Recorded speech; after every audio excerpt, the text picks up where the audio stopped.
WFAN Sports Flash. And this report brought to you by Moderna. Losses for the Jets and Giants in their season openers. Entertaining game at MetLife Stadium, where Pittsburgh beat the Jets 34-32 on Chris Boswell's 60-yard field goal with 1:03 to go for head coach Aaron Glenn. Tough result, but his team moves on. There's going to be no confidence lost from these guys. I mean, these guys have been busting their butts for a long time.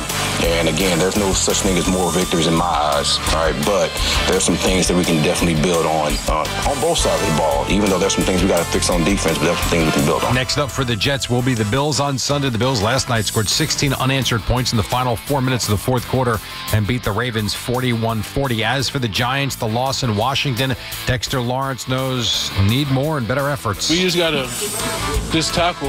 I think that's the biggest point. You know, that we got him in a lot of third and longs, and, you know, we got to contain. You know, we knew coming to he wanted to run the ball. We got to do better than that. They just play well, and you know, we got to do better and get ready. Lawrence said he was referencing Jaden Daniels, who ran for 68, also threw for 233 and a score. Deebo Samuel put the game away with a 19-yard touchdown run. Late tonight, the Vikings take on the Bears in Chicago. Westwood One's coverage on the Fan at 8 p.m. Yankees beat the Blue Jays Sunday 4-3, now 2 out in the AL East. The Yankees will play the Tigers tomorrow. Mets are in Philadelphia tonight. Nolan McLean makes the start against Aaron Nola on Sunday. The Mets lost to the Reds 3-2. Good start for Brandon Sproat, but it was not enough as they fell in Cincy. This report brought to you by Flag and Anthem, real clothes for real life. It's 64 in Central Park, and that's what's happening. I'm Jerry Recco on WFAN, now streaming on the Odyssey, iHeart, and TuneIn apps. It's Brandon Tierney and Sal Licata on WFAN, The Fan, 101.9 FM, and always live on the free Odyssey app. Obviously, there's good football and there's bad football. And unfortunately, with the New York Giants, we continue to see not only just bad football, but embarrassing football. And as much as I want to believe in Brian Daboll, and as much as the positive feel came from training camp and the preseason and all that stuff, a lot of it is around Jackson Dart and his energy. We'll get to that a little bit later on. But this team, yet again, embarrassed themselves, making scoring a touchdown seem like an impossibility. And we can get to the defense and break down the different layers of the game. For me, though, if you're a believer in Brian Daboll and you wanted to have hope that things are going to be different this year, you were reminded yesterday that the quarterbacks can change, but with this head coach, it has been an embarrassment offensively. What a disgraceful, absolutely unacceptably bad performance by the Giants. You know, and you said it's bad football, but it's also boring football, which is equally compounding how the Giant fans process this. You're right. I mean, guys, let's just look at this for what it is. It's not year one. It's not year two. It's not year three. It's year four. It is year four for Brian Daboll, and the Giants come out and the same problems that have plagued them basically since year one. The O-line stinks. The defense can't stop the run. It really is unwatchable. I mean, watching the Giants trying to operate the most rudimentary elements of football, I mean, it makes your head spin. I say this rhetorically. I know that they practice, but like if you told me that the Giants went from like OTAs in April, whatever, and they stepped on the field yesterday, I would say, yeah, that makes sense. Like without practicing before that. What did you see yesterday that gave you any sort of confidence or inclination to think that it's going to stop the way it needs to stop for the Giants, not to get good, to get decent? And that's why I blame Daboll, because you saw what Daniel Jones did, and we could even get to that later on. You saw what Daniel Jones did with his new team, and we felt like he was the scapegoat, or at least made to be the scapegoat for the failures that the Giants offense has had. They bring in Russell Wilson, veteran quarterback. They draft Malik Neighbors. I don't want to hear it. I don't want to hear it. We're told the offensive line was going to be better. I don't care that Thomas is out. Figure it out. Just didn't have Veritucket. They ran the football down the Steelers' throat. So I don't want to hear about the injuries. It's not about that. I was a believer in Brian Daboll. It's the same thing year after year after year. And then he stands up there in the post-game press conference and says the same thing. Nothing. Well, this is not on Russell Wilson. Well, then who's it on?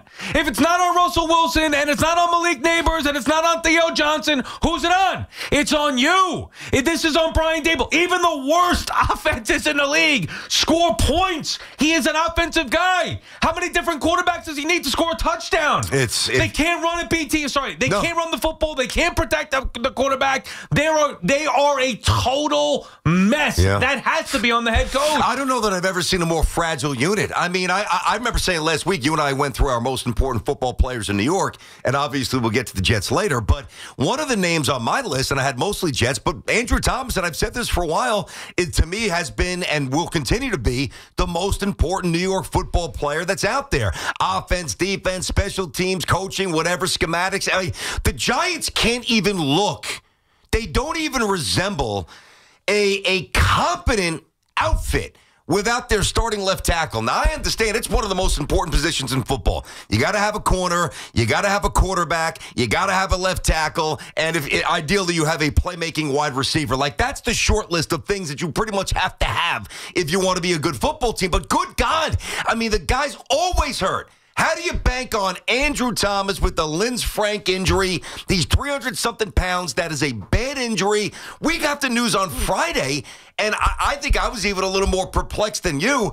But it kind of came in fairly, like in the middle of the show. They're like, oh, yeah, by the way, Andrew Thomas is not practicing. I'm like, he's not practicing. A precautionary like measure by the G-men. Yeah, precautionary for what? I assumed that he was healthy. I assumed for sure that he was going to start. So that's going to be a disaster the entire year. Schmitz, the center, absolutely stinks. The way that the Giants' interior linemen got blown up, it was embarrassing. So whatever they did to practice to get ready for this season, try it again and do the opposite, because the Giants looked like trash. And this is not about their schedule. This is about the Giants thinking that they're better than they are. I felt this way all offseason long. And then I started to get into the hype around the preseason, maybe changing a little bit. All right, this was a winnable game on paper. That's what everybody was saying. Oh, come in. Remember, I told you we had to have like the realistic conversation where people starting to get out of control. Yeah. Giants are going to win the first 2 games of the year, and they get like dial it back a little bit. And then you watch that, and it's not even about the actual loss. Like, they were again non-competitive. And then Russell was, well, it was 14-6, and it could have been blah blah blah blah blah. It could have been. It wasn't. You couldn't move the football. He had no time to go. I'm not blaming him solely. But yeah, I don't think he deserves as much heat as Russell Wilson's been getting. I really don't. He had 5 drops. Their bigger issue, even with catch the drop, football. But BT, we talked about this, and it's why I can't wait to discuss the Jets, and we will do that coming up a little bit. But we talked about this. It starts inside out. They cannot run the football. No. The Giants. You could talk about everybody could look at, well, Tyrone Tracy's a good back. Yeah, sure. Ooh, Scattaboo. Yeah, he's going to be a beast, whatever. They cannot run the football. They don't have a good offensive line, so they can't run the football. You can't establish the run. Can't stop the run either, and that's another problem. If you can't run and you can't stop it, you're not going to win many games. They can't, forget winning games, they can't score touchdowns. So how is that possible when you got a guy like Malik Neighbors and you got a Super Bowl winning quarterback with Russell Wilson here and an offensive guru? Oh, the quarterback genius, the quarterback whisperer, and Brian Dable. How come it is impossible in a league that is set up for you to score points? It is not that difficult. Look around the league. And yet the Giants, year in, year out, it's the same exact thing. So that's why, to me, as much as I was a believer in Brian Dable, and I would have, you know me, last year I was taking it on the chin defending Brian Dable. You defended him. And I gave him the benefit of the doubt, even though I knew better going into this season. I don't know how you could back Brian Dable anymore. It's not just 1 week. It's 4 years of the same stuff. It hasn't improved. It just simply is not. Matter of fact, it's gotten worse. It's regressed because it actually started fairly well with that week 1 win in Tennessee a couple years ago. Yeah. I'll tell you. Now, the way I watched the Giants yesterday, I watched the Jets first, and then I went to the Giants, and I had my notepad, and I went through every snap with the Giants like I do with the Jets. But during the Jet game, of course, I was checking the Giants score just to kind of, and I'm like, oh, when I remember seeing the final numbers, I'm like, oof, before I saw the game, Russ, 17 for 37. God, he must have looked like ass. Then I watched the game. And I got to tell you, I pretty much, I don't know if I fully exonerate him, but pretty damn close. You mentioned Theo Johnson, Malik Neighbors had a drop. There was at least 4 or 5 balls that they dropped. I thought he showed pretty good poise, Russell, knowing when to throw the football away. There's just nothing there. There's nowhere to run. So, I know there's deeper conversations, and we all know what I'm alluding to when I say that. We'll get to that as well with the backup quarterback at some point. But I don't think the problem is Russell Wilson. The problem is in football, if the 5 guys who are supposed to be the engine to the offense can't get 2 inches pushed forward, you cannot win. And when you cannot do that, not only will you not win, you will look inept, which they did. One thing I would say that I'm not going to shred the defense. I don't think, this is Jaden Daniels. It's still week 1. In itself, for one the run game, defense, you got to shred. Yeah, but it's against Jaden Daniels. I know their run defense has not been very good, and that could be a question mark here. I'm going to give them a little bit of a pass. They allowed 21 points. The defense overall allowed 21 points to the Commanders with Jaden Daniels. So I can't go nuts. Was it as did I look at it and say, wow, this could be a top 5? There's a dominant defense. No, not I once. didn't, but I'm going to give them a little bit of a pass because of the challenge that they had in Jaden Daniels and because of overall, like 21 points. It shouldn't be an Well, the Commanders should have had more with that 10-second runoff. I mean, think about it. It's only 3 more at that point. They easily could have put up, now they didn't, but they could have put up 35 points. I get it. They got gashed on the ground. All I'm saying is, I'm not saying they're going to be great. I'm just saying that I'm not going to sit here today and say their defense is overrated. No, I'm not getting to the defense either. I'm kind of with you on that. This is about Brian Daboll and his offense with a new quarterback, a veteran quarterback, one that they finally chose. Remember, for years, we were evaluating him on a quarterback that they could sit there and say, well, this wasn't our guy. He was forced on us. Well, that guy went out and had a spectacular week 1 elsewhere. Look good. And your guy that you brought in was awful. So is it Daniel Jones or is it Brian Daboll? And if it's the offensive line's fault, then it's Shane and Daboll because it's year 4 right now. Well, I'm happy you brought Shane into the equation because, listen, guys, and we've had a few of these players in all the different sports here in New York, right? When you are perpetually hurt, and you don't take the precautions to, hey, just in case Andrew Thomas doesn't make it through,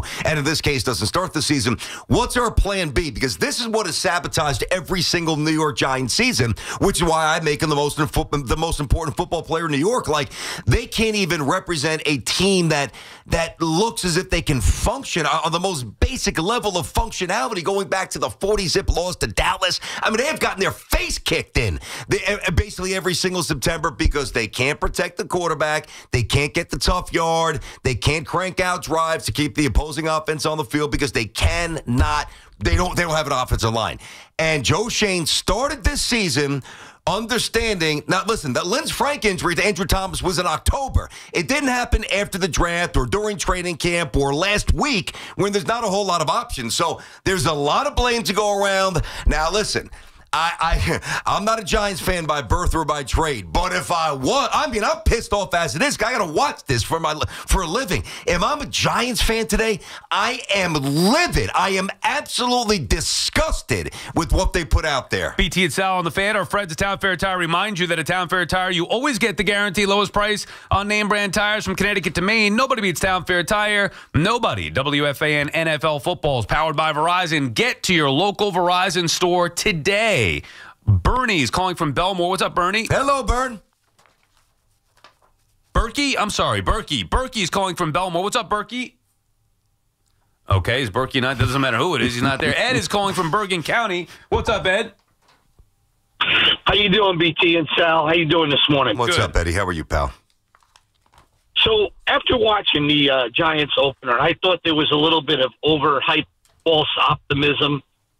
Because my fear was they weren't going to be able to run the ball or stop the run on either side. I'm starting to think, watching this, that Daboll made his bones or made his name, helping get Josh Allen to be better. I'm starting to think that Josh Allen made Daboll look better rather than vice versa. It was kind of a disgrace yesterday a little bit. The Washington Redskins had a rookie tackle having to block either Thibodeau or Burns. Yeah. And they managed. When they had to move the ball, they could. Their offensive line got it done with a rookie in there. I don't think Andrew Thomas changes things that much had he played. Agreed. It's not an excuse. I'm with you, and thank you for the call, Ed. I know what you're saying, BT, and we talked about the importance of Thomas. We all know that. But I believe if he played, you're still...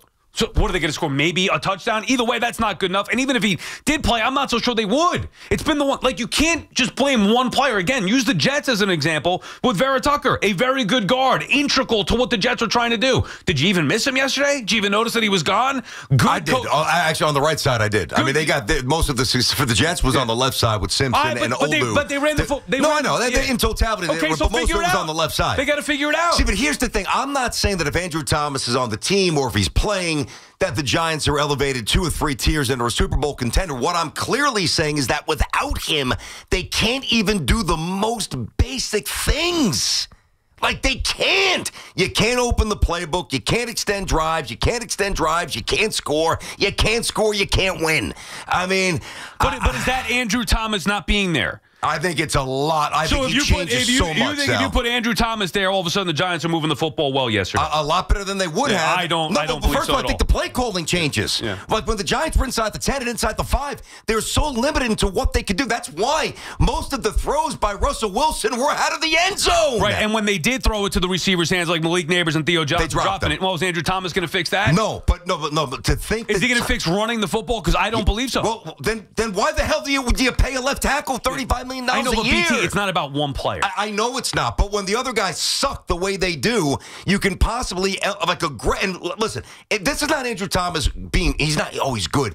Andrew Thomas is phenomenal. So to me, a phenomenal, like all-world left tackle, there is nobody on the planet that's going to tell me that it's not going to elevate the group and make them better. Not to the point where they're going to be a top 5 offense, but I promise you, if Thomas is on that field yesterday, that you could crank out 3, 4, 5 more first downs, and I promise you the Giants score a touchdown. Yeah, I promise you that it's an excuse. Did Tristan Wirfs play yesterday? No, but that's just a better team. That's a better team, Sal. But that's the point. They were a playoff team last year, the Bucs. But that's the point. It can't be about one player. I understand Andrew Thomas is great. It can't be, one player. And then what's going to happen is that's the excuse to then. Well, so what happens if Thomas is out the whole year? And then what? So Dable and Shane should be back next year because it's all about Andrew Thomas. And then when Thomas does come back next year, and if he's able to stay healthy for 5 games, what happens then if they still can't move the football? I'm not saying that. I'll tell you what I am saying. If the Giants have a 3 or 4 win season, I don't care what they saw in Jackson Dart. Both men are out of my building. Well, I'm saying that's what I'm saying. But I'm also saying that Andrew Thomas is phenomenal, and the Giants would be a lot better. I do not look at yesterday's game and say, you know what? If they had Andrew Thomas, they would have won that game. Anthony's calling from New Paltz. What's up, Ant? Hey, what's going on, guys? How you guys doing? Good. How are you? Hello, Ant.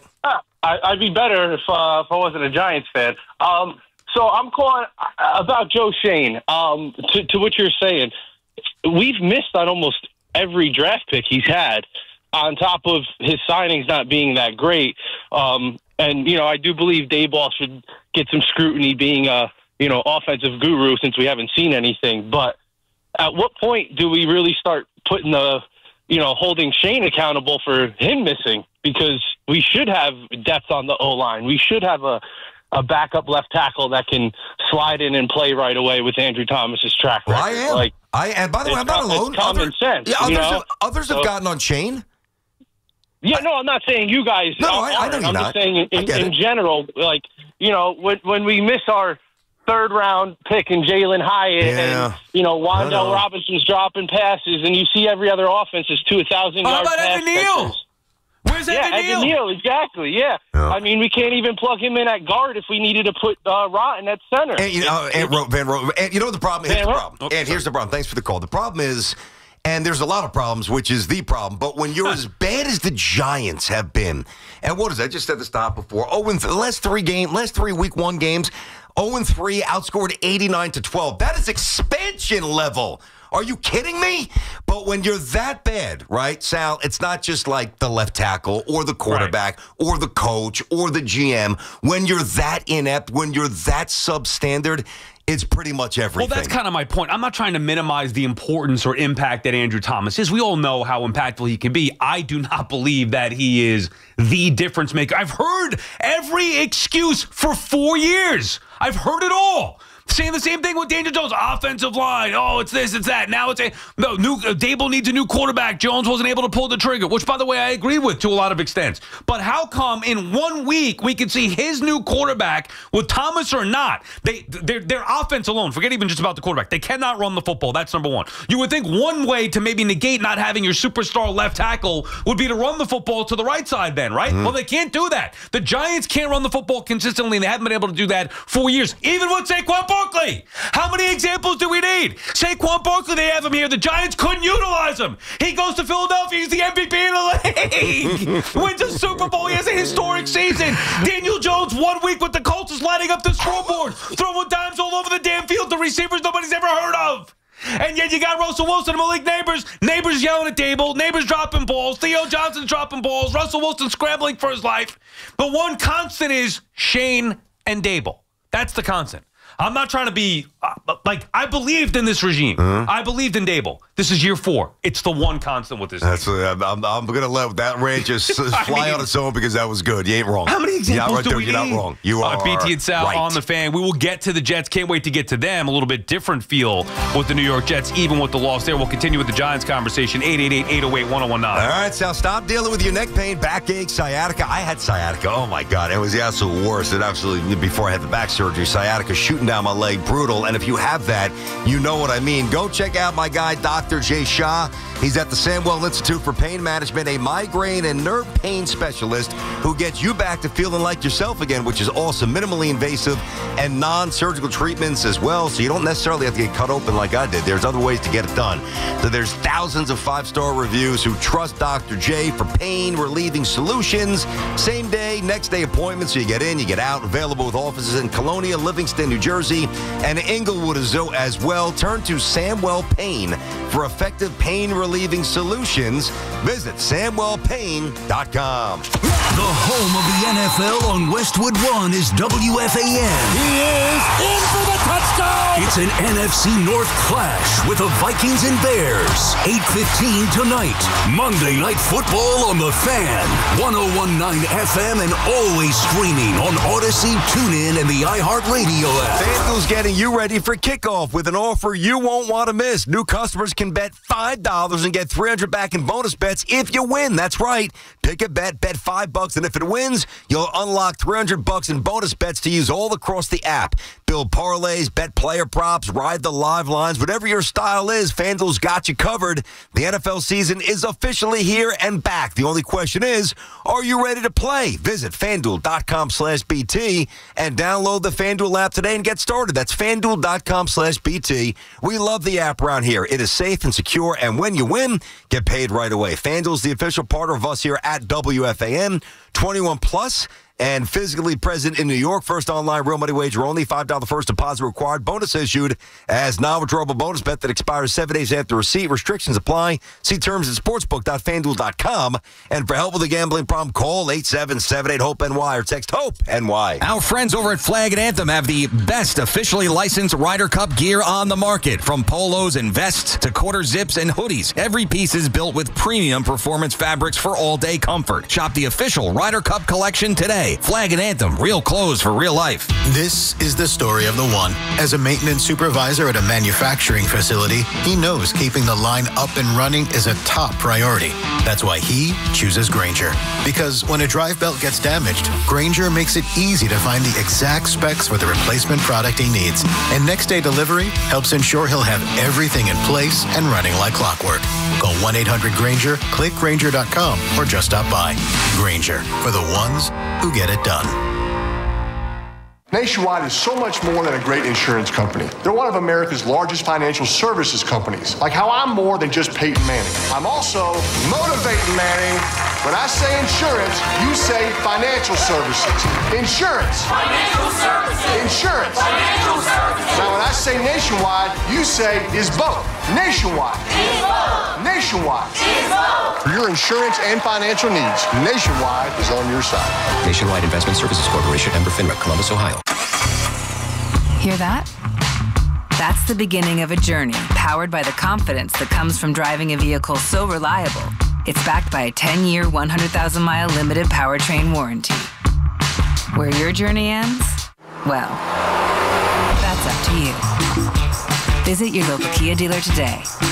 Kia, movement that inspires. See retailer for warranty details. Always drive safely. Limited inventory available. Talk New York sports on the Fan. D'Agostino, law, bite back.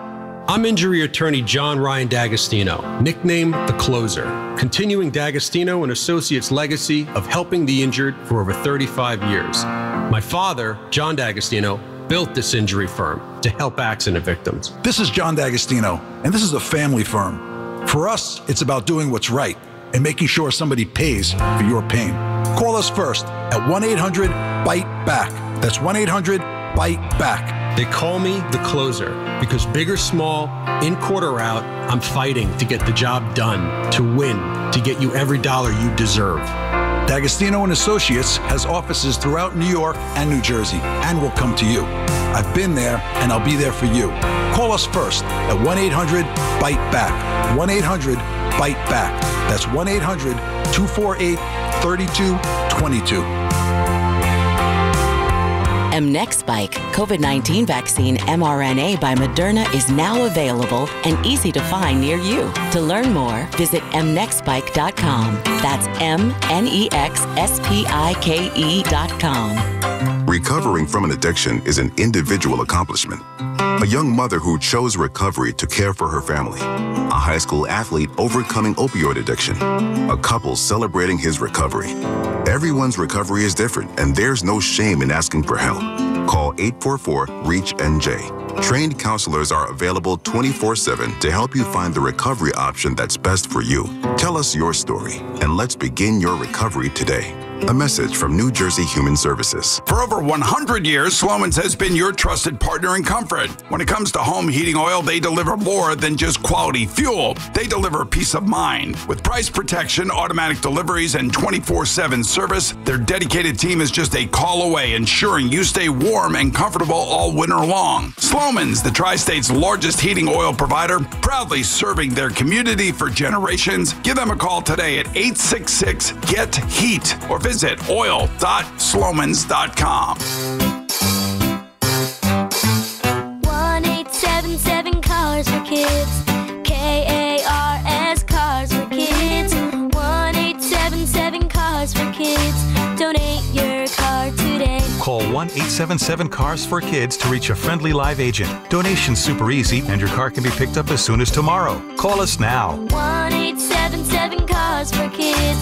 Donate your car today. Did you know you can donate real estate too? Get connected with WFAN to talk about your favorite teams. The Fan on the Odyssey, iHeart, and TuneIn apps. Now this is a good song.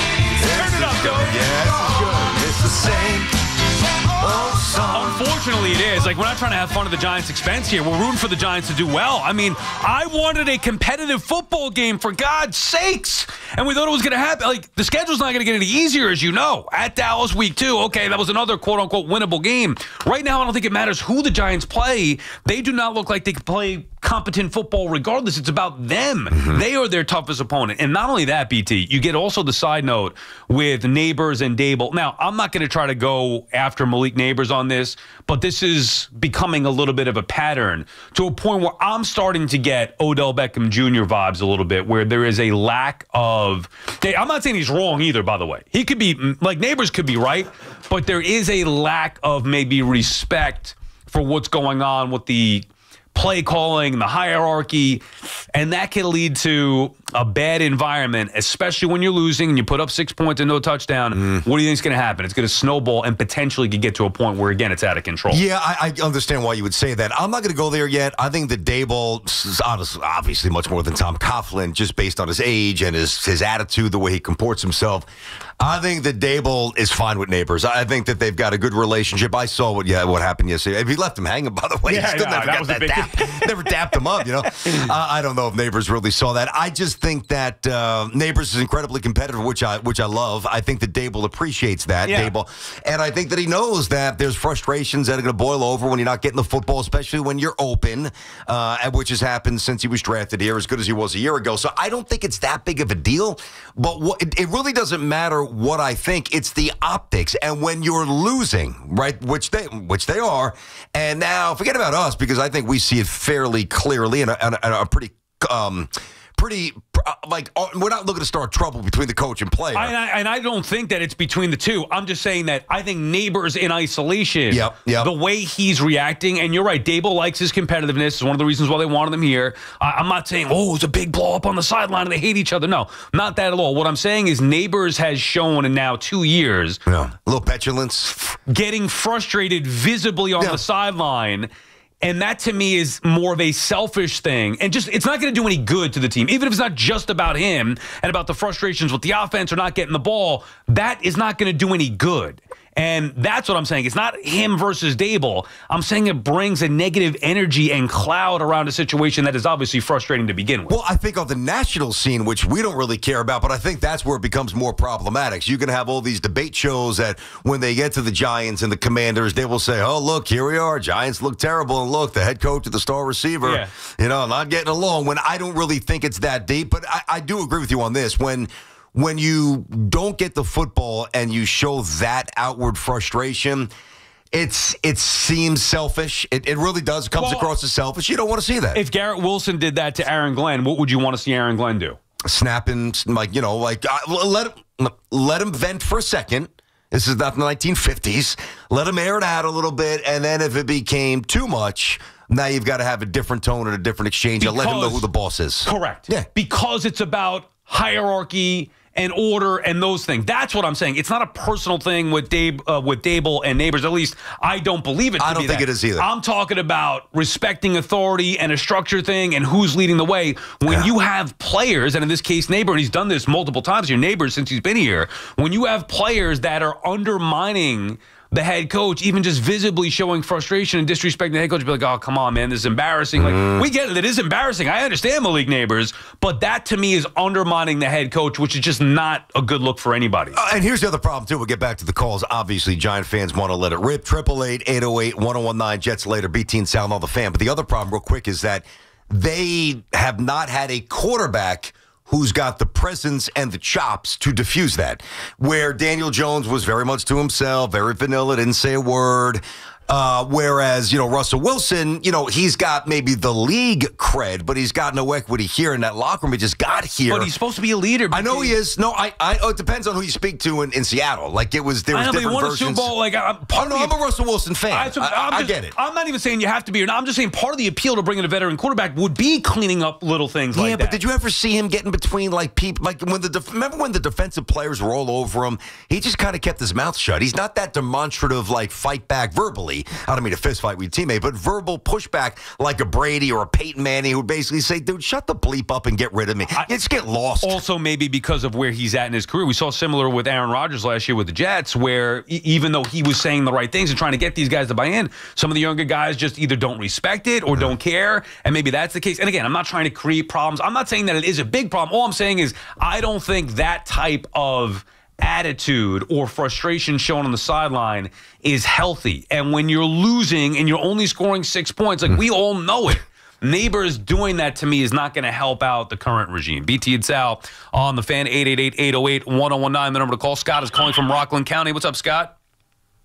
Hey, appreciate y'all taking my call. Listen, Giant fans, y'all need to, you're going to be all right. You're going to be all right because they lost to a professional NFL team. They had a competitive game, and you got a team with a quarterback that's, has moderate success. I would consider him maybe pedestrian or a journeyman. Mm-hmm. And I don't want to hear about his Super Bowl win because you know what? Trent Dilfer and Brad Johnson won Super Bowls. Would you put them in your starting lineup as a lead quarterback? No, Scott, hold on. Scott, hold on. You're confusing me because you started to defend the Giants like, hey, it's going to be okay. No, I'm saying and then you basically said the Russell Wilson's Trent Dilfer. Which one is it? No, but you know what? People are complaining about the quarterback situation, and you got what you got. People wanted to. Right? We're not. So, we can only speak for ourselves here, Scott. You know what? I was saying, I wanted to say that I think the Giants have a great chance at playoff. They'll be there, Based on I don't think the Russell Wilson... Based on San Francisco's hanging around. They got a better shot, unfortunately. No, because they have a good team. And Scott, they scored 6 points yesterday. I'm all for belief, and it's week one. You're right, but you got to give me some tangible reason why you think the Giants are going to be a playoff team, because I still haven't heard that from you. All right, my tangible reason is that they are the New York Giants, and they always seem to play. Scott, they always seem to. Scott, what? I like to look. I'm a Saints fan, but I think the Giants are going to be a playoff team. I wanted to. Communication process seems to be broken down again. Scott's not getting it. I mean, dude. I mean, I knew he wasn't from here. You could just tell he sounds a little different, which is great. I mean, we love people calling all over the country. Free Odyssey app. You relocate to the city. You latch on to BT and Sound on the Fan. We love it. But you couldn't have a more inaccurate review of the Giants. I mean, he just said the Giants are going to be good because of the Giants. That's supposed to be reassuring? I think the more accurate thing is the Giants are going to stink because they're the Giants. That's what's happened to the Giants. Now, I think the answer is somewhere in between. I do think they're going to be a little bit better than yesterday, and they'll win a couple of games. We can get to that later. But, like, I look at a couple. I mean, I do. I was a little bit more optimistic than you. But I'm saying, what's a couple? Well, are we talking a literal two? No, more than that. Yeah. If it's two, everybody's gone. But think about this, guys. Do the Giants, and this is depressing, do the Giants have, and I don't mean do they have a good receiver, do the Giants have an effective pass game? The answer is no. Do the Giants consistently and effectively run the football? The answer is no. Do the Giants effectively and consistently stop the run? The answer is hell no. And do the Giants have a pass rush? Oh, yeah, they do. It's by far the best aspect of the team. The problem is you never have a lead where you allow those guys to just go quarterback hunting. So even their best traits mitigated. So if I were Scott trying to make a case for the Giants or give you a tangible reason to believe in the Giants, I would start with saying, well, they have a quarterback who's won a Super Bowl in place. That's number one. Number two, they have an elite wide receiver in Malik Neighbors. They also have elite players on defense, and it's just 1 week, and it's against the Commanders. Now, again, you could add all that up and still say, yeah, but I don't think it's good enough. But at least there are, like, you can make the case. Scott was clearly saying the Giants are because they're the Giants is like the worst thing that you could say based off of what the Giants have done, certainly in recent history. Chris is in Tinton Falls. What's up, Chris? Hello, Chris. Gentlemen, how are you? Chris. Thank God the Yankees will be playing in October because I'm outraged at this Giant team again. Guys, look, you both are hitting on it, and it's a fundamental problem. Their line is inept. Andrew Thomas is a great player. We all know it, but they had all summer, and BT, you pointed this out, as early as October of last year, he was hurt. You've got to then reconfigure your line and figure it out. Continuity. Offensive lines are built on continuity. They have to act as if Andrew Thomas isn't there. That line was embarrassing. Dable has been a pass-the-buck guy for a long time now. Daniel Jones is the problem. No, it doesn't matter who's under center. You don't have a line who can block. The best year they had was 22. Why? They had a really opportunistic defense led by Wink Martindale. He couldn't get along with him. Jettison him. Saquon Barkley had his best year, arguably, that year. Let's get rid of him because we don't need running backs. Anybody can replace him. Oh, look behind a mediocre line. You don't get production. That shows how good Barkley was. Now, they can't even protect, and it's all predicated on Andrew Thomas, and we want to indict Shane. Shane goes all in on Brian Burns. Good player. That money should have been put in the line because it's an offensive league, and you got to throw the ball under Dable's offense. But you don't want to block. No, they want their splash moves. I've had it with this regime. They pat themselves on the back, and then they pass the buck when it goes sour. There's one thing left, and we'll take a break and get back to your calls here. There's one thing left from my perspective that is to be seen from this regime. We all know what that is. Well, let me guess. Yeah, well, that's it. No, but I don't know. They got a new punter this week. Come on, man. That's the biggest story in the room. Understood, but that's the definitive. Yeah. Like, it's it. Everything else has been determined. They have not been good enough. The regime. I'm not talking about Dable. I'm talking about Shane and Dable and everybody else involved. Almost every decision they have made has been the incorrect one. Almost. I mean, obviously, there's some. They talk about the talent, how they had a great draft last year, and now the talent this year. Again, we saw it. Like, at some point, I'd like to see the talent actually do something. You know, catch a ball, score a touchdown, simple things like that. It can be pleased easily. Just score a freaking touchdown. It's bad already. But there's one thing that, to me, that can save it all, and that's left to be. It's why I'm not going to say fire Shane and fire Dable yet. And it's Jackson Dart. And that's the conversation we had next. You knew it was coming. We wanted to get into the game a little bit, let you guys, air the grievances, and we'll still let you do that. But Dart on the table next. 888-808-1019. Guys, by now, you've heard me talk about Collars & Co., makers of the dress collar polo. They've already sold over 1 million of these amazing shirts. Well, Collars & Co. just came out with the new Maverick Performance Blazer. This blazer is sharp and wrinkle-resistant, so you can travel anywhere with it. Just throw it in your bag, and it will remain wrinkle-free. It even comes with security zip pockets, a sunglasses loop, and an optional pocket square. So visit collarsandco.com. Check them out today. It's Chris McMonagle overnights on the Fan, 101.9 FM. Now you put pressure on him. Now everyone understands how the coaching staff feels about him. Now he's an injury away from having to go into mid-game this early in the year. It doesn't make any sense to me. Listen to CMAC on demand on Apple Podcasts, Spotify, or wherever you get your podcasts. This is Boomer Esiason with an Odyssey Sports Minute, sponsored by Napa, the pros that know how to keep your business moving at full speed. Minnesota visits Chicago tonight. The focus will be on quarterbacks J.J. McCarthy making his NFL debut and Caleb Williams, who is now working with offensive guru Ben Johnson. I do like Caleb and the Bears in a 23-20 mild upset in Chicago. Boomer Esiason. When you've got real work to do, Metal Supermarkets will help you get it done fast. With a huge variety of metals in stock, we can help no matter what job comes your way. And we cut to size, because just like taxes and BS, we think metal is better when cut. Metal Supermarkets, the convenient stores for metal. Find a store or shop online at metalsupermarkets.com. If you could hear Old Spice Fiji Antiperspirant, what would it sound like? First, you'd start with Fiji Antiperspirant's amazing scent of palm trees. Add pure notes of fresh coconut and layer on 24/7 odor and sweat protection. You won't hear any dyes or parabens because with Fiji, you won't have any. So while your regular antiperspirant sounds like this, Old Spice Fiji sounds like this. Sounds like it smells amazing. Town Fair Tire, Connecticut's largest discount tire dealer. Because we give you the guaranteed lowest price and we honor every manufacturer's rebate. We even honor all our competitors' rebates. Nobody beats Town Fair Tire. Nobody! Town Fair Tire. If you're 55 or older and into that whole saving money thing, T-Mobile has an exclusive phone and internet bundle just for you. Right now, get 2 unlimited phone lines plus 5G home internet for just $30 each per month with autopay, plus taxes and fees. And with 5G home internet, setup is easy with just one cord and no technician needed, which is great if you're also into that whole keeping it simple thing. Switch now and experience the best mobile network in the U.S. Visit your local store to start saving. T-Mobile, it's better over here.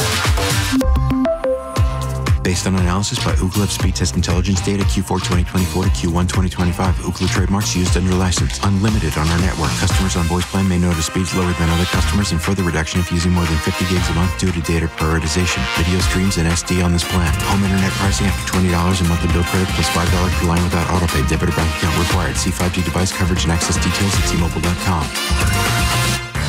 This is the story of the one.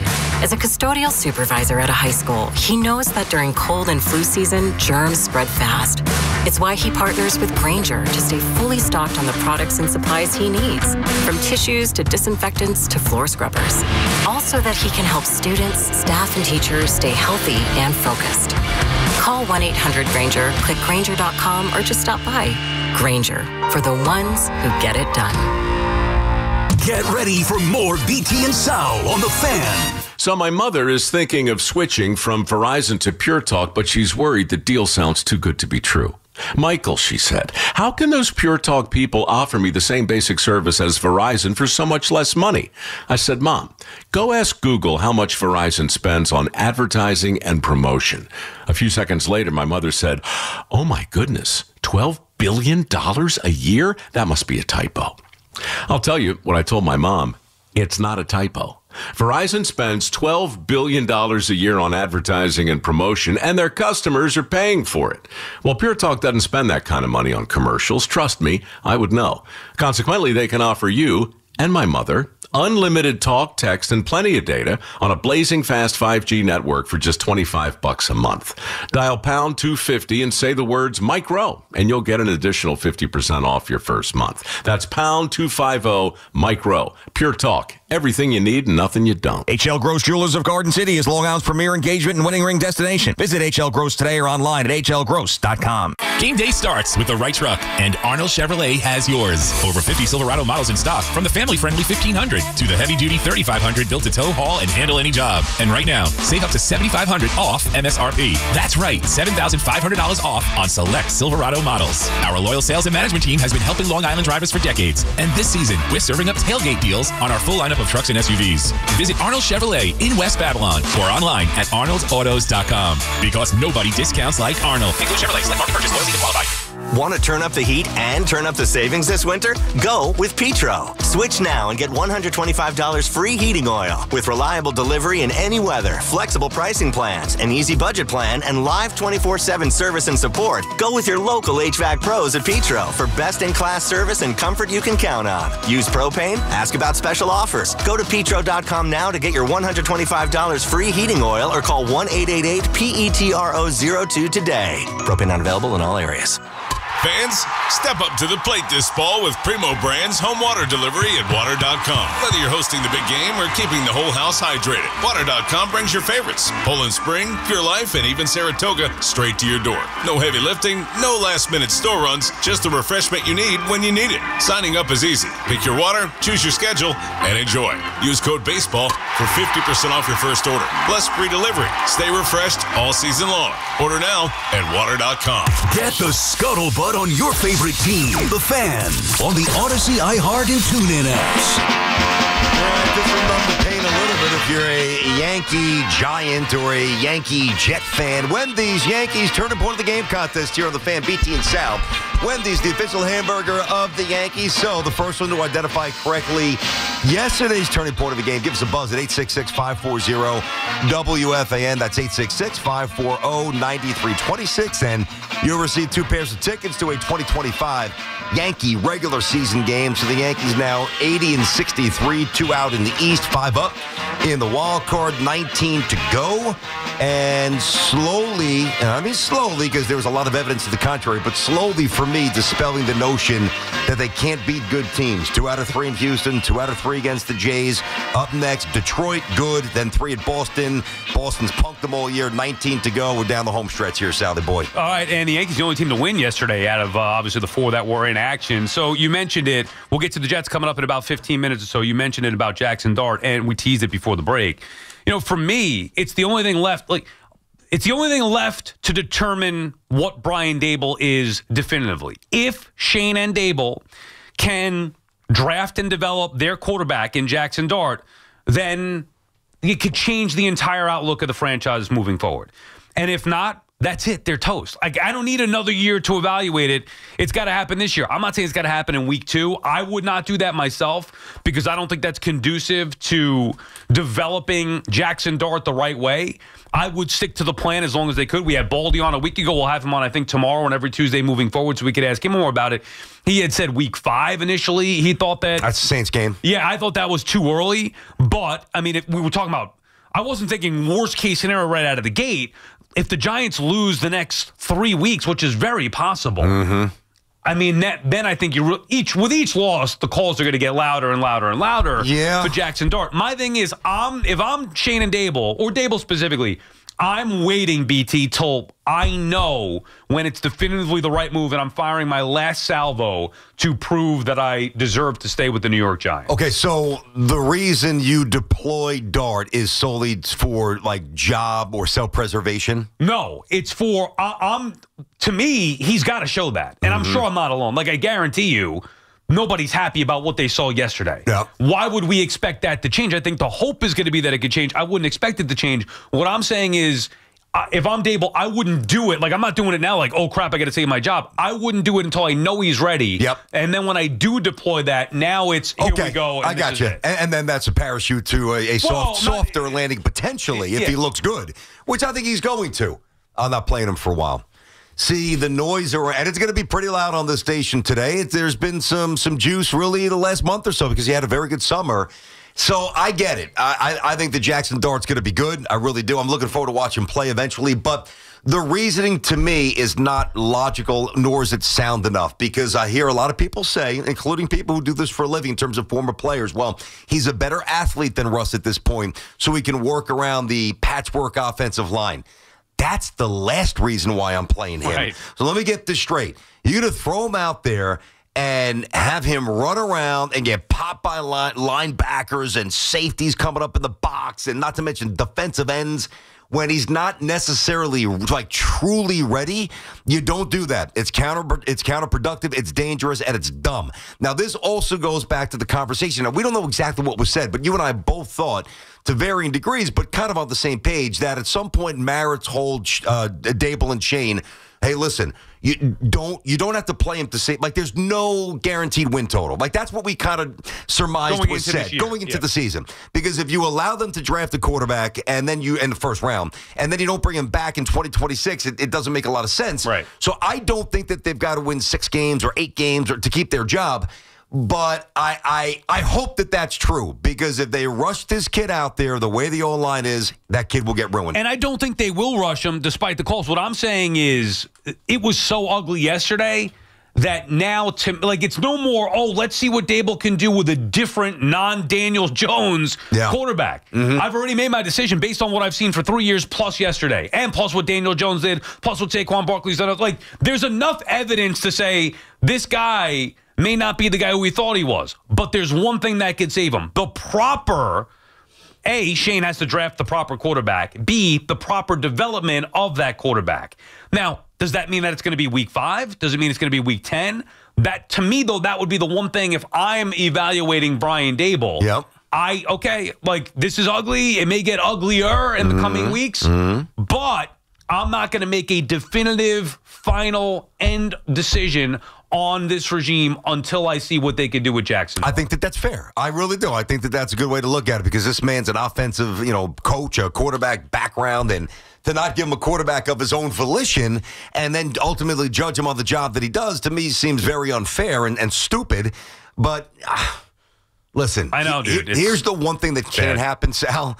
Like, let's say they get roasted by Dallas. I don't think they will, because Dallas's defense is not that good. I think the Giants will move the ball, so I think that this will be stabilized a little bit, so the noise will be muted a little bit going into week 3. I don't know if they'll win, but I think that the offense will score some touchdowns. Better matchup, certainly, than Jaden Daniels as well, even though Dak, I know, played really well. Yeah, he looked slower. 32, the bad foot injury a couple years back. If the Giants can't get, and we could obviously break down this game as the week goes on here, but if the Giants' defense doesn't look more impactful and they can't score against Cowboys in week 2, then, I mean... Yeah, well, then it's going to have a different tenor to the noise, which will be a different discussion next week. But what I was going to say was, what you can't risk here, back to Dart, and I just say that I think they'll score points against Dallas, because I don't think you'll have to pull Russ after the Dallas game, because I think he'll do okay. That's why I even said that, right? Not to necessarily break down the game.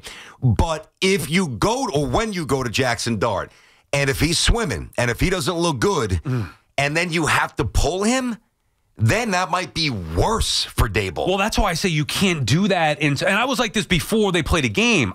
You cannot go to Jackson Dart until you know that, okay, here we go. This is his show now. There is no how do you know that? Well, how do you really know? You've got to know it, and it's got to be the right decision. I'll tell you this, I wouldn't do that in week 2. Yeah, no way. I wouldn't do it in week 3. I wouldn't do it in September. Here's what I would do. Right. Me personally, I would say, okay, I think he's ready, and then I let him sit for another 3 weeks. That's how extremely cautious I would be with this. What about sub packages just to get his feet wet a little bit here? And remember, there was a lot of talk about that leading up to. I'm not saying that there can't be a single spot in a game. The Falcons did this many years ago with Michael Vick and Chris Chandler. Chris Chandler was a starting quarterback. Vick they drafted, whatever. They traded up to get him. And I remember them using him occasionally before eventually turning it over to him to be the starter. I think it was the year after, but it might have been later in the year. Whatever. So I'm not opposed to other teams have done this too, but that's just one example that comes to mind with a young quarterback. Get him some packages. I'm not opposed to it. I wouldn't make that the priority. Clearly they didn't yesterday. They had packages for him, but they didn't think it was the right spot, and they were right. It was not. do not put him out there in that spot. On the road. I'm more concerned about just developing him the right way. It could be week 10. It could be week 11. That's what I was looking at when we did the schedule. It could be, against the Commanders after the bye week. Like, there's a lot of spots down the road. Mm-hmm. But I also did not think it was going to be this ugly. I did not think we were going to see the same thing we saw for the last 3 years here, or 2 years. Neither did I, but that's why I'm trying to get some separation between those who think Russell Wilson was atrocious and my opinion, which is, what did you expect? I mean, there wasn't much in front of him. They had 5 drops, and he was running for his life. So I'm not saying Russell Wilson played well. I'm just trying to put in context what I thought was a little easier to explain away than some want to give Russ credit for. Peter's in Manhattan. What's up, Peter? Hey, Pete. Hey, guys. Big fan of the show. First-time caller. Appreciate you guys for taking my call. Nice. Thank you. Listen, the Giants make me sick to my stomach watching them. They didn't play competitive football at all. Forget about winning the game. They didn't play competitive at all. And, Sal, you said before that the one constant is Shane and Dable. Along with them, it's the Mara ownership group. They don't know how to run a football team. They're completely clueless. How do you have family members running the personnel department? This is what happens when nepotism runs a sports organization. And if the Cowboys blow out the Giants, which they most likely will on Sunday, you can bet the bank that the planes are going to be flying high above MetLife, baby. Oh, God. Yeah, here's the thing, though, Peter, and I understand the frustration. It's not like this ownership hasn't had the ultimate success. Yeah, I was going to say that. So they should get the benefit of the doubt. And, God, they've tried. They've just done it the wrong way. They've tried to stay within the organization, whether with the McAdoofus or whatever it may be. They go get a veteran guy in Gettleman who was familiar with the organization. We could defend them. And by the way, we could defend them. You could call and criticize them. They're not going anywhere. Like, the Maras own the team. That's why I always had an issue, even when it was with the Mets and, sell the team. Like, to me, that's the lowest form of sports arguments or commentating you could do. Sell the team. That doesn't mean that we're wrong, though. Yeah. Hey, Woody, sell the team. Yeah. Hey, Wilpon, sell the team. I know, but hey, Dolan, for 20 years, sell the team. Okay, but then when they don't for 30 years or whatever, and Dolan's a great example of why it's not necessarily the right way to do things. Yeah, no, I agree. And even with the Mets, it's not like they didn't have some success over. I just feel like it's always we tried everything else. It's the owner. They have to be the problem. Yeah. It's not, of course, it's not just Mara's fault, but there's a lot of commonality. I forget it, not just Mara, but just ownership in general. Like when you have a bad team like the Knicks were before Thibodeau came, that's 20 years of evidence that Dolan didn't know what the hell he was doing.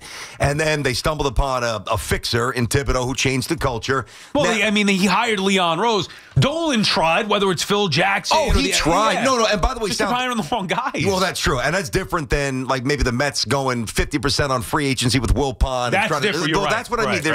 So not all quote-unquote bad ownership is the same. Some are cheap, some are stupid, some are just absentee, some are whatever. Right. I don't think that Giants ownership is stupid. I don't think that they're cheap. I just don't think that they've evolved with the league the way the rest of the league has evolved, because the evidence tells us that the Giants are playing or trying to play a brand of football that was played in the 70s and the 80s, and they stink at it. Here's my issue, though, with this particular argument. Of course, you could get on ownership. Like, I would get on them for Gettleman, and I would get on them for forcing the hand with Daniel Jones. Did anybody really think Joe Schoen and Brian Daboll were awful hires at the time? No, we lauded them for leaving the going outside of the Giants organization, which they were always reluctant to do. So that's my point. And now in year 4, are we looking at Mara saying this is Mara's fault, or are we saying Schoen and Daboll have not done their job? Well, it's a good volley back, and the answer is probably more about Schoen and Daboll not doing their job, but because there's been other mistakes before, even though we thought that Schoen and Daboll was a good hire by Mara and the Giants, what transpired before that, they even held on to Jerry Reese too long. Like, we can go chapter and verse about what the way they mismanaged Eli with Geno, like the way Coughlin walked it off the stage and shot them a look that just put lasers through the Giants' body. Like, let's not mince words. The Giants have been a train wreck for a long time. BT and Sal on the Fan. Speaking of train wrecks for a long time, we'll get to the Jets when we come back. Your partner's actually kind of happy. Maybe things are changing. 888-808-1019. BT and Sal on the Fan. Keep listening for your chance to score a pair to see Mike Tyson. Return of the Mike Tour coming to Hard Rock Hotel and Casino Atlantic City on January 23rd. From our friends at the Hard Rock Hotel Atlantic City. Tickets go on sale Friday 10 a.m. at Ticketmaster.com. It's all from the Fan, 101.9 FM and always live on the free Odyssey app. Hey, FanDuel is getting you ready for kickoff with an offer you won't want to miss. New customers can bet just $5 and get $300 in bonus bets if you win. That's right. Pick a bet. Bet $5, and if it wins, you'll unlock $300 in bonus bets to use all across the app. You can build parlays, bet player props, ride the live lines, whatever your style, FanDuel has you covered. The NFL season is finally here, and the only question is, are you ready to play? Visit FanDuel.com/Boomer to download the FanDuel app today and get started. That's FanDuel.com/Boomer. Now, we all love the app around here. It is safe, secure, and when you win, you get paid instantly. FanDuel Sportsbook is the official partner of WFAN. 21 and over and physically present in New York. First online real money wager only. $5 first deposit required. Bonus issues, non-withdrawable bonus bets that expire 7 days after receipt. Restrictions apply. See terms at sportsbook.fanduel.com. For help with the gambling problem, go 877-8-HOPE-NY or text HOPE-NY 467-369. 4 distinct all-electric Cadillacs. Some drive them for performance. Others drive them for the range. And some drive them because it's the only way to make an entrance. 3 different ways to turn every drive into an occasion. Whatever your reason, there's never been a better time to say, let's take the Cadillac. The all-electric Cadillac family of vehicles. Escalade IQ, Vistic, Optic, and Lyric. Visit your Tri-State Cadillac dealer today. Some things are hard to commit to, like learning how to surf or saving for a family vacation. But one commitment that's easy, switching to Fios Home Internet with a 5-year price lock guarantee. That means 5 great summers of fast, reliable internet at the same low price. All with the Fios 1 gig internet plan. Plus no hidden fees or equipment charges. Call 1-833-VERIZON to switch today. Price guarantee applies to base monthly rate only for new and existing My Home customers. Whenever water damage strikes your home or business, call on the cleanup and restoration specialists at 1-800-SERVPRO to help make it like it never even happened. That's 1-800-SERVPRO. Franchises are independently owned and operated. Your cold is coming. Your cold is coming. When you feel a cold coming, shorten it with Zicam, the #1 cold shortening brand. Oh, no, not before my big trip. The big trip you've been planning is coming up, and so is your cold. But Zicam can shorten your cold and get you back to planning sooner. Thanks, Revere. We really should keep Zicam in the house. Shorten your cold with Zicam. Take it from America's most revered messenger. Shorten your cold at the first sign with cold shortening products from Zicam, the #1 cold shortening brand. Available in stores or see where to buy at Zicam.com. Oh, no. Ah, that's the sound of someone who's misplaced My debit card. their debit card. Where'd I leave that thing? Not at the gas pump, or the checkout counter, or the roof of your car. Now, if he has the Chase mobile app, he can use Card Lock. Wait, I could just lock my card. Yep, just a few tippy taps on his phone, and that sound? That's peace of mind from Chase. Chase mobile app is available for select mobile devices. Message and data rates may apply. JP Morgan Chase Bank N.A. member FDIC. Don't miss a moment when the Mets host the Texas Rangers. Friday, September 12th through Sunday the 14th. Prior to Saturday's game, former Mets managers and players will face off in the Alumni Classic game. The first 15,000 fans through the gate on Saturday will receive a Mrs. Met bobblehead from Cadillac. And on Sunday, the first 5,000 kids under 14 will get a lunchbox from Stop & Shop. The homestand continues with series against the San Diego Padres and Washington Nationals. Get your tickets now at Mets.com/tickets. We've got more sports talk coming up on The Fan. This is the story of the one. As a custodial supervisor at a high school, he knows that during cold and flu season, germs spread fast. It's why he partners with Grainger to stay fully stocked on the products and supplies he needs, from tissues to disinfectants to floor scrubbers. Also that he can help students, staff, and teachers stay healthy and focused. Call 1-800-GRAINGER, click Grainger.com, or just stop by. Grainger, for the ones who get it done. COVID-19 has cast a spotlight on the stark inequalities that drive poverty. The poorest communities in the U.S. and around the world are suffering the most. Oxfam believes we can put systems in place to protect health and livelihoods in the future if we work together with dignity and compassion. Learn how you can help offer safety to the most vulnerable and fight for a more resilient future at oxfamamerica.org. Sponsored by Oxfam America. Recovering from an addiction is an individual accomplishment. A young mother who chose recovery to care for her family. A high school athlete overcoming opioid addiction. A couple celebrating his recovery. Everyone's recovery is different, and there's no shame in asking for help. Call 844-REACH-NJ. Trained counselors are available 24/7 to help you find the recovery option that's best for you. Tell us your story, and let's begin your recovery today. A message from New Jersey Human Services. Our friends at Town Fair Tire remind you that at Town Fair Tire, you always get the guaranteed lowest price on name brand tires from Connecticut to Maine. Nobody beats Town Fair Tire. Nobody. Wake up with Boomer and Geo. Mornings 6 to 10 on WFAN, WFAN FM, WFAN FM HD1, New York, and Odyssey Sports Station. WFAN Sports Flash. And this report is brought to you by Moderna. Quiet night as opposed to what yesterday was. Just the Mets in action tonight as they will be in Philadelphia. The youngster Nolan McLean takes the ball facing Aaron Nola. Over the weekend, the Mets lost 2 of 3 in Cincinnati.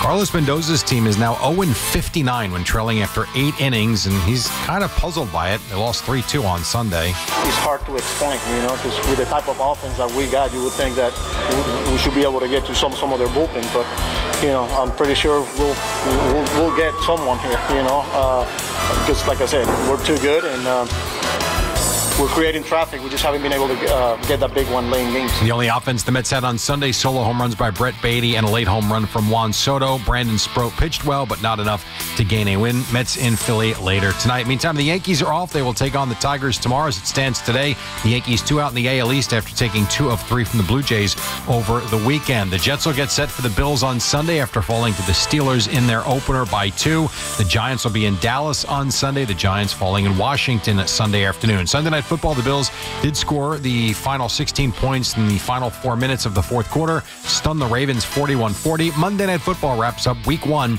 Vikings take on the Bears in Chicago. Westwood One's coverage on the Fan at 8 p.m. This report brought to you by Approved Oil. Visit freezerate.com. Approved Oil has been the leading heating oil dealer in New York for over 90 years. With today's low rates, now is the time to lock in for the upcoming winter before the cold weather drives prices up. Lock in a low rate and enjoy a worry-free winter with Approved Oil. Visit freezerate.com. 66 in Central Park. That's what's happening. I'm Jerry Recco on WFAN. Now streaming our podcasts on Apple Podcasts, Spotify, or wherever you get your podcasts. Catch all the play-by-play with Susan Waldman and Dave Sims. The home of Yankees radio. The Fan on the Odyssey, iHeart, and TuneIn apps.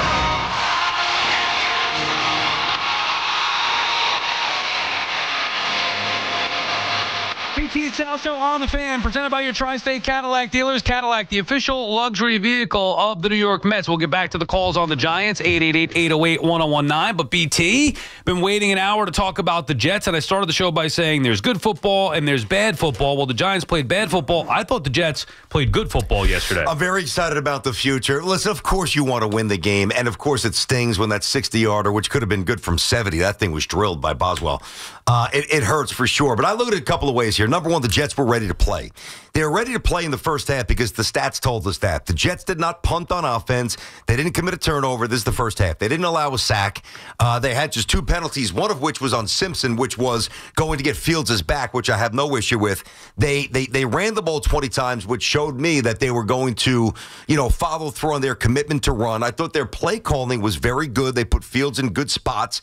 They looked pretty poised, and they looked well-conditioned. So to me, it was emblematic of a tough, focused offseason by a rookie head coach, which to me portends good things. Yeah, I don't even know if I could say I look at him as a rookie. He is obviously by definition a rookie head coach, but what I see is a guy who has been preparing for this opportunity far too long, and he should have probably gotten an opportunity. I don't know why he hasn't, but he should have gotten an opportunity to be a head coach many years ago. When they talk about the age, yesterday they mentioned it with Tomlin and Aaron Glenn are the same age. Yeah. Tomlin's been doing it for 20 years, whatever it may be. Yeah. Aaron Glenn. Now, I wanted to hire Pete Carroll, and obviously he had success with the Raiders, so it's just a totally different philosophy. Aaron Glenn is the right guy. And I feel like you could say that definitively. It doesn't mean that the Jets are going to win a lot of games. It doesn't mean that he's going to be able to overcome the ineptitude of the owners or whatever other. Aaron Glenn is a true leader of men. When he gets up there and addresses the post-game commentary stuff, he gives you honest answers. He's not a machine that's talking in circles like Brian Dable and won't acknowledge or answer anything. He hits stuff head on.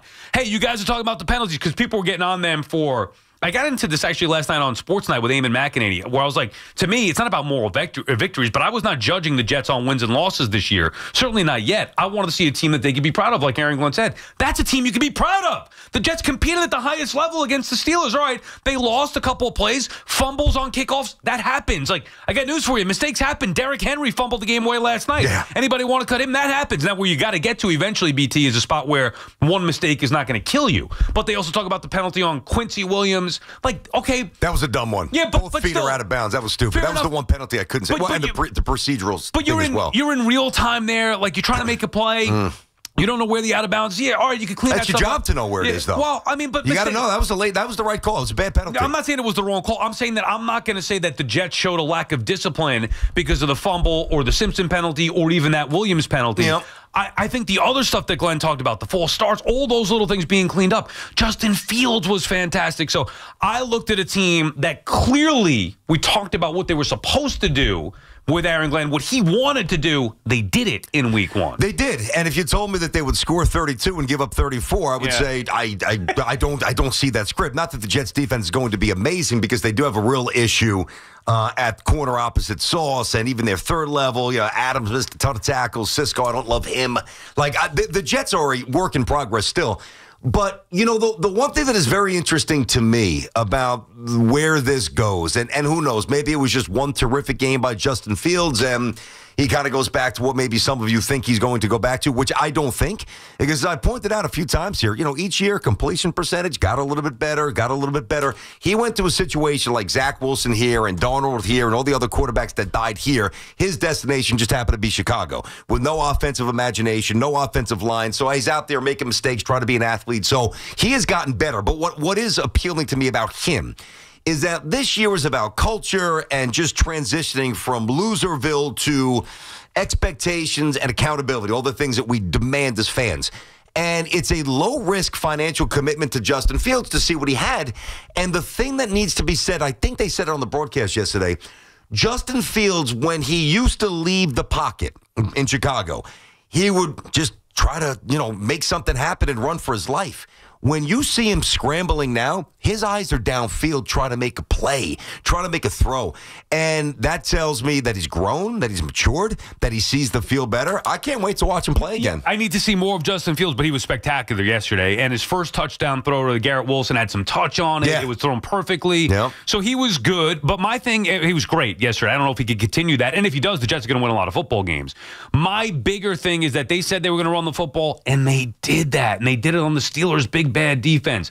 They were able to stop the run as well. Okay, Aaron Rodgers lit him up and threw for 4 touchdowns. Like you kind of expected that was going to happen. I thought Sauce did a good job, but Sauce did a good job on DK Metcalf for the most part. I agree. Jets were a little unlucky too. That catch at the end where DK messed it up and then it fell back into his hands. I know. Okay, look, guy hits a 60-yarder. What are you supposed to do? Look, the fumble on the kickoff changed the whole game as far as the win-loss thing. But if I'm not you said the Jets are a work in progress. Mm-hmm. Yeah, it's week one of a brand new regime. So if I'm not going to evaluate their season on wins and losses, and I'm not going to do that, I have to be thrilled about everything that we saw from Aaron Glenn and his team. They went out there, they played hard. I'll give you another little thing that I loved about it.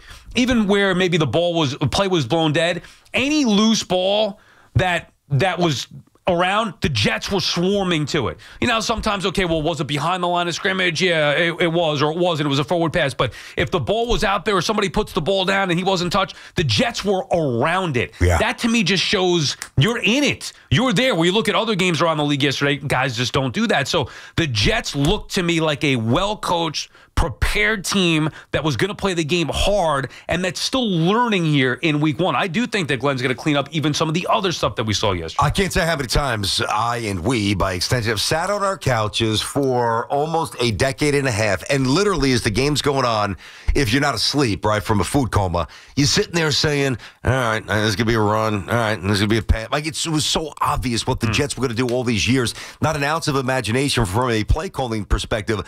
I thought they had a really good balance yesterday, but also I thought they avoided being predictable, so I think that portends good things for the new OC as well, Hangerstrand. But the other thing I would do this. Now, I almost didn't want to say this, but I'm going to say it. I would cut Gibson today. Whoa. I would cut him. I would cut him because, to me, that's number one. He's had ball security issues in the past. Okay, fair enough. And if he didn't have ball security issues in the past, I'm not doing that today. But he is very expendable because, quite frankly, he's not very good at his job. And when you're not good at your job and you're sloppy / unreliable, you are expendable. And I know it's cutthroat and it's callous, and I hope that he would latch on with another team and make some money. But that is a chance. It's an opportunity. That's why they lost the game. That is an opportunity for Aaron Glenn to even accelerate the messaging in the building. There are certain things, men, that will not be tolerated. It wasn't a jarring hit with the helmet. It was a strip with the hand. You got to tuck that ball away.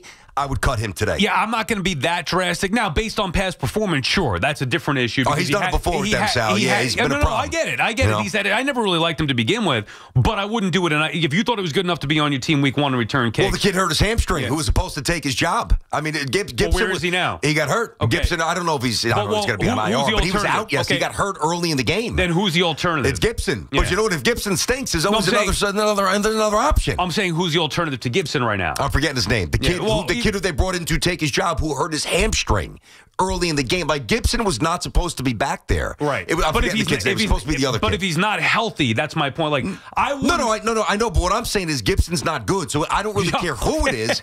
Now, it might not be an upgrade, Sal, but it might be like a wash. But what you're doing. Yeah, if you can get better, you want to get better. But what you're telling the team is, guys, unacceptable. There are certain things. If you don't know the playbook, if you're not on time, if you don't work hard, if you're not a good teammate, if you can't protect the football and we can't trust you, you got to go. I just think it's a very tricky thing because then what happens when Breece Hall fumbles? Well, Breece Hall's better than Gibson. You look the other way. I'm just saying if he keeps doing it, you bench him for Braylon Allen. Yeah, that's the point. If he keeps doing it, one mistake, it's not just like, well, okay, he made a mistake. No.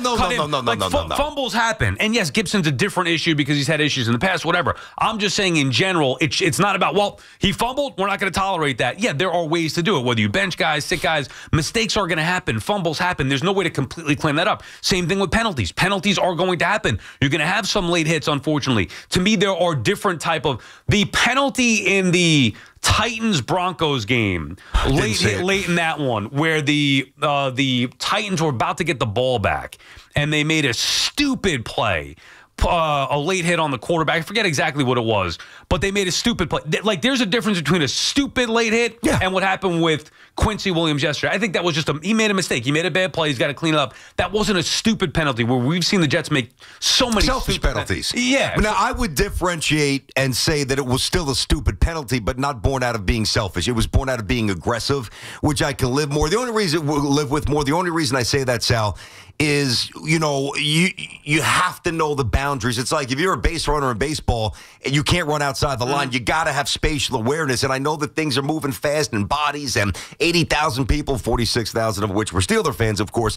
Things are flying fast. I get it. But when 2 feet, not one, when 2 feet are 2.5 feet into the white boundary, to me, that's a dumb penalty. What I will say definitively about Glenn, we'll get back to your calls here, 888-808-1019. If they don't eventually have success, it's not going to be because of him. It will be because they will not have the proper guy putting the right talent around him. I think Aaron Glenn is a home run head coach. You hear it every time the guy speaks. That was the case from the beginning, and then you got to see it right out of the gate in week one, the way his team played. I'm not into moral victories, but when you're talking about big picture, where the Jets have been coming from with the ineptitude, like the highest levels of ineptitude, to one game with the new head coach, I think you have to be. If you're a Jet fan, you're doing yourself a disservice if you're not happy with the way that they looked in week one. I'm pumped. I really am. I do think they've got the right guy now because Aaron Rodgers threw 4 touchdowns. Like, that Rodgers stuff's going to seep into the mindset. Of course, even though Aaron's got to say it's not about more victories, and he's absolutely right. But there's got to be a transition from being awful to being competitive, which the Jets were highly competitive. So I'm not going to grade them out and say it's a failed week because they didn't win the game. But did it have to be Aaron Rodgers? Like, that is the one thing, even from a Jets perspective. Like, come on, man, it's Rodgers. No picks, 4 touchdowns. Come on. You knew that was coming, though. Ray is in Babylon. What's up, Ray? I'm not happy, but I'm pleased. The Jets put on some performance last night. One thing, gentlemen, that you didn't mention was that the offensive line gave up 0 sacks. Think about that. Yeah. I'm high on this offensive line. There was 0 sacks. They allowed Fields to pass for 218 yards. Breece Hall was a force yesterday. If we didn't have, that stupid Gibson, hit the bricks, get out of here fumble, that was converted into a touchdown. I hate to say this. We could have, should have. I don't want to sound that way. Yeah. And I really am open and go negative Jet fan. I can't be negative this morning. Yeah. I'm going to quote Aaron Glenn. It's not a moral victory, but for the love of God, Madonna Mia, there is something to build on. Attaboy, Ray. I love it. See, that's the sound. That's what I'm talking about right there. Ray, thanks for the call. Now, listen, this isn't even really a nitpick, but it does need to be said. But he's going to figure this out. You can't have one timeout with a minute to go. Like the good teams and the veteran coaches and the coaches who elevate and eventually. Well, they blew one on that 2-point attempt. That one you can't have. I did make that's that what I'm saying. Yeah, you come on. Like, so you get the ball with 1 minute and 3 left, and then the play call I thought was bad as well. On the 2-point goal, when he threw the fade in the back of the. I hated come on, that. dude. You can't do that. I hated that play. I'm happy you say that. Yeah. That's not on Aaron Glenn. That's on Hangerstram. But to me, like the margin for success on a fade to the right part of the end zone with a smallish wide receiver. It's not Megatron or Altoon. I'm on the same page with that. But I got to say one thing too, because this speaks to something that doesn't just happen in week 1. It happens when Glenn first walked in the building. That is going to really be good for this team fast moving forward. They gave up 14 points in 50 seconds, as we know. And at that point, I'm sitting there saying, all right, this thing just got very wobbly, very fast. And they go from winning big to losing 31-26. What happens after the 14th point and 50th second elapses? The Jets go Hall, Reynolds, Hall, Taylor, Fields, Hall, Fields, penalty, touchdown. So they punched right back. And, that would have been a good time for a team that didn't have any mental toughness or spirit to check out. We played a good first half. Steelers got a lot of Hall of Famers. They got 50,000 fans in here.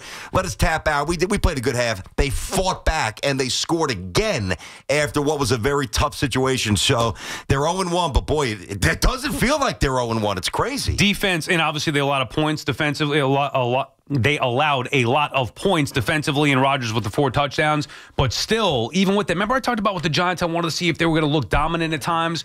Never really got that feel.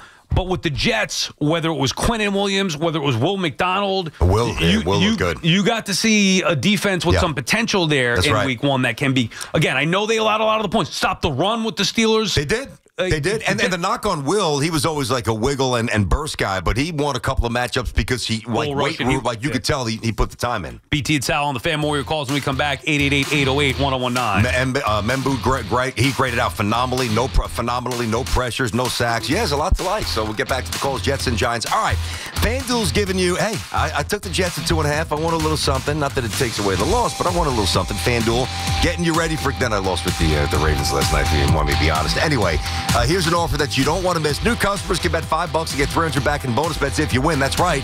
All you have to do is pick a bet $5, and if it wins, you'll unlock $300 back in bonus bets to use all across the app. Build parlays, bet player props, ride the live lines, whatever your style. FanDuel has you covered. The NFL season's finally here, as we know, and it feels great, glorious, in spite of our teams being winless. The only question is, are you ready to play? And if not, you got to jump in, get the app, and have a little fun. FanDuel.com/BT is how you download the app today. All right, FanDuel.com/BT. We love it around here. It is safe and secure, and when you win, you get paid right away. Instantly. FanDuel is the official partner of us here at WFAN. 21 plus and physically present in New York. First online real money wager only. $5 first deposit required. Bonus issued as non-withdrawable bonus bet that expires 7 days after receipt. Restrictions apply. See terms at sportsbook.fanduel.com. And for help with a gambling problem, call 8778-HOPE-NY or text HOPE-NY New York sports is more than a game. It's a lifestyle.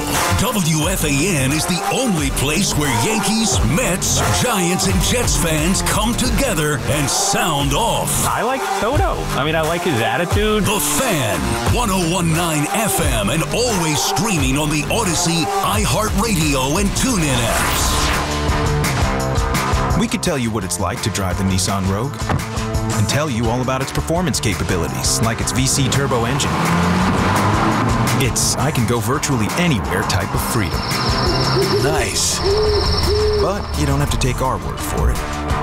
Go drive it for yourself. You're up. Experience the power of the Nissan Rogue. Drive the Nissan Rogue. Get 0% APR for 60 months on the 2025 Nissan Rogue, Pathfinder, or Murano. Visit your local Nissan store and nissanusa.com today.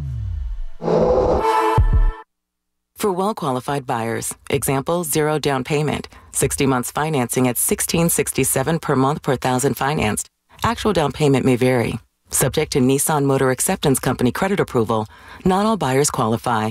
Dealer contribution may affect actual price set by dealer. Contact dealer for details. Ends September 30th, 2025. mNEXSpike COVID-19 vaccine mRNA by Moderna has arrived. To learn more and find it near you, visit mnexspike.com. That's mnexspike.com. That's the sound of James adding long-lasting Gain scent boosters to his laundry this morning.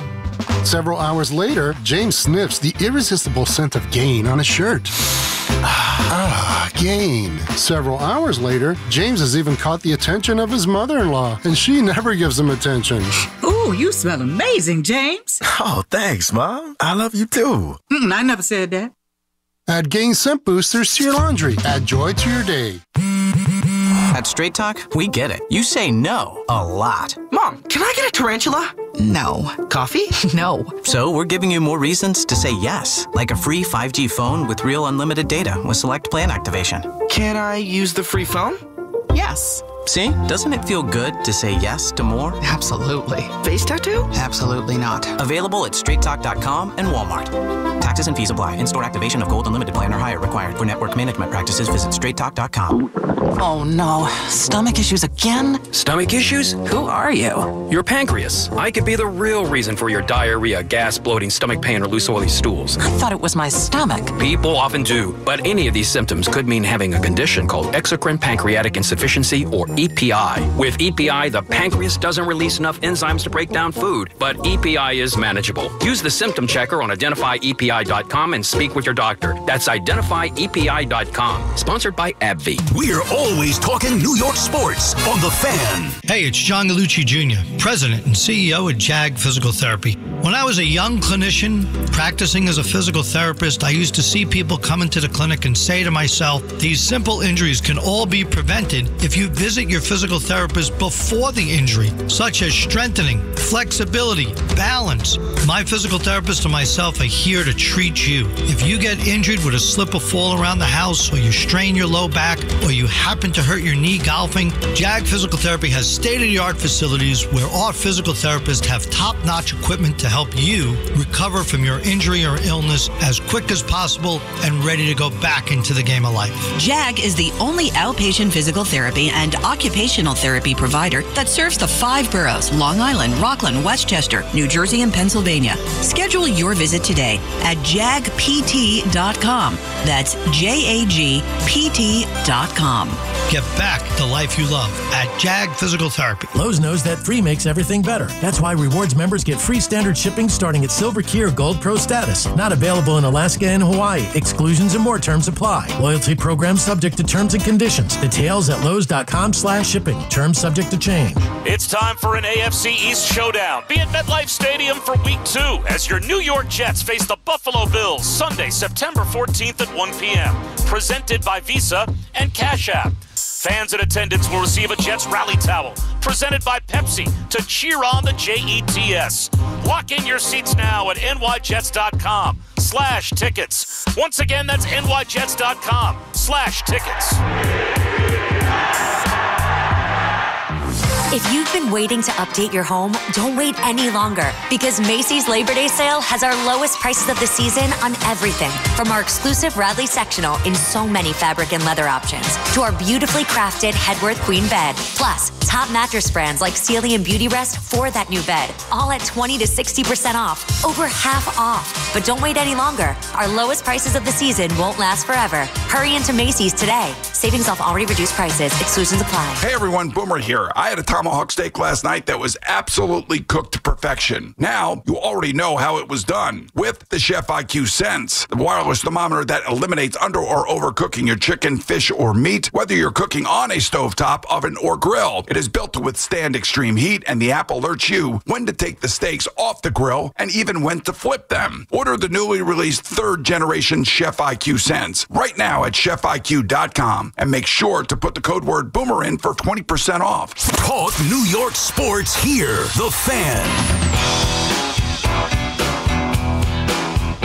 All right, BT and Sal back on the Fan. Hey, call the number 10, 866-540-WFAN, 866-540-9326. Who wants to go and see Mike Tyson get back in the ring? Win a pair of tickets to see Iron Mike. Return of the Mike Tyson Tour over at the Hard Rock Hotel and Casino over at AC on January 23rd. So you get out, watch Mike, throw a few punches, I'm sure take a few punches, and maybe go play a little blackjack, hang out with your buddies over at the Hard Rock. It's all from our friends at the Hard Rock Hotel in Atlantic City. BT and Sal on the Fan. 888-808-1019 is the number to call. Get back to the phones here. Obviously talking about yesterday. We'll get into some of the NFL stuff around the NFL as well. But yeah, BT, I had, as you go through these games and however you want to dissect it and go over your notes, I only had a couple of negative notes with the Jets, the Gibson fumble, the 2-point conversion, play call, and the timeout before that. Other than that, I thought it was a good effort from the Jets. And with the Giants, it was just another mess with the same old stuff. Now, it doesn't mean it's going to be that way the rest of the year. And obviously, the talk is going to be about Jackson Dart. But for now, based off of week 1, the Jets executed what we were expecting. Remember how we had the conversation on Friday, the hope moving forward? Yeah.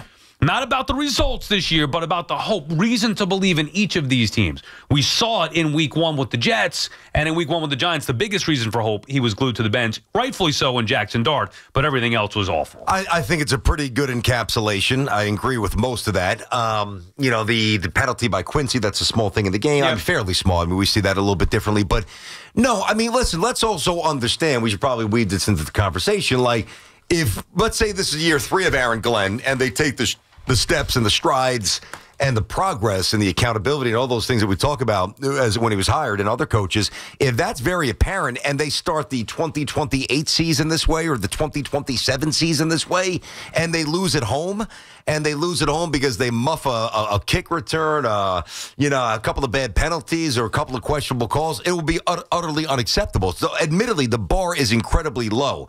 But I look at it, the thing that really jumps out to me is that they were ready to play the game. They did not punt in the first half. They did not commit a penalty, and they did not allow a sack. A sack. So big-time progress by the Jets. The Giants, the same old broken record until it's not. All right, we'll get your calls in on both the Jets and the Giants. Andrew is calling from Lawrence. What's up, Andrew? Hey, guys. How are you? Good. It's been a while since I don't know if we spoke, but I usually don't get a hold of you guys. You're so busy. Sal, first of all, my condolences about your brother-in-law. Thank you. Appreciate it. I was, really sorry. So I'm a big-time Jets fan. Like, I was born in 69, so just that mentality. So I was watching the game with my son yesterday. Just give me a second. He was getting so sucked into it. I'm like, damn, I just can't do it. And then we had that fumble and that crazy pinball with the Metcalf. I'm like, we're jinxed. So I'm like, maybe we need a Jaxorcism. Someone must have sold their soul after 69, and we're never going to see one until we abolish that. Just what is your thoughts? Because yesterday it looked so good to me. Yeah. Like I was so excited, but I'm like, I can't believe what happened. Well, Andrew, let me ask you this. Or anybody that thinks that the Jets are cursed or an exorcism is necessary, what exorcism did the Red Sox perform before they started winning all these World Series which was obviously tied into the curse of the Bambino? I know it's something that we latch onto and it's part of lore and it almost helps us I guess, understand on some deeper level, like our fate. But I don't believe it's always our fate. And you guys know where I stand on that. I think when you hire smart people, and Dolan really is a great example of this, because Dolan for 20 years did everything wrong.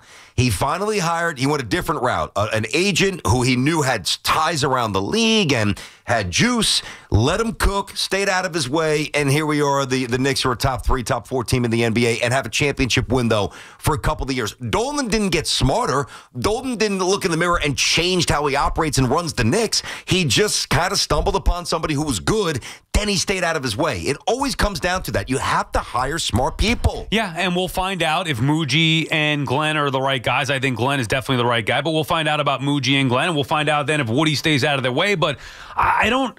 Look, I understand the feeling as a fan when your team loses a game. Obviously, it happens all the time, right? But if you're evaluating this Jets, like, I don't know what the expectations are for the fans who are hurt that they lost yesterday, other than, yeah, it hurts to lose a game. It happens. Even the best teams are going to lose 5-6 games throughout the course of the year, and you're certainly not going to be one of the best teams. There were many, many, many more reasons to be proud yesterday if you're a Jet fan than there were to be frustrated. Outside of the end result, which took a miracle with the 60-yard field goal, the catch that shouldn't have been a catch, whatever it may be. Like, yeah, Rodgers got the last laugh. Barely. He really didn't deserve to get the last laugh, even with his 4 touchdowns. The Jets outplayed the Steelers all afternoon. The fumble on the kickoff happens. It changed the entire feel of the game. But I would come away with that saying, you know what? Man, our quarterback looked great. We ran the football down their throat. Our defense showed signs. We stopped the run. We got to the quarterback at times. The coach says and does all the right things so far. Mm-hmm. He looks like a man out there. He acts like a man, not somebody who's scared of the lights or the questions or the cameras. Yeah. Good God, that's such a big deal, because when you act like that in front of everybody, that's what he's doing in the room with the players. Correct. He's also doing it to everybody to see. Nobody's ever going to be able to get him with anything because it's all honest and truth. And he doesn't care what anybody says because he believes his way is the right way. Yep, I think that's well said. And I think when you are consistently, like emotionally consistent, and how you deliver messaging, I think is going to be embraced, because guys will know where they stand. Listen, it's always hard being disciplined, no matter what level you're playing at. But as a pro, even great college players, I guess every level, like, people really do want to get coached. They want to know what to do. The most frustrating thing is when I'm not held accountable because you don't really know what my job description is. If you tell me what to do and I don't do it, it's on me, not you. So I get it. Listen, guys, one of the things that we roll the dice on when we are this passionate with these teams is that we run the risk of getting hurt. That's just the way it is from a sports perspective. Well, that's yesterday. We're hurt because we should have won that game, and I'll say we should have won that game in a lot of ways. But the alternate universe is you sit there in a coma, transfixed on a TV that's spitting back nothing but negativity. 3 points and a half, 12 penalties in a game, minus 14 minutes in time of possession, the turnover rate -3 or -4. Like pretty much every other Jet game for the last 12 to 15 years. I will take this hurt because it will be the bridge to cross into the good. 100%. Philip is calling from Brooklyn. What's up, Philip? Hey, gentlemen, thanks for taking my call. Look, I agree with everything you guys said. It theologically, it sounds good. Jaden Daniels, C.J. Stroud, Bo Nix. Look, push your chips to the middle of the table and play this kid. If the Giants go 0-4, they facing the Saints. They got the Eagles after that. They got the Chargers. They got the Vikings, Detroit, Green Bay. Put this kid out there. I've seen the Giants win all 4 Super Bowls. I haven't seen them have a quarterback with the ability that he has in terms of throwing the ball, running the ball, staying in the pocket. Look, I don't want to. They could lose this locker room. Going 0-4.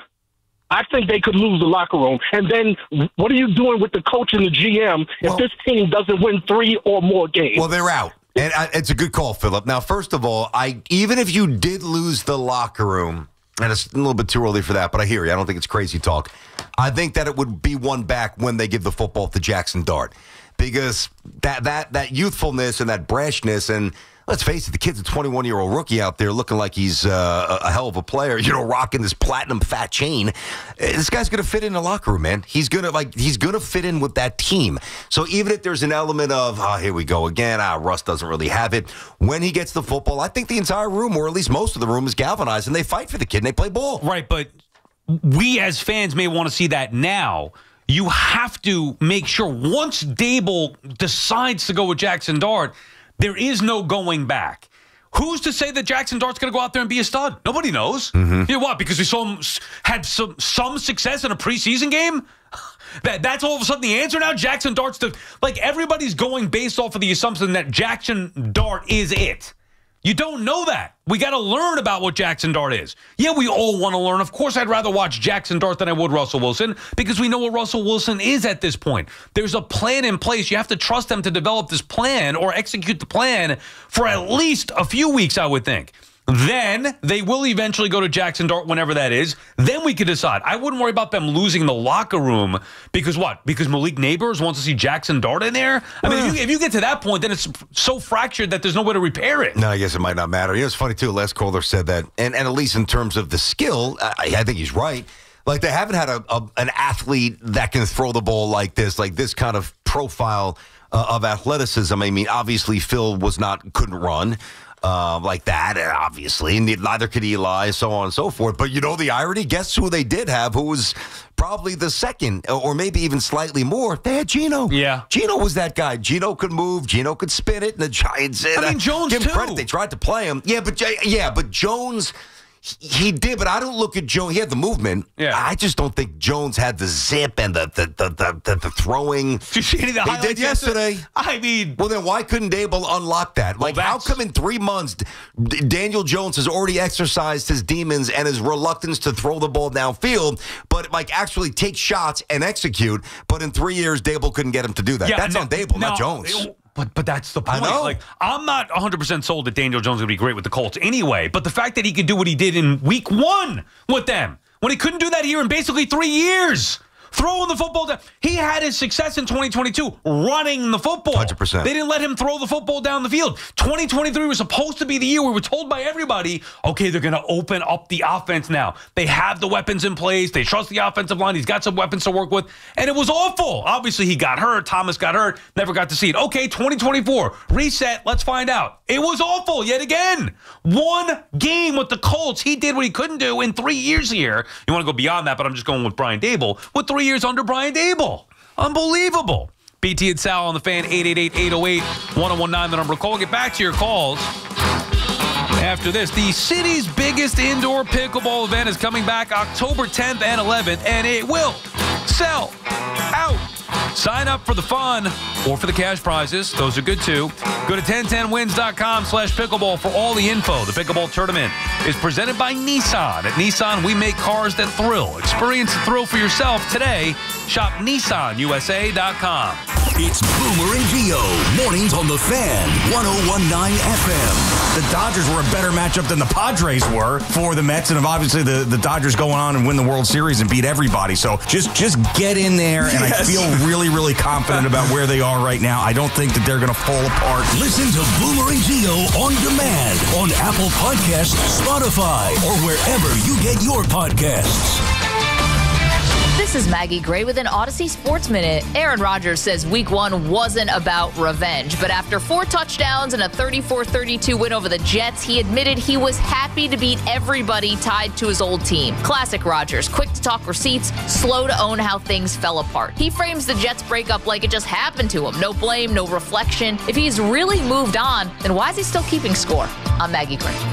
Sports fans, listen up. 1 in 8 men will be diagnosed with prostate cancer, and bladder leaks can be a side effect. That's why Depend is teaming up with the Prostate Cancer Foundation to encourage screening, because health is a long game and it's yours to win.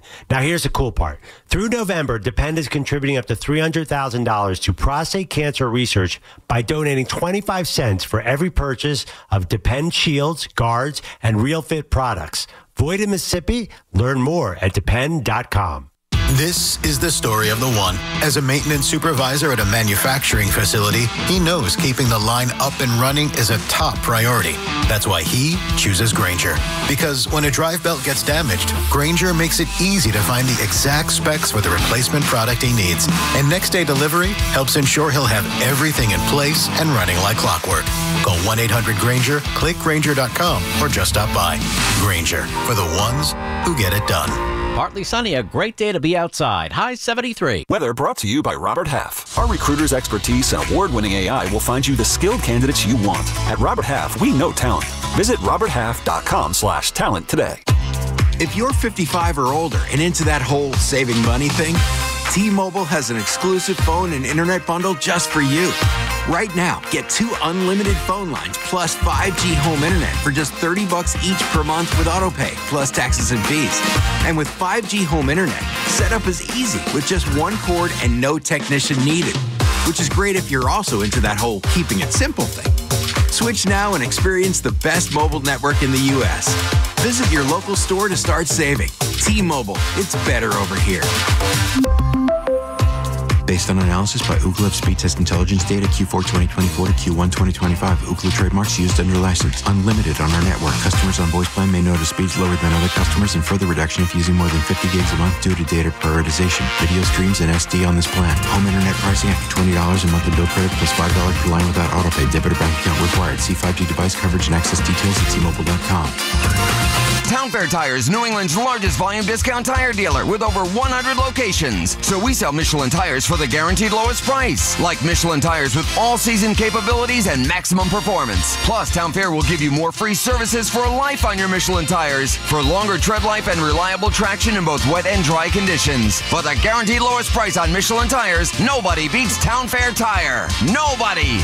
Name brands at discount prices. Town Fair Tire. Get ready for more BT and Sal on the Fan. Lunch was great. Greenwich Village is a fun spot. Can we stop at a bathroom? Are you all right? I keep having stomach issues after eating, like diarrhea, gas and bloating, abdominal pain, and sometimes oily stools.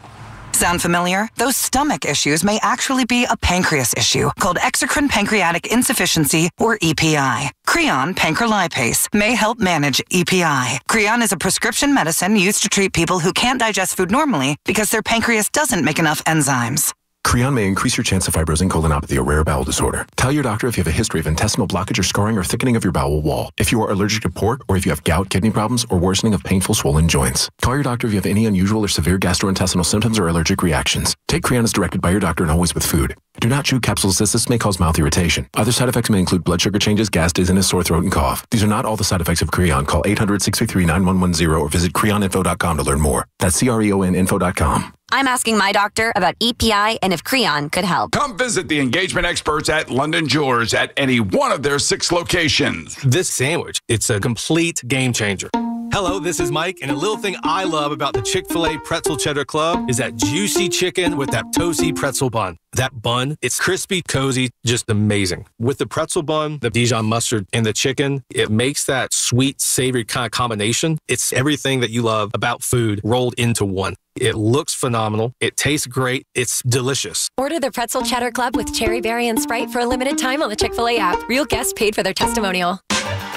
University of Maryland Global Campus offers more than 55 flexible online certificates that provide short-term credentials and real-world skills you can use immediately. With a range of affordable undergraduate and graduate certificates in high-demand fields like business, AI, cybersecurity, data analytics, and healthcare, you can earn credentials quickly to help advance your career. Learn more at umgc.edu. That's umgc.edu. Certified to operate in Virginia by Chev. Come out to Yankee Stadium to see the New York Yankees in action on Tuesday, September 23rd, when the Yankees host the Chicago White Sox. Don't miss a long-time Yankee Stadium tradition. Yankees Cap Night. The first 18,000 guests in attendance will receive a Yankees cap, courtesy of Cannon. For tickets, log on to Yankees.com/tickets. That's the Yankees and White Sox on Yankees Cap Night, Tuesday, September 23rd. Visit Yankees.com/tickets today. Get connected with WFAN to talk about your favorite teams. The Fan on the Odyssey, iHeart, and TuneIn apps. All righty, welcome back on the Fan. 11:46 Monday, absolutely stacked. Jets and Giants. Back to those calls in a minute. 888-808-1019 here on BT and Sal. Hey, Peter in Manhattan. Congrats to him, Peter in Manhattan. He won a pair of tickets to go see Mike Tyson coming to the Hard Rock Hotel and Casino. It's in AC. It's in late January, January 23rd. So Pete's going to head out there. Hopefully get a good show. Get a couple of Maybe a little vintage flashback from Mike. Couple what? I don't know. All from our friends at the Hard Rock Hotel, which is a great spot in AC. Tickets on sale, by the way, this Friday at 10 a.m. at Ticketmaster.com. And by the way, make sure you tune into Evan and Tiki for another chance to win tickets a little later on in the day. BT and Sal on the fan. Back to your calls here in just a second. 888-808-1019. So I know you mentioned that you had some action yesterday. How could you not? Like, it's week one. All right. So then I was sitting there on the couch getting everything in order for the day. My wife was actually in Atlantic City, so I was taking care of Sammy. She didn't get back till 1:30, so whatever. There's some other issues there. But anyway, I'm trying to get ready for the game. Set your fantasy lineups up. I think I have to follow up on the other. Okay. Off the air? Yeah, tell you off the air. Sammy issues or wifey issues? No issues with Sammy, my little angel. No issues with Can't wait till the next break. Go ahead, bud. So I'm like, all right, I'm just going to tell you, I'm just only going to tell you this, like real time, because I want to be real with it. How much money and all that stuff. Okay. Now, I used to have a problem. I've told you. Like, I used to get the credit. I have a credit for whatever it is, and I'd be like, hey, can you up the credit? And I just keep we've chasing. All been there. I know. We've all been there, dude. Now I actually can't do it because I just don't have the money to be throwing away thousands or whatever it was. Not like hundreds of thousands, but like $1,000, $2,000, whatever it is, like at the end of the month. Or anyway, so I've been disciplined. Last year I was very good. I told you about it. Like we would go up and down. Yeah. The one game I loved yesterday was the Steelers, -2.5. I loved it. We picked it on the air. Yeah. Loved the Steelers. I remember. So I put in, I'm like, all right, what should I do here? Do I want to put in 100? Do I want to play a little bit? Like it's week one. I deposited in my account $200. Okay. All right. Fair enough. Like From zero? Did you add it to anything? No, or was that I had zero? nothing in there. I Zero. got it. Yeah, 200 two bills. bucks. Yep. Let's see what we got. Yeah, a little action. See how you go. I put 120 to win 100 on the Steelers -2.5. Okay. Lose that by a half. Which, by the way, it moved to 3, so you got it. Well, I bought it at whatever. Oh, you bought a half a point? Like now with the sites, dude. Yeah, you can buy points. I don't know if you did, though. Yeah. Okay. Whatever it is. I was listening to the Costos and all, and the original line was 2.5. I'm like, well, I'm definitely not doing 3. I should have just done money line.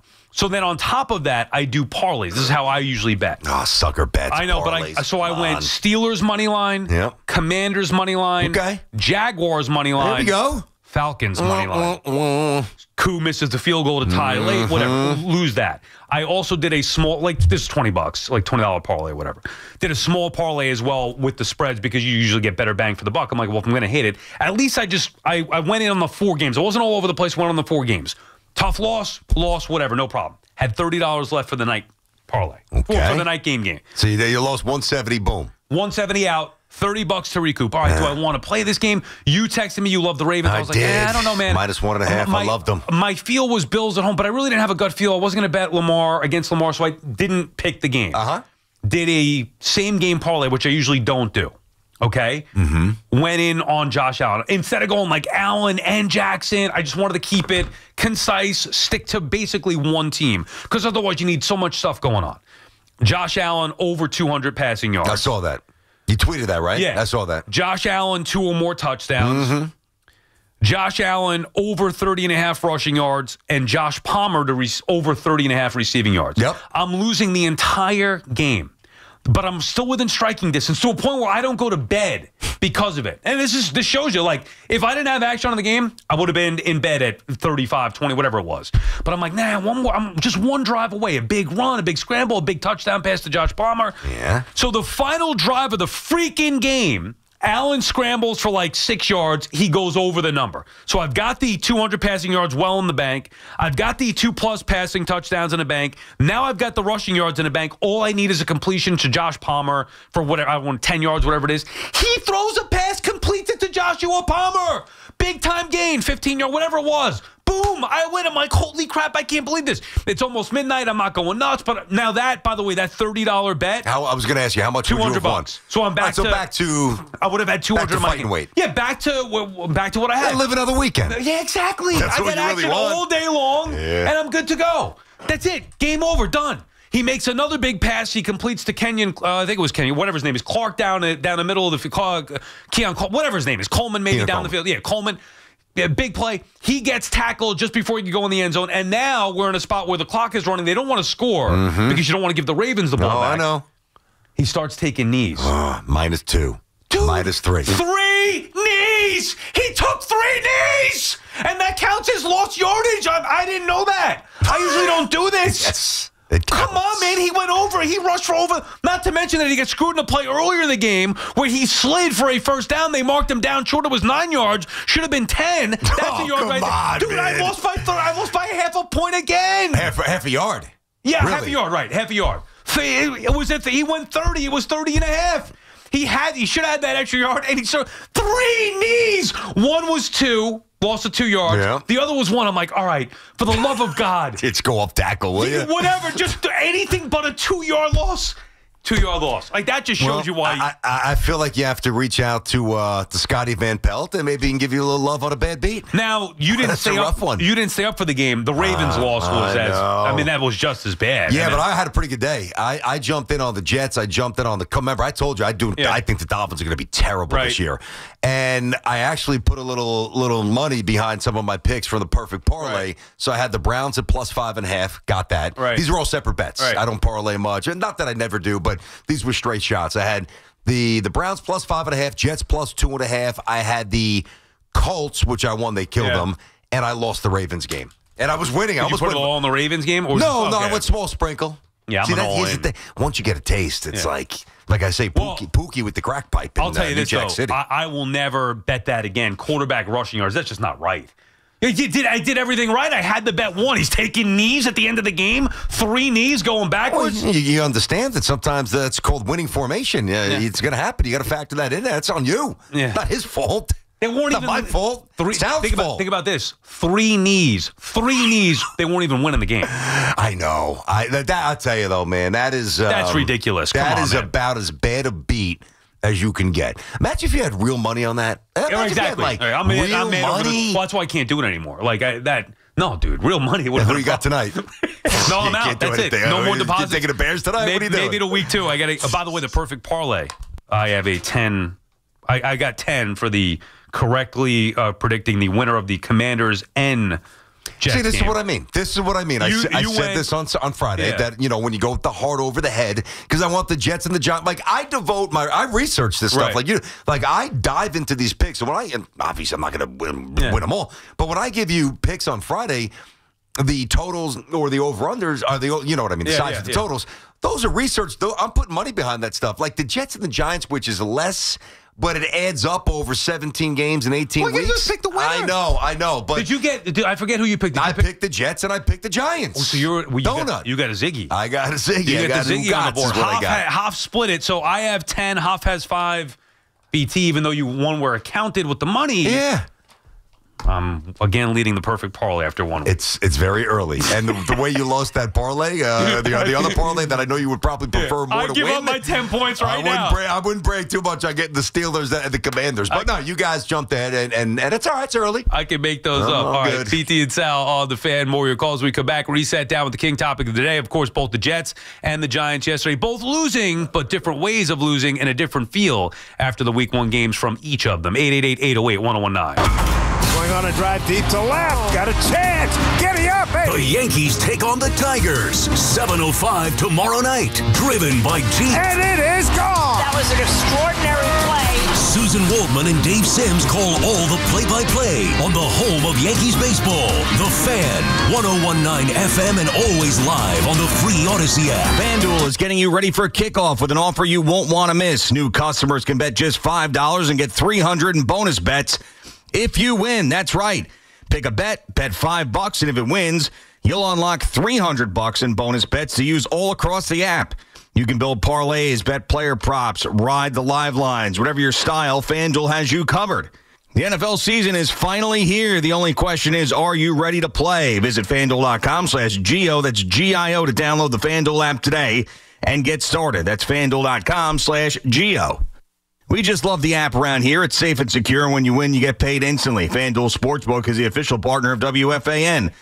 21 and over and physically present in New York. First online real money wager only. $5 first deposit required. Bonus issues, non-withdrawable bonus bets that expire 7 days after receipt. Restrictions apply. See terms at sportsbook.fanduel.com.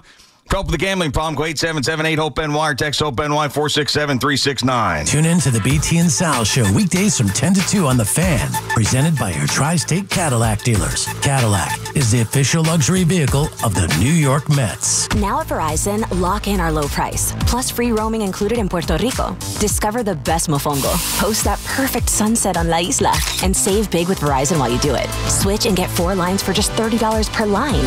See? Just $30 per month with unlimited welcome with autopay plus taxes and fees. Plus calls, texts, and data in Puerto Rico included, so you can use your phone sin problema. Stop by your New York Verizon store today. For unlimited welcome in times of congestion, unlimited 5G and 4G LTE may be temporarily slower than other traffic. Domestic data roaming at 2G speeds. Oh, could this vintage store be any cuter? Right? And the best part? They accept Discover. Accept Discover? In a little place like this? I don't think so, Jennifer. Oh, yeah, huh? Discover's accepted where I like to shop. Come on, baby, get with the times. Right, so we shouldn't get the parachute pants? These are making a comeback. I think. Discover is accepted at 99% of places that take credit cards nationwide.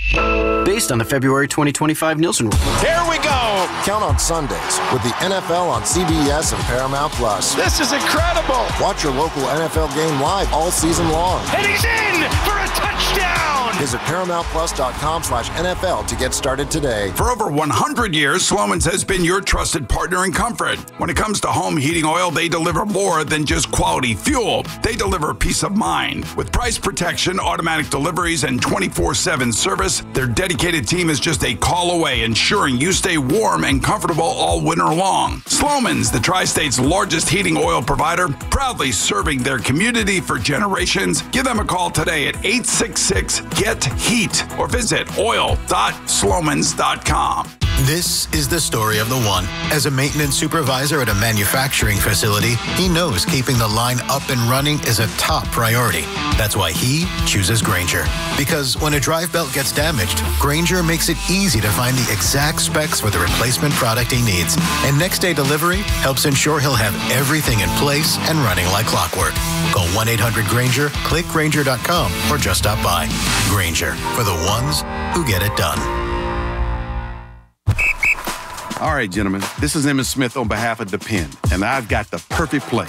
Run straight to your doctor's office for a life-changing catch. Because when prostate cancer is caught early, it's up to 99% treatable, and one blood test might be all it takes. And now through November, Depend is donating to the Prostate Cancer Foundation for select purchases. Talk about a great play. From September 1st to November 30th, Depend is donating 25 cents to the Prostate Cancer Foundation for Depend Shields Guards Real Fit products purchased in the U.S. up to a maximum of $300,000. Sold in Mississippi. My man, Dr. Jay Shah, specializing in minimally invasive and non-surgical treatments for neck, back, and sciatica, migraines, and so much more, offers pain-relieving solutions. There are thousands of five-star reviews who trust Samwell Pain for all their aches and pains. Visit SamwellPain.com.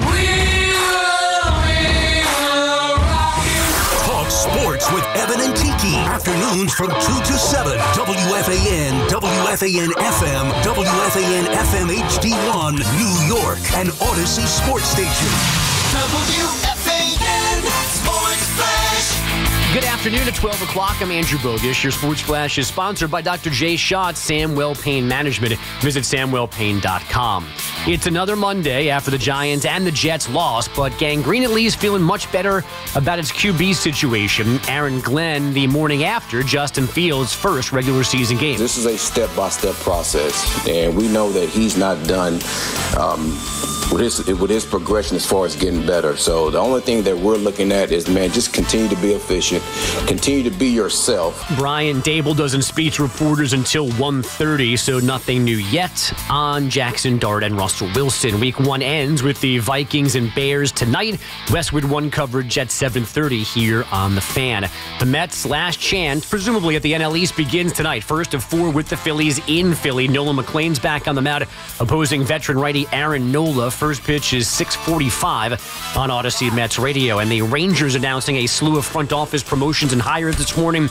One of them is bringing back former winger Blake Wheeler as a hockey operations advisor. Fan weather is sponsored by at Bet365. Football's back. Get ready for the season at Bet365. When it comes to sportsbooks, Bet365 has it all. Download the app today and see why it's never ordinary at Bet365. It's 65 and mostly sunny in Central Park, and that's what's happening. Sports flashes, top of every hour. I'm Andrew Bode. Get the scuttlebutt on your favorite team, the Fan, on the Odyssey, iHeart, and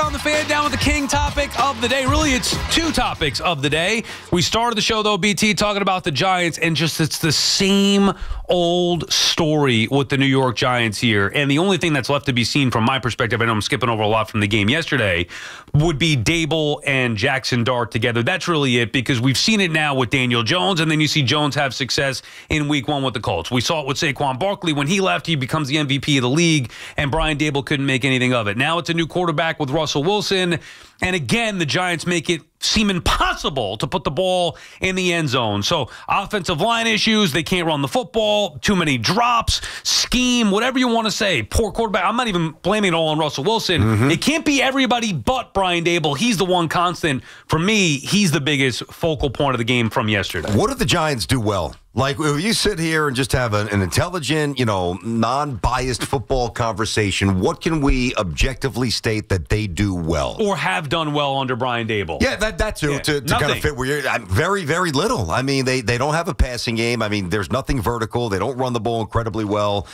They definitely don't stop the run. What we talked about all year was, and one of the things that I thought would change a little bit was that I thought that Russ would be competent, more so and better than Jones was a year ago, and some of the other quarterbacks that they had, Locke and obviously DeVito, whatever.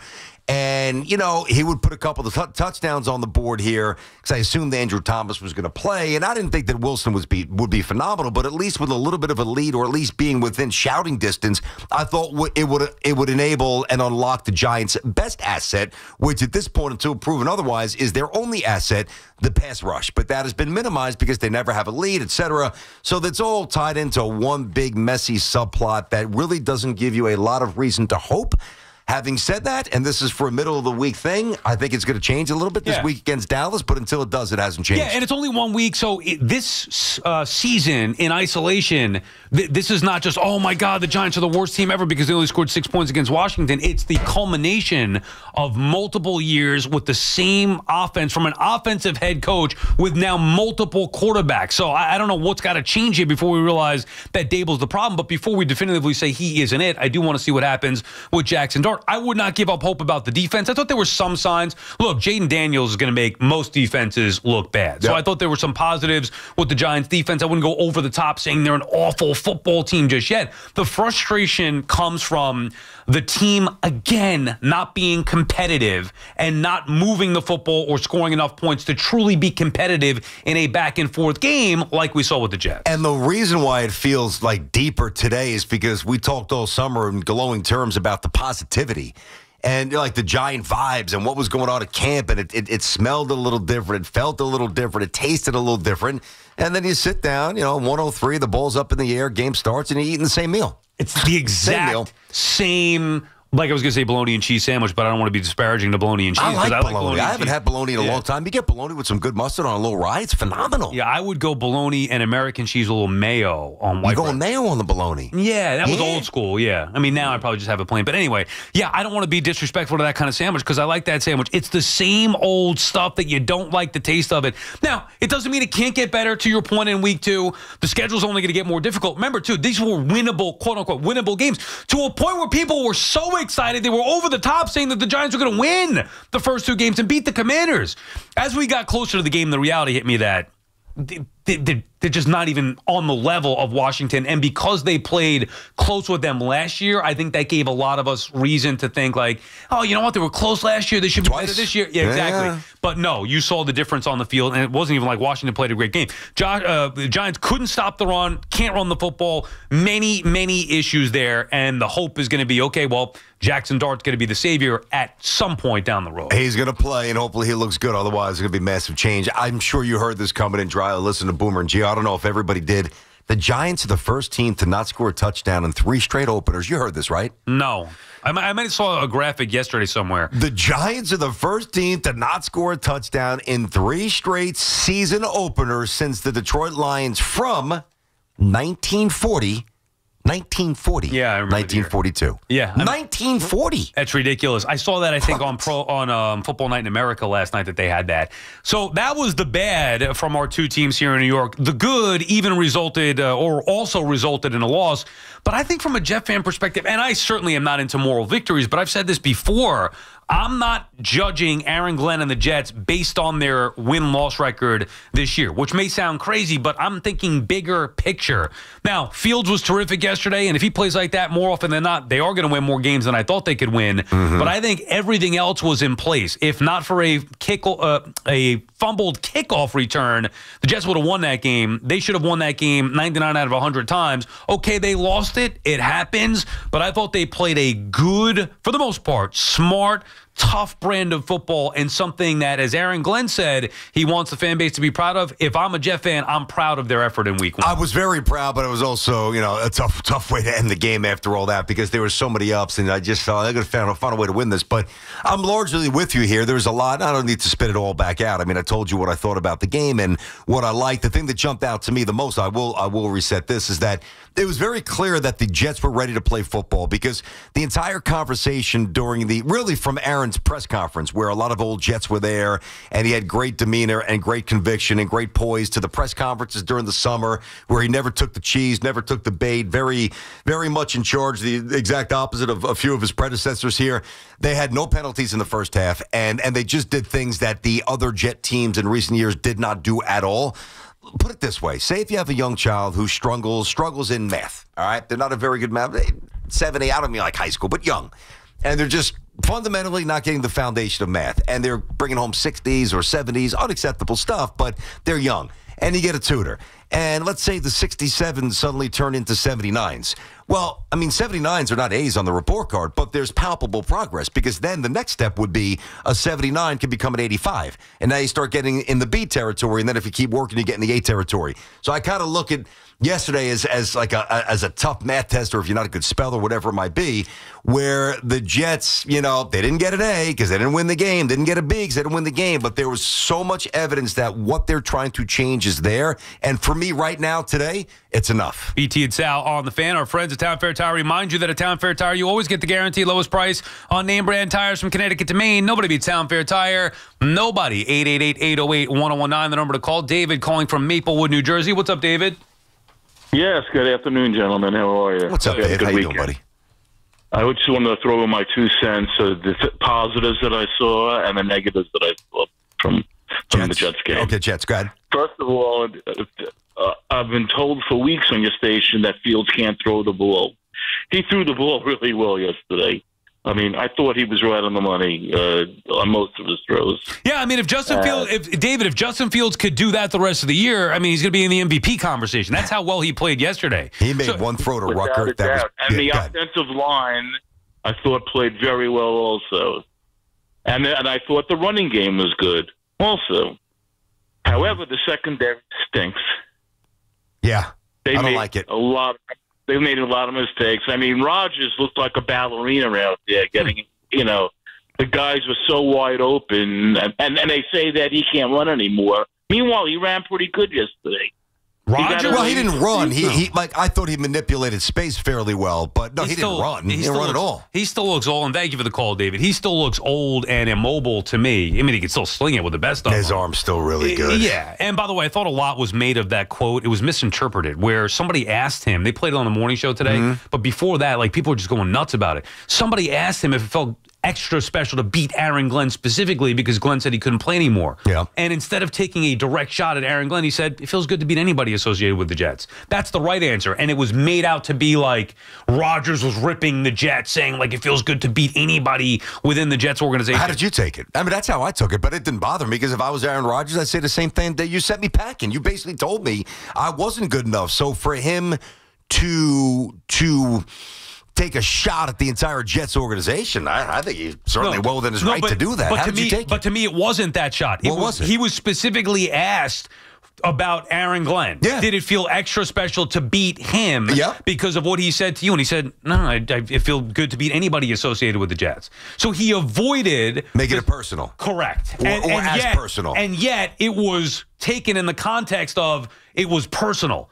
I think it was personal, but I think he found a way to get separation to be maybe to show respect for a former player. It was definitely personal. Well, There's no doubt it was personal against the Jets, and it should be. Understood. It should be. But I'm saying it was made out to be that Rodgers was saying that specifically, like after the game, it felt great to beat anybody associated with the Jets organization. That's not what happened. He was asked if it felt good to beat Aaron Glenn specifically. He avoided that, taking the high road, just saying, I don't care. Basically, I'm paraphrasing. I don't care who you are. It feels good to beat anybody associated with the Jets organization. Not, ha-ha, Jets. He let everybody know about it. Yeah, and then he followed up with the, okay, go ahead. Play this whole, do you have the question too? Go ahead, play this. Beating him, is there significance in that since he basically told you to your face that he didn't think you were right for that team?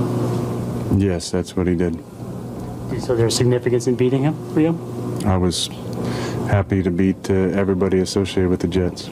Right. So to me, that's not taking the, you know what I mean, going at the Jets. I hear you. And by the way, he's calm. I think it's a good delivery. Yeah. I think well within his boundaries. I think he could have said other things that he didn't. But I think the other thing that he said was that I think, and I was kind of lumping that into as you were describing it, which is what jumped out to me more. He said there's a lot of people here who didn't think I could play anymore. Yeah, so there's a personalization to it, but there should be. 100%. No problem with that. 100%. I'm just saying in that one quote, I think people took that out of context. But of course it was sweet for him. It should be. Anyway, what would you say? I'd say the same thing. I'd probably go worse. You have the other one too? Yeah, go ahead. Play that one if you have. No, I just wanted to have fun today. I mean, I was dreaming about the opportunity to step back on the field in the offseason and wondering how it would feel and would the juices flow and would it hit my competitive spirit. It was nice to win, especially, hearing some of the cat calls out there. This one, yeah. And the boo birds. I'm not sensitive about that. I expected that, kind of like that. But there were probably people in the organization didn't think I could play anymore. So it was nice to remind those people that I still can. That one to me was the personal one. And that's what I had in my head. So to me, that is a proud warrior who is a titan of industry at his position, one of the best of all time, who doesn't think he was shown the proper respect as he was shown the door. And it's been motivation, and there you go. I think both sides, Rodgers and the Jets, came out looking good yesterday. Rodgers proved that he could still play, but the Jets also proved the Jets should have won the game. So Rodgers came out the winner, but he was fortunate to do so. It wasn't necessarily because of him. It was because of the fumble and because of the fortunate, bounce that they got there with the DK Metcalf catch and because of the 60-yard kick. Rodgers, great. I love Rodgers, and I bet on them, but come on, that game did not play the way that many people thought. If you're a Steelers perspective and thinking Rodgers is going to come in here and light the Jets up, the game did not play that way. The Jets deserve to win that game. If you bet the Jets or pick the Jets, you deserve to win that clear. The Jets were the better team on the field yesterday. Yeah, I think if you're sitting here saying that Aaron Rodgers was the reason why the Steelers won, I don't really feel that way either. It's not like he had, a slew of like 39s where he's threading the needle, these back-breaking drives. There were a couple of collapses in the secondary, a couple of missed tackles, guys falling. Steven should have picked them off if he didn't trip off the turf. And that turf, it's horrible, dude. No, I don't think anybody got hurt from the turf. I don't think. But you saw Justin Fields lose his footing, Stevens, couple of the Steelers. That stupid MetLife turf has got to be, though. It's one thing to have the worst stadium in the NFL, which we all know that we pretty much do. But to not even have functional turf, it really is a joke. I don't know why. And these guys wear an inch-and-a-half spike. Like Tiki's talked about the different cleats that they put on based on the surface. It's an embarrassment. Every single week you watch, whether it's the Jets or the Giants playing at home, guys slipping and sliding like they're on a pond playing hockey in Canada. It's an embarrassment. Missed opportunity for sure there with the Jets. Anyway, point is, the Jets played, to me, a game that you could be proud of from a Jet fan perspective. The Giants did the complete opposite of that yet again. Justin is calling from Mayapack. What's up, Justin? Hey, boys. How we doing? Good. What's up, buddy? So, long-time Giant fan. I'm kind of torn, right? So, yeah, Wilson didn't play a great game, but it wasn't all on him. Their defense was okay, but not what we expected. And the offense, I don't know if it's Dable. I don't know if it's Kafka. The play calling was suspect. It was tough. I don't want to put it all on Wilson, but I will say that I think you need to play Dart. Already? Yeah. With that O-line? I do. I do. I just think that, I know it's risky. I know it's one of them things, but the kid looked like he's quarterback ready, NFL ready. Based on what? I know it's preseason. I know preseason. I know, Sal. I know what you're going to say based on preseason. But just Wilson yesterday looked lost. He looked scared. He was missing open receivers. I mean, I don't know. Justin, here's the thing. A couple times, and I thought the same thing. And then I watched I would just rewind a little bit and say, all right, he missed this guy by a couple of yards, as Justin said. But then when you see it again, you're like, his hand got hit, or his hand was not able to follow through because a defender, there were reasons why, I'm not saying every throw, but there were reasons why he was 17 for 37. 5 drops doesn't help. He was under duress all day long. He was running for his life all day. I mean, I don't know what you expect. And for me to put Dart into, and I think this is what Justin was saying, basically to try to save the season, that's the wrong motivation. It shouldn't be about saving the season. It should be about stabilizing the organization from a macro perspective. And I don't think you do that in week 2 with an offensive line that still stinks. I'm not putting Dart in yet. No, but it was always going to be about Dart. Stabilizing the organization. Like, anybody who thought that Russell Wilson and the Giants, or still thinks that Russell Wilson and the Giants are going to be a playoff team, to me, it's absurd. Like, the hope would be that you could maybe, best case scenario, be on the fringe of a playoff spot, but that was never realistic. I always thought the path was going to be, they're going to try with Russell Wilson as long as they could. When they're definitively done, whether it's week 12, week 13, whatever, decide to turn it over to Jackson Dart. Now we're already, it was actually in preseason before week 1, it was Dart. Unless they, as an organization, really believe Dart is ready right now. It's not about winning games, about properly developing him. That's the only way out of this. That's it. It's Jackson Dart or bust. I hate to say that or put that on him, but that is where we're at. We've seen this head coach and this regime with the players they brought in. They aren't good enough. End of story. They haven't been good enough for years. There's been 3 years of evidence plus 1 game now. Certainly offensively. I'll still give the defense a chance here. Yep. So it's going to be about Jackson Dart. Is he going to be able to come in and elevate this offense to a point we haven't seen in years? Certainly under Brian Daboll. That, to me, is it. It's just a matter of when that's going to be the case. And, maybe if he plays yesterday, they don't score 6 points, but I don't think he does a ton more with that. But think about, just based on the O-line right now, think about what you just said about, this, and this is the slippery slope, then we won't know the answer. We could guess it. But let's say he starts week 4, right? Because you just said the Giants should not start him unless they think that he's ready. That's what I would. Yeah, I agree with that, right? But whenever he does get the call, is it because they think that he's ready, or because they're trying to save their own asses? It can't be because of that last But we won't know. Now, when we see him on the field, and if he looks really good, then that's evidence, okay, they went to him because they believe that he's ready, but that's not necessarily the answer that we're going to get. We don't know yet. I don't believe it would be to save their own asses, but we don't know. You're right. Tyler is calling from Trumbull, Connecticut. What's up, Tyler? Hey, what's up, boys? I called you last week after week 3, Giants lost, and I said, hey, I'm done watching the Giants. I'm going to go with my wife apple picking, pumpkin picking, and you guys killed me for it. You remember? I remember. Yeah, hey, guess what? We're going to still kill you for candles. Yeah. Well, next week we're going to Target and sniffing candles. I am not watching another down of Giants football. I'm done. I love sniffing the candles. I do that myself. Hey, real quick. Hey, you can't start Jackson Dart behind this offensive line. No way. Russell Wilson's no world beater anymore, but he's still he's still a Super Bowl winning quarterback. Yeah. Well, Tyler, real quick, and we'll give you a chance to get a little bit more. Here's the problem. Yeah. And this is going to sound really callous. I don't mean it this way, but it's the reality of where the Giants are. The Giants don't care if Russell Wilson gets hurt. They care if Jackson Dart gets hurt. And what are you going to do if Jackson Dart goes in there and gets sacked 12 times? Well, that's why I'm not putting him in there with this offensive line. That's my point. Right, but then, exactly. And thank you for the call, Tyler. Thanks, enjoy the scents over at Target on Sunday. I'll tell you. Once you sniff one, you want to sniff like 10 of them. The pumpkins and you get the Christmas scents. I do that all the time.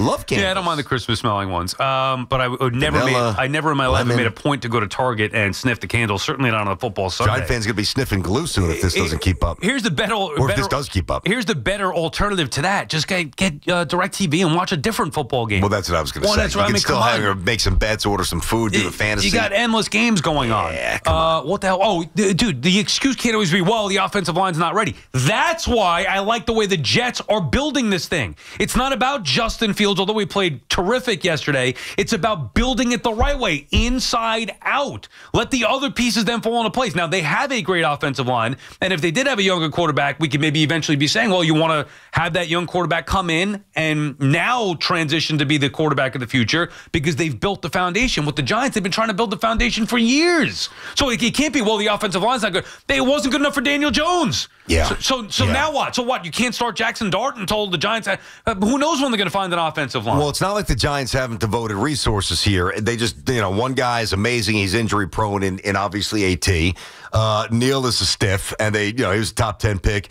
So, listen, I couldn't help but have this thought, and this is a little dispiriting. And again, I walk away with great positivity and feeling good about the start to the Aaron Glenn regime.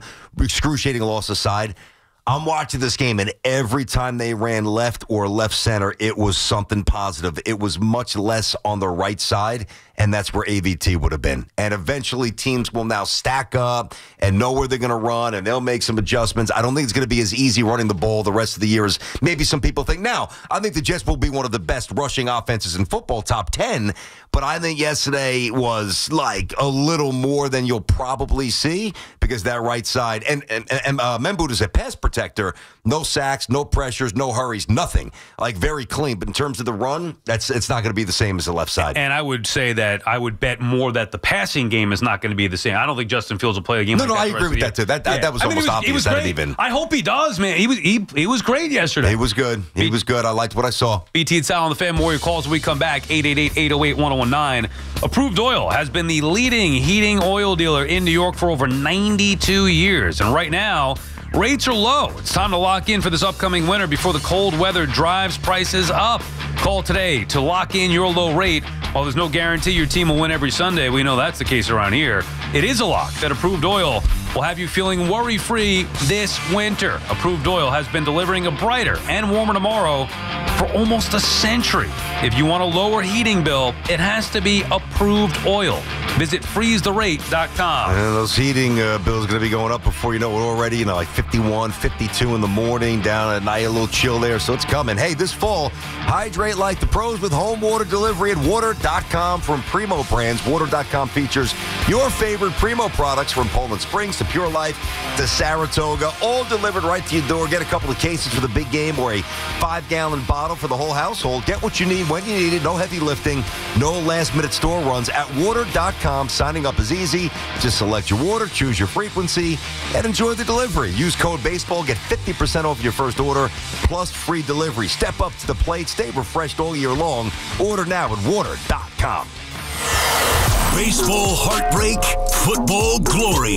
WFAN covers every win, loss, and headline from the Yankees, Mets, Jets, and Giants. The Fan, 101.9 FM, and always streaming on the Odyssey, iHeartRadio, and TuneIn apps. Fun is in the driver's seat. Here are the fundamentals that have helped Nielsen Dodge make customers for life. There's always zero down payment available. We'll always give you up to $1,500 over book value for any trade. If you need credit help, we're here to make it happen. And of course, great deals on any new Jeep, Chrysler, Dodge, or Ram. Lease a new 2025 Jeep Grand Cherokee Laredo X 4x4, just $299 a month. Or lease a new 2025 Jeep Wrangler 4-door Willys 4xe, just $399 a month. Or choose from hundreds of quality certified pre-owned vehicles. Fun is in the driver's seat when you save money. On Route 10 in East Hanover. Online at NielsenDodge.com. A proud member of the Nielsen Auto Group. Fun is in the driver's seat. Drive into fall event. With approval term 24 months, do it sign Cherokee 3894, Wrangler 4394, add tax tag 498 dock and DMV. Water damage happens fast. So can the cleanup when you call on the restoration specialists at 1-800-SERVPRO to help make it like it never even happened. That's 1-800-SERVPRO. Franchises are independently owned and operated. This is the story of the one. As a custodial supervisor at a high school, he knows that during cold and flu season, germs spread fast.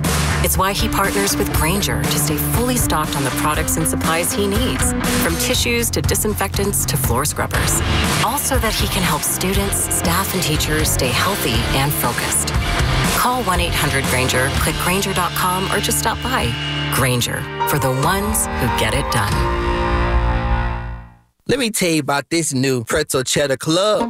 Hey, I'm Carlos. And I'm Ebony. And a little thing we love about the Chick-fil-A Pretzel Cheddar Club is the tangy Dijon with the pretzel bun. It takes it to a whole nother level. It goes perfectly with the chicken and the cheddar cheese and the bacon. Man, you know how much you love bacon. And I love the different varieties. Grilled, spicy, original. It gets you nice and excited for fall. Order the Pretzel Cheddar Club with Cherry Berry and Sprite for a limited time on the Chick-fil-A app. Real guests paid for their testimonials. Ready for a smarter way to heat your home and save on energy costs? Go with Petro. Upgrade to a new energy-efficient heating system with the latest technology to help you save now and for years to come. With easy financing, $0 down, and low monthly payments, better comfort and savings are all within reach. And trust your local HVAC pros at Petro for expert installation and best-in-class service. Don't miss this deal for a new heating system. Go to petro.com now or call 1-888-PETRO-02 today. That's 1-888-PETRO-02. Talk New York sports on The Fan. FanDuel is getting you ready for kickoff with an offer you won't want to miss. New customers can bet just $5 and get $300 in bonus bets if you win. That's right. Pick a bet $5, and if it wins, you'll unlock $300 in bonus bets to use all across the app. You can build parlays, bet player props, ride the live lines. Whatever your style, FanDuel has you covered. The NFL season is finally here. The only question is, are you ready to play? Visit FanDuel.com/Gio. That's G-I-O to download the FanDuel app today and get started. That's FanDuel.com/Gio. We just love the app around here. It's safe and secure. When you win, you get paid instantly. FanDuel Sportsbook is the official partner of WFAN. 21 and over and physically present in New York. First online real money wager only. $5 first deposit required. Bonus issues, non-withdrawable bonus bets that expire 7 days after receipt. Restrictions apply. See terms at sportsbook.fanduel.com. For help with the gambling problem, go 877-8-HOPE-NY or text HOPE-NY 467-369. Connecticut's best values at Town Fair Tire. They honor all manufacturer and valid competitor rebates, offer the most free services for life, plus give you the guaranteed lowest price. Nobody beats Town Fair Tire. Nobody. Town Fair Tire. Some things are hard to commit to, like learning how to surf or saving for a family vacation. But one commitment that's easy, switching to Fios Home Internet with a 5-year price lock guarantee.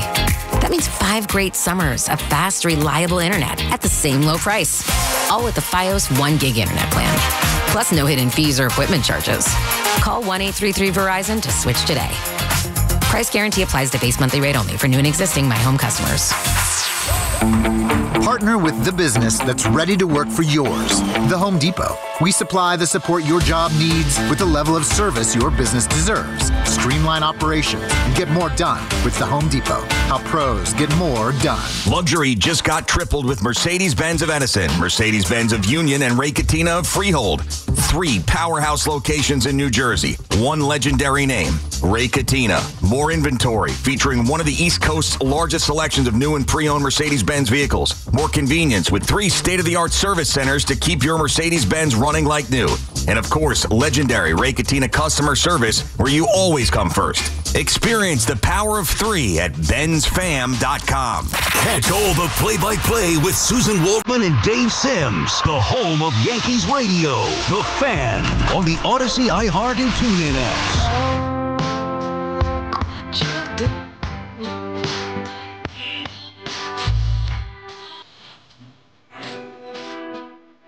BT, it's out back on the Fan, 888-808-1019, the number to call.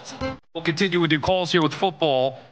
1:30, Brian Dable will be speaking, but this is his normal Monday. Yes. Okay, so what? We just hoping to hear something about Jackson Dart? I mean, I'm very curious what kind of tone he strikes. I really am. I mean, they were pretty bad, and you know that the Dart stuff's coming. Whether it's right or wrong, I would not play Jackson Dart in Dallas week 2.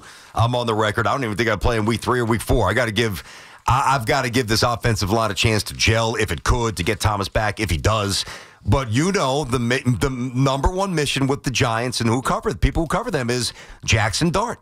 So I think what he says and how he handles it's going to be very revealing. Did you see the, I was going to say Marash and Marchand Twitter? I heard about this a little bit. But it's not about them. It's about what actually happened. So I guess that the Giants reporters wanted to talk to Jackson Dart after the game, and Dart said sure, and the Giants said no. You have any issue with that?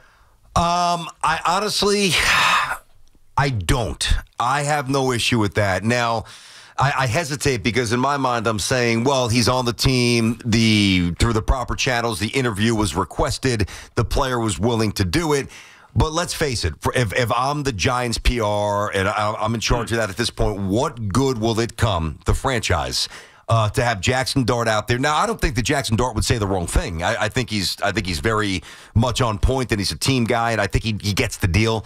But just if he misspeaks or it's twisted, I don't think it's worth it. Now that's also not being very transparent, which I'm against from a journalistic perspective. But in this situation, I'm okay with what the Giants did. Yeah, I mean, he didn't play yesterday, so I could understand their perspective. Like, he's not the story, but he is, unfortunately, the story for them being there. And I don't give the Giants the benefit of the doubt because I think they try to cover up stuff. Yes, they do. The Giants They try to definitely do. prevent the storm from happening. Oh, yeah. Which makes it worse. Yep. It makes it worse. Like, me personally, I didn't need to hear from Jackson Dart yesterday. And I do agree with the Giants that anybody who does want to ask Jackson Dart a question is going to be trying to stir things up. Like, it's way too early for me to be in that conversation. But I've been saying that for weeks. But that's just me. Other people, and I'm sure that if you're a writer or reporter and you pump out a story that has Jackson Dart's name attached to it, it's going to get more clicks. We're talking about Jackson Dart. We didn't lead with it, but obviously he's going to be a big focal point. So I could understand their perspective of wanting to talk to him. I don't know the inner workings of how, like, I've obviously been in plenty of clubhouses and locker rooms, but if a player wants to speak, it's such a unique spot that the player did want to speak, but he's such an irrelevant part of the game. Mm-hmm. I could understand the Giants wanting to protect him and themselves, but they don't get the benefit of the doubt to me because they do this all the time. He was inconsequential to the game, but he's not inconsequential to the greater conversation. I mean, you want to tell me that on a third or fourth string tight end, whatever, if they want to talk to him, would they not let him speak if he didn't play? They probably wouldn't care. But let's not be foolish about this. Their number one is to make sure that when he's out there, he's ready and the O-line's buttoned up and he knows the playbook, which of course he will, and they put him in a position to succeed. I'm of the mindset. Now, some people disagree with this, and I respect that. But just for this unique situation, you also have to protect him off the field a little bit. And no matter what he says, I don't think it's going to be a good thing. It might be a neutral thing, but it could be a bad thing because it could be twisted. I do find it odd, though, that aside from trying to, and dude, look at the media world that we live in. Like, it's ridiculous now. With it's not real reporting. It's about sensationalizing topics and clickbaits and headlines and all that stuff. So I do understand that mentality, a reporter thinking, well, I got to get Jackson Dart's comments here because that's going to go nuts. But I also understand that he was irrelevant to the game, and I don't need to hear or read about a quote from Jackson Dart when he didn't get in the game. If he made his NFL debut, there were packages from different story. Hey, how was it to be, even though you know that wouldn't be the questions, the question is going to be like, when are you going to start? Like, you ready to start? Mm-hmm. But it would be about, hey, you made your NFL debut. How'd that feel? He didn't get in the game. I don't think that there was a need to hear from or talk to Jackson Dart. I agree. And I think about this, too. Like, say, even if the kid was really trying to play ball and do the right thing, and it seems like he's got that personality where I think that that's what he would be doing. But say if they ask him, hey, and although they wouldn't be innocent because it would be a leading question as they actually think about the story in their minds. They're trying to get that juicy quote, which I also understand, as you said, with the clicks. But if it was along the lines of, hey, Jackson, I think a lot of us in the media, a lot of fans thought that the offense would be, a little bit better out of the chute here, and you guys didn't score a touchdown. And he can offer a fairly benign take on the situation, but it could be a little misconstrued, misinterpreted, twisted, where it's almost like an unintentional direct shot at the Giants' offense for not doing anything.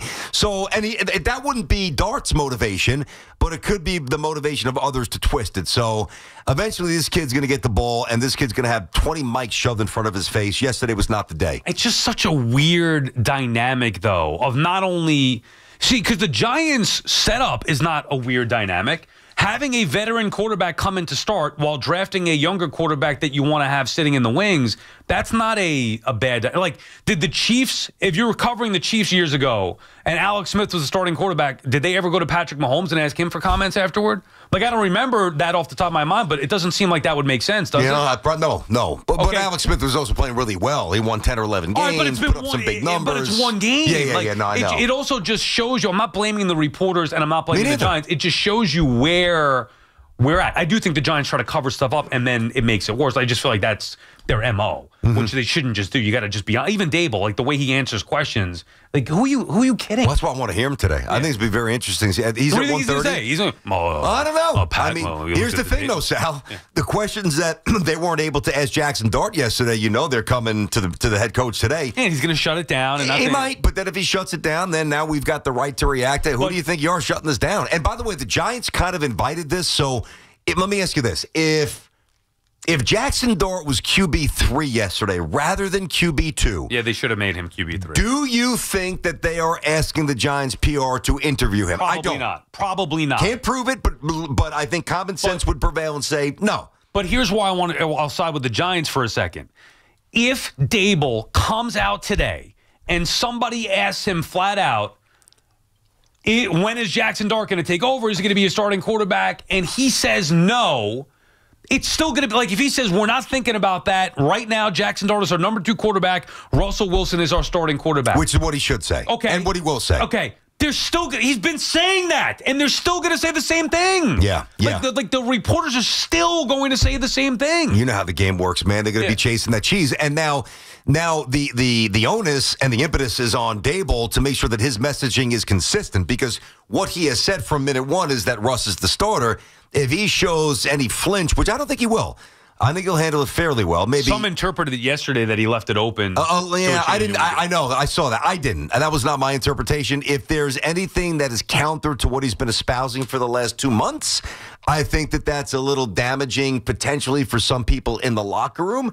Hey, this is where we're at, man. The Giants have stunk for a while. They moved up to get a kid in the first round. Russell Wilson's a Band-Aid. Jameis Wilson's even less than a Band-Aid. Eventually, the kid's going to play. People want to know when. It's week 1. You looked awful. Didn't score a touchdown. Of course the questions are coming. Man, what are we, idiots? Matt is calling from St. Augustine, Florida. What's up, Matty?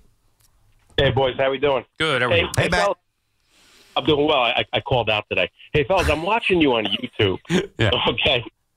Well, because I took the Steelers minus 2.5. I mean, what are you doing going to Aaron Glenn? Dude, go for 2 when you have to go for 2. These guys think they're so smart. Hey, can I just say something about Bogish? I had a picture in my head of what Andrew Bogish looked like. Yeah. It's nothing to what I just saw on YouTube. What did you think he looked like? Honestly, a geeky boy band, clean-shaven, spiky haircut. Well, you nailed it. That's what he looks like. He does look like that. Aside from the clean shaven, I mean, it's pretty spot on. Hey, Sal, you got the quick hook. You got the Mendy Boone hook. Let me make a hot take on gambling after my Giant take. Couple things. Reputations in sports, I'm fascinated about, because certain guys hold on to positive reputations, and certain guys don't get the credit they deserve because maybe they're not a household name. Andrew Thomas, okay? Correct me if I'm wrong. His first year, he was a bust. Okay, yes. he was not good. Yep, fair. Okay. He comes back his second year, and he's solid. Yes. Okay, no, all right, all right. And he's been injured ever since. Mm-hmm. So, what is this, like, Andrew, I understand a left tackle. I got you. I feel like the title of Andrew Thomas is more impressive than Andrew Thomas. Second thing. Matt, I disagree. Only because there's enough tape on Andrew Thomas that when he plays, he's awesome. Period. That's fine. I'm not a scout. I'm just telling you macro picture. Yep. Like, Andrew Thomas has done nothing. If his career ended today, he's a nobody. Tight end with the Giants. Okay, Bavaro was a little before my time. I'm born in '82. But Howard Cross was excellent. Kishaki was obviously pretty good. And then, Kevin Boss. Have we had a good tight end since Kevin Boss? I don't think so. Okay? And then the last thing, and again, Sal, hopefully you get my gambling hot take, Jackson Dart. I watched a preseason game for the first time in my life in the last 20 years because of Jackson Dart. I'm for these dudes sitting, but I don't know, man. This kid reminds me a little bit physically of Patrick Mahomes. I would actually – Russell Wilson, 2 Hall of Fame coaches got rid of him. Tomlin and Peyton, arguably the 2 best coaches in the league. They got rid of him. Yeah, but the Steelers wanted to keep him. You know that, right? And also, it's not about that Russell Wilson's going to be the guy. He's just a stopgap. Yeah. It's just buying time until eventually. Then put Winston in. Russell Wilson's cooked, bro. He's 5'10". He's done. Okay, maybe when he was. All right, what's your gambling thing here before you? Come on, we gave you 10 minutes here. Gambling take. We've already had guys that make 7 figures get pinched. The pitchers with the Indians, the dude Porter in Toronto. We've already seen it. The guy Malik Beasley got investigated. They probably got rid of him. There is no doubt in my mind, fellas. I've been gambling heavy since 2005. There is no doubt in my mind that these referees who probably get paid $25K to $50 as a part-time job, if that, they may get paid less. There is no question in my mind these guys are on the take. Yeah, I mean, hard to argue that. And thanks for the call. Good call, Matt. We appreciate watching on YouTube and listening to the show. It was a good call. Hard to... Look, my buddy Vin used to be the biggest conspiracy theorist that there is. Like, this is going back 30 years. With gambling or with everything? With everything. Okay, one of those guys. Yeah, this guy's on the... Before even gambling became a huge thing, one of those guys. And I used to be like, dude, come on, man. How can I take you seriously? And now, here we are, 35 years later. Guys are getting nabbed for... fixing games and stuff, whether it's the referee, whether it's baseball players, football players. Talking about Donaghy from the NBA? Yeah, that's really where it started. Opened their eyes. I can't really push back. Do I think that all the refs or officials or umps are on the take? No, but if you tell me that some might be. Well, think about what the Yankees went through in Houston. I told you. My initial thought was, this guy's on the take. I didn't even know he was a Red Sox fan. Yeah. Watching that game, he was so blatantly bad. Yeah. I'm thinking something's up here. And then he was so brazen. The next night, there was another bad call. It's not like if you are pinched, is like, oh, this guy's guilty. Like if I was him, right? The way people screenshot pictures of him and his buddies, Red Sox. I would do everything in my power the next game to try to dispel that and do things favorably for the Yankees to throw people off scent. This guy, on a basic exchange with Ryan McMahon, he actually went the other way. Here's what I would say in summation, a little PSA from SAL. Gamble responsibly. And I would tell you flat out to not gamble. I'm not going to tell you what to do with your life. But as somebody who's been burned before because I had, I got a little bit of an issue. Like when I'm in, I'm in. Boy, you said that 3 times that you had an issue. I'm just being honest. Like I don't anymore, luckily. Yep. Because of the way I've been able to just curtail it to a certain extent. But it's innate in me. Like, it's easy to get sucked in. 100%. But I also like doing it. So if you have the $20 or $50 or 100 or whatever you can afford, and do it responsibly, just know, like we talked about our bad beats earlier, whatever, like that's par for the course. That happens all the time. Every week. You know it. Oh, I was at the casino. And well, what'd you think happened? 6 card 21. Wow, how'd you pull that? You got to be responsible and know what it is. Like, I never smoked, I never did drugs. My one vice has been gambling. I love the action. Maybe you got that personality where you shouldn't make sure you never smoke. I know. Or do some other drugs like Sal would be. I mean, you'd be naked on the corner holding a pipe, and trying to get some bookie on the phone with a cell phone that expired. Jesus. 888-808-1019. Are you done with the PSA, though? You're not wrong. Be careful. Be careful. But when you're hot, just go for the gusto.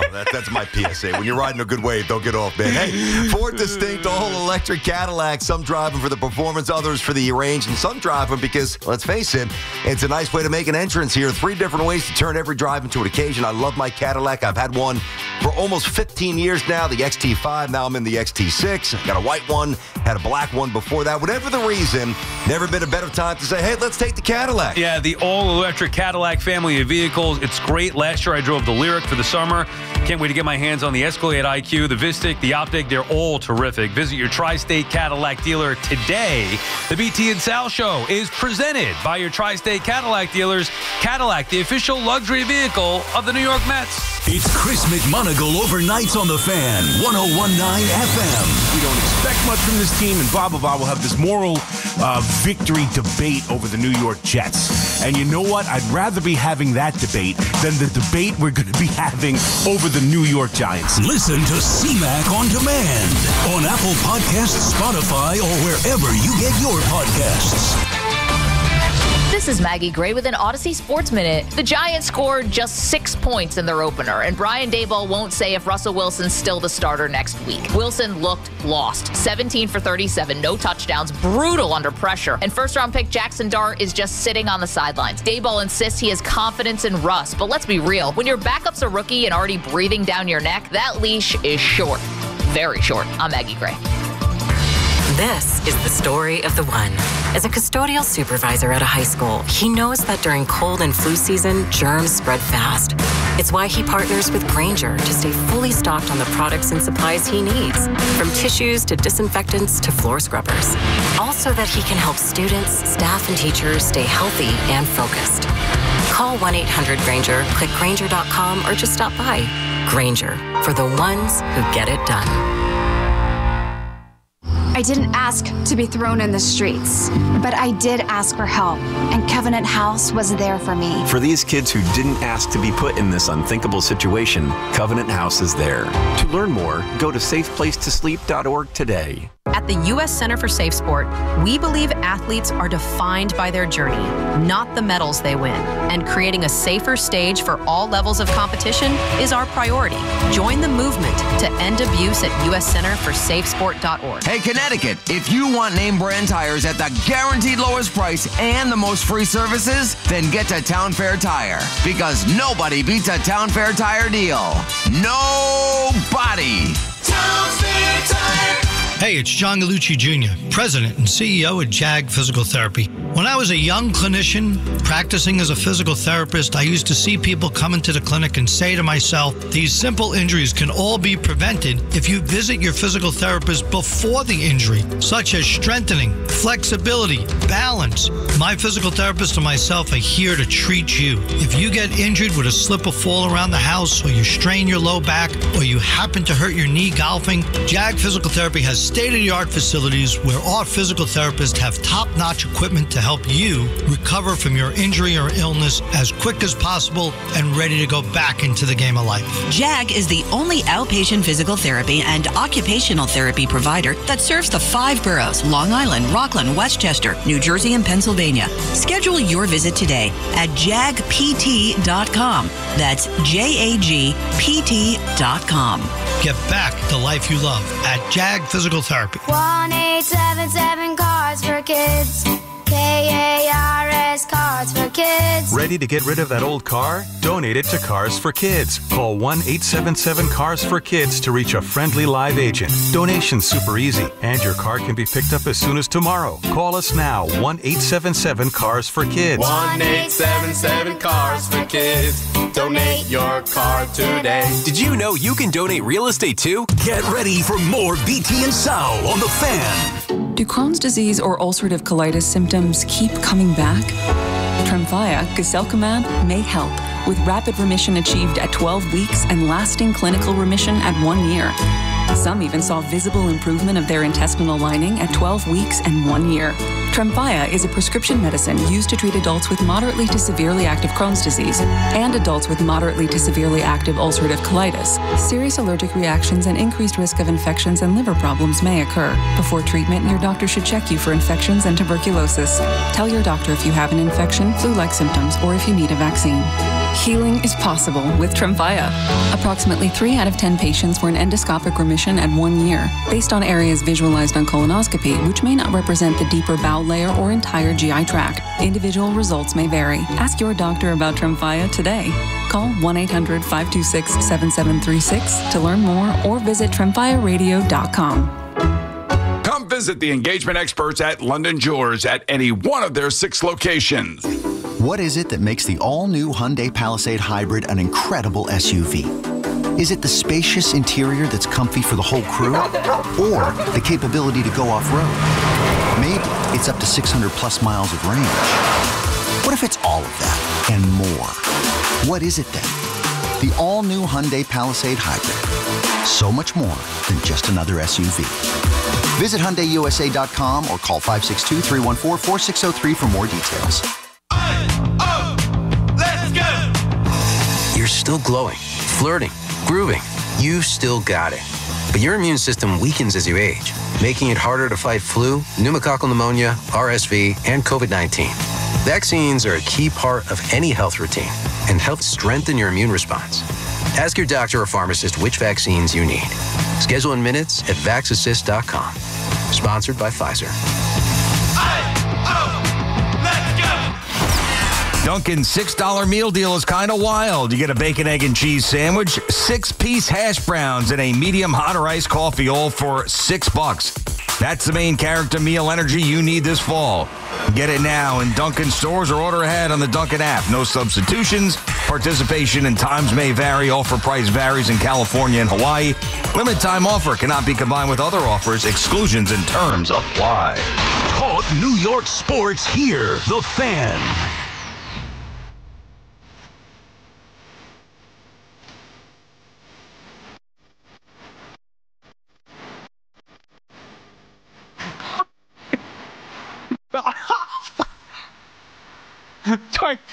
Jump out. Get out of it. BT and Sal on the Fan. 888-808-1019. I love that song.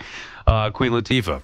888-808-1019 is the number to call. I don't know how to transition from that into what we planned on talking about here, BT, but Davey Johnson did pass away this week. Oh, man. Come on. we were going to talk about that before he's playing.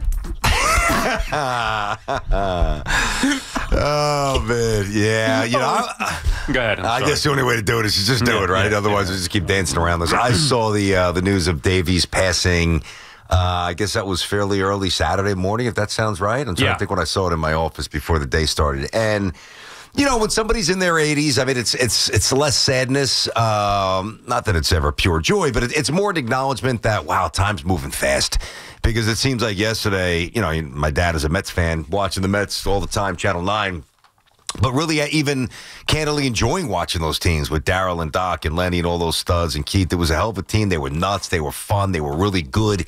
And at the center, they were great one year. And at the center of it all was this guy who had to deal with a 3-ring circus. I mean, between the drugs and the fights and staying out late. And that was I don't know if anybody else could have handled that team, the 86 Mets, really the way Davey Johnson did. And a very good baseball player himself, too, as we know. So, sad. Yeah, I did not know any different. You know, as a young kid, Davey Johnson's the first guy that you kind of idolize as the manager, right? He's the first leader of the team that I cared about. So I didn't know any better what to compare him to, the weaknesses, the strengths. You'll learn, obviously, a lot the years later. By the way, I did tweet this out, and I would say that I highly recommend. You ever read the book Bats? No. It is a must read. It's such a good book. Bats? Well, it's got to be an acronym for something, right? It's about Davey Johnson.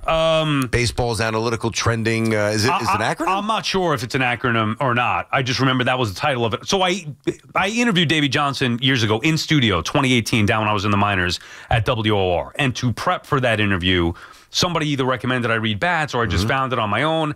And it got into, you know, the how the Mets became what they became eventually, Davey Johnson and the analytical mind back then. So there was a lot of insight. And then he had a new book he was in to promote, the My Wild Ride in Baseball and Beyond, which is another book. If you're a Davey Johnson fan, I highly recommend reading it.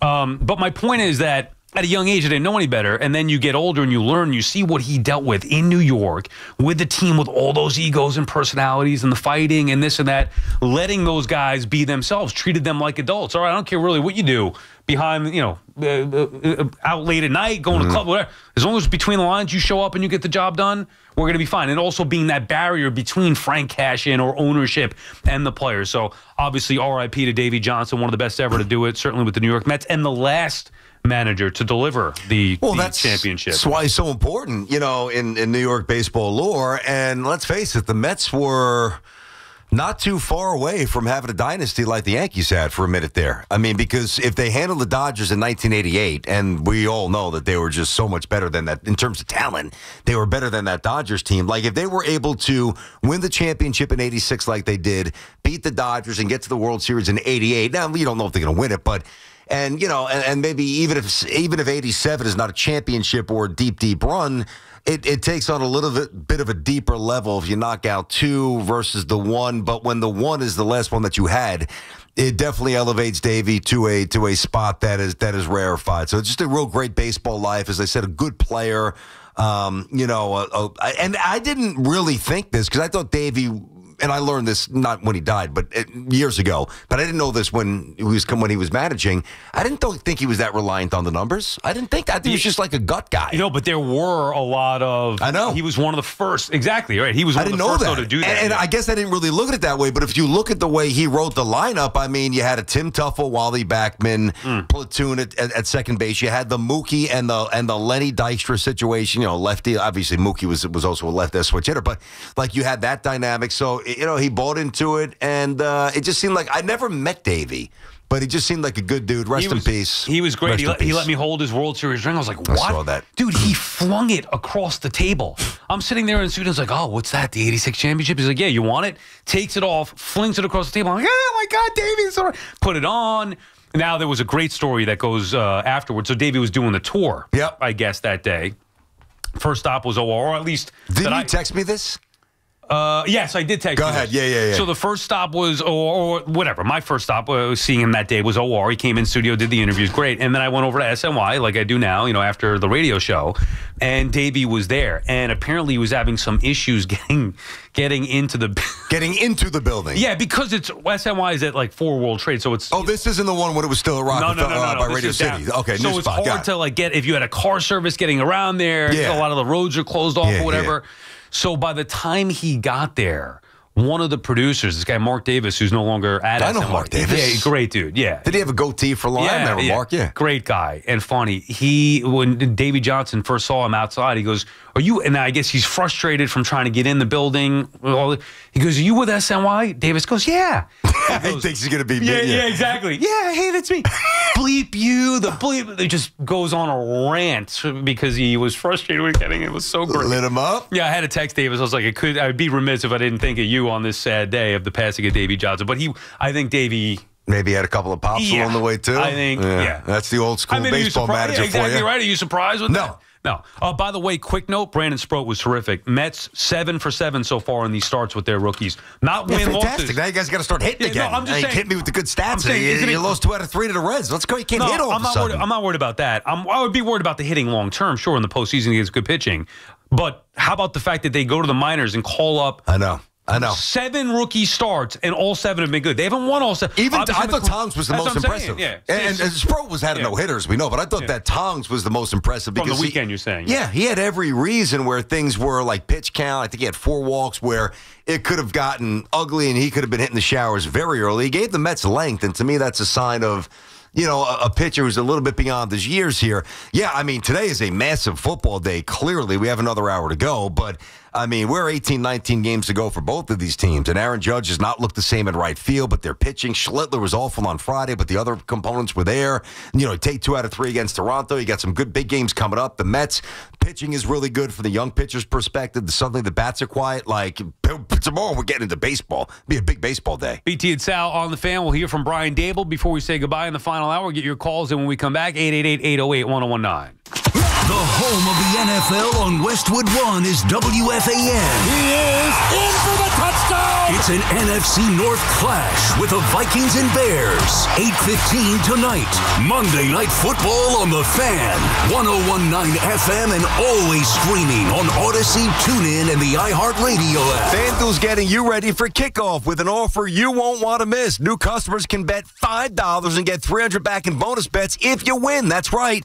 Pick a bet $5, and if it wins, you'll unlock $300 in bonus bets to use all across the app. Build parlays, bet player props, ride the live lines, whatever your style is, FanDuel's got you covered. The NFL season is officially here and back. The only question is, are you ready to play? Visit FanDuel.com/BT and download the FanDuel app today and get started. That's FanDuel.com/BT. We love the app around here. It is safe and secure, and when you win, get paid right away. FanDuel's the official partner of us here at WFAN. 21 plus and physically present in New York. First online real money wager only. $5 first deposit required. Bonus issued as non-withdrawable bonus bet that expires 7 days after receipt. Restrictions apply. See terms at sportsbook.fanduel.com. And for help with a gambling problem, call 877-8-HOPE-NY or text HOPE-NY. Here we go. Count on Sundays with the NFL on CBS and Paramount Plus. This is incredible. Watch your local NFL game live all season long. And he's in for a touchdown. Visit ParamountPlus.com/NFL to get started today. Looking for the perfect place to catch the game on Long Island? Check out Tap Room, now with 9 locations, including their newest at Station Yards in Ronkonkoma. Great food, rotating craft beer, and TVs everywhere. Plus Sunday game day drink specials, wing night Thursdays, and kids eat free Tuesdays. It's the best place for sports, food, and friends. Visit taproomofny.com to find your spot. Hey Yankees fans, come out to Yankee Stadium on Wednesday, September 10th, when the Yankees host the Detroit Tigers, and get ready to receive a very special giveaway. It's Yankees New York or Nowhere Knit Hat Night. The first 18,000 guests in attendance will receive a Yankees New York or Nowhere knit hat presented by Benjamin Moore. For tickets, log on to Yankees.com/tickets. That's the Yankees and Tigers on Yankees New York or Nowhere Knit Hat Night, September 10th. Visit Yankees.com/tickets today. Our friends over at Flag and Anthem have the best officially licensed Ryder Cup gear on the market. From polos and vests to quarter zips and hoodies, every piece is built with premium performance fabrics for all-day comfort. Shop the official Ryder Cup collection today. Flag and Anthem, real clothes for real life. For over 100 years, Sloman's has been your trusted partner in comfort. When it comes to home heating oil, they deliver more than just quality fuel. They deliver peace of mind. With price protection, automatic deliveries, and 24/7 service, their dedicated team is just a call away, ensuring you stay warm and comfortable all winter long. Sloman's, the Tri-State's largest heating oil provider, proudly serving their community for generations. Give them a call today at 866-GET-HEAT or visit oil.slomans.com. Did you know you can get more with New York Lottery Plus? You pulling my leg? No, seriously. Just enter scratch off and draw game tickets and get more points. Pulling a fast one? No. And you can put your points towards chances to win gift cards, cash prizes, and more. Is this a stunt? No, you even get points for playing new games. You're pulling my chain, aren't you? No. Pulling my finger? What? No. Man, put that thing away. Sorry. Introducing New York Lottery Plus. Download the app, sign up, get more. Please play responsibly. Must be 18 plus. Gambling problem? Call 1-877-8-HOPE-NY or text HOPE-NY. Luxury just got tripled with Mercedes-Benz of Edison, Union, and Freehold, New Jersey. 3 powerhouse locations, 1 legendary name. Ray Katina. More selection, more convenience, and more ways to drive excellence. Experience the power of 3. Visit BenzFam.com. Get the latest on the Giants and Jets on WFAN, WFAN FM, WFAN FM HD1, New York, and Odyssey Sports Station. WFAN Sports Flash. Good afternoon at 1:02. I'm Andrew Bogish. Your Sports Flash is sponsored by Ray Katina. Experience the power of 3. Visit bensfam.com. That 3-game sweep in Queens only temporary. The Mets are back to 7 games behind the Phillies in the NL East, and here comes 4 games in Philly. Their last real chance to make the division race interesting. Nolan McLean has the ball for Game 1, opposed by veteran righty Aaron Nola. He throws the first pitch on Odyssey Mets Radio at 6:45. Philly shortstop Trey Turner scheduled for an MRI today after hurting a hamstring in yesterday's loss in Milwaukee. No update yet on him. A new week beginning with the Mets 4 games clear of the Giants and D-backs for the last wild card spot. The Reds a half game farther back than them. The season debut of Monday Night Football features the Vikings and Bears. Westwood One coverage at 7:30 here on The Fan. And the Nets officially announcing they have re-signed forward Zaire Williams, reportedly 2 years and $12.5 million. The first reports about their agreement came back in late June. Williams started 45 games a season ago, averaging 10 points and 4.6 rebounds. Fan weather is sponsored by Flag and Anthem, real clothes for real life. It is 67 degrees and sunny in Central Park, and that's what's happening. Sports Flashes, top of every hour. I'm Andrew Bogish. Get connected with WFAN to talk about your favorite teams. The Fan on the Odyssey, iHeart, and TuneIn apps.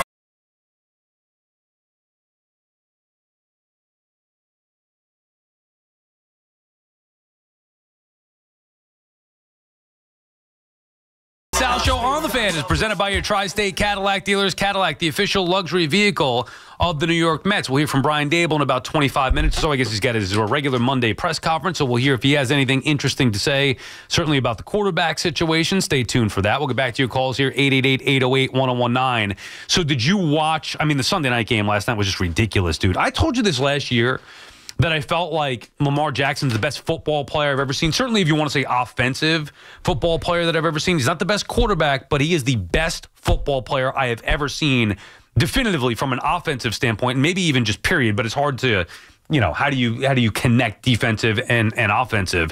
But that game last night was tremendous. Anything else catch your attention from around the league yesterday? Oh, man, around the league, what really jumped out here? Dolphins got embarrassed. I know you were on that train that they were going to be a mess. Yeah, so that really surprised me. Like when I think about things that caught my eye, it's generally things I'm surprised about. I'm a little surprised that the Bengals offense didn't do more than 17 points in Cleveland. You had the over in that game? Is that what No, I had the Browns plus 5.5. Oh, in that game. Okay, so you hit that. So what'd you end up losing? I lost the Ravens minus 1.5. Otherwise, it would have gone full. Wait, for the perfect parlay or like real bets? No, perfect parlay. I lost the... You had the Colts, Dolphins, something in Okay, I had the under in the Falcons, Bucks. I hit that. I had the Jets plus 2.5. I hit that. I had the over in the Colts, Dolphins, 33-8, 41. I think it was 46 in the hook, so I was pretty close on that. So that was the one. I didn't win, but I was in the right neighborhood, so okay. What else here? No, I mean, what are you going to really take away from the Jaguars, Panthers? Maybe that the Broncos struggled as much as they did with Tennessee. I wasn't sure if McCaffrey was going to play because that, not the Achilles. I mean, I know he had the Achilles, but like the ankle was kind of flaring up. Then we didn't know if he was going to play, and he got about 30 touches, whatever it was. So Packers manhandled the Lions. Yes, that was a little surprise. Although not really, because think about what the conversation we had with Francesa when we played with him going to the parking lot. Remember after we had lunch, we just picked up another football conversation again? Yeah. And he said the Lions are going backwards. Because they lost all these coaches. But also 40% of their starting offensive line. They lost 2 out of their 5 starters. Yeah. So, it's an early read. Maybe Mike was on that from jump. But that was a non-competitive game. Fairly not eventful week 1. Because I think I watched the best game, the Jets, and then the night game. The Jets at 1 o'clock. Yeah, exactly. Sunday night game was the best game of the week, but the Jets prior to that were the best game. The 4 o'clock games, no. I wasn't really locked into the 4 o'clock games. Pete Carroll winning his first game with the Raiders, that was a big thing in New England. From a Jets standpoint, I mean, Miami got squashed. New England losing their home opener. Maybe the Jets, in fact, could be the second best team in that division, although this is going to be Buffalo. So even with that game last night, one of the things that I was thinking about too, BT, as we've talked about the offense, it seems easier to score. A big part of it, I do think, is field position to start with these kickoffs. Like, you get 1 first down, you're basically at the 40, 45-yard line. Like, that's a huge part from where it used to be. By the way, side note, this weekend I was catching up on... You watched the whole Cowboys thing? I watched all 8. So I'm 4 How good in. is it? Oh, my Told you. God. It's phenomenal. America's Team on Netflix. It's great. Wheelhouse. Like, that's what I got prepped for. I was watching that Friday and Saturday. It is so freaking good. Al Duke said that it kind of peters off a little bit with the later episodes. So I don't think so. So you haven't seen the Barry Switzer stuff yet, have you? No, I think it's a totally different speed. I'm right now after they won the second Super Bowl, in the process of winning that second Super Bowl with Jimmy and Jerry have major issues. Point is, though, you watch those games and then you, spin it forward, 30 years, whatever it's been here. I do think a big part of it is the field position, but also you watch a game like last night. Dude, Josh Allen, Lamar Jackson could not be stopped all night long. There's just a couple of guys in this generation that would have been studs back in the day, and there's a couple of guys in that generation that if they were, exposed to maybe a more modern playbook and philosophies and different trading mechanisms, they would be absolute superstars today. There's very few of them where they had that absolute transferable skill set, but Lamar in the 80s, superstar. Josh Allen in the 80s, superstar. Yeah, and I'd be curious to see if it were going the other way around, but man, you watch these guys play. I don't think last night, because points were easy to come by, or at least it felt like that going up and down the field, whatever, I don't think that was a bad version of that. I talked about that with the Eagles and Cowboys, where the start of their game, to me, didn't feel great. That first half wasn't very good. Last night was good, quality football. It was just the highest level of execution by the highest skill level of players with Josh Allen, Lamar Jackson, and if you want to throw in Henry until the fumble. Derrick Henry's he's frightening, man. Yeah. It's going to be really interesting. I know they showed it a couple of times last night, the shell of the new stadium. The Bills' home field advantage is already phenomenal. Their fans, hockey they have up there. There's no baseball. There's no NBA team. I mean, it's all Bills all the time. So imagine those fans with a modern stadium. It's not going to take away their edge or their bite. They're going to be as nuts as ever.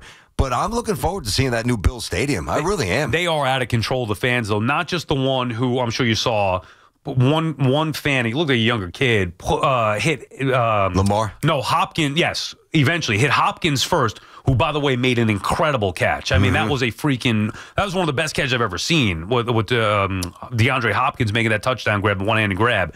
He hits Hopkins, and then Lamar sees that, and he didn't just hit him. He mushed him. He did. Like, what are you supposed to do? And then, or probably before that, I don't know if it was before that or after, I forget, but Henry ran for a touchdown, and you could see when he was running in for a touchdown, somebody threw either a beer or a drink at him. They didn't really make it a focal point on TV. No, well, why would they? But exactly. But you could see it. Dude, like, what are we doing here? Fans throwing stuff at players directly on the field. Fans hitting players. Like, come on, guys. I mean, we got to dial it down a notch or two, no? Yeah. I mean, that would be nice to see society, I don't know, mature a little bit and show some respect here.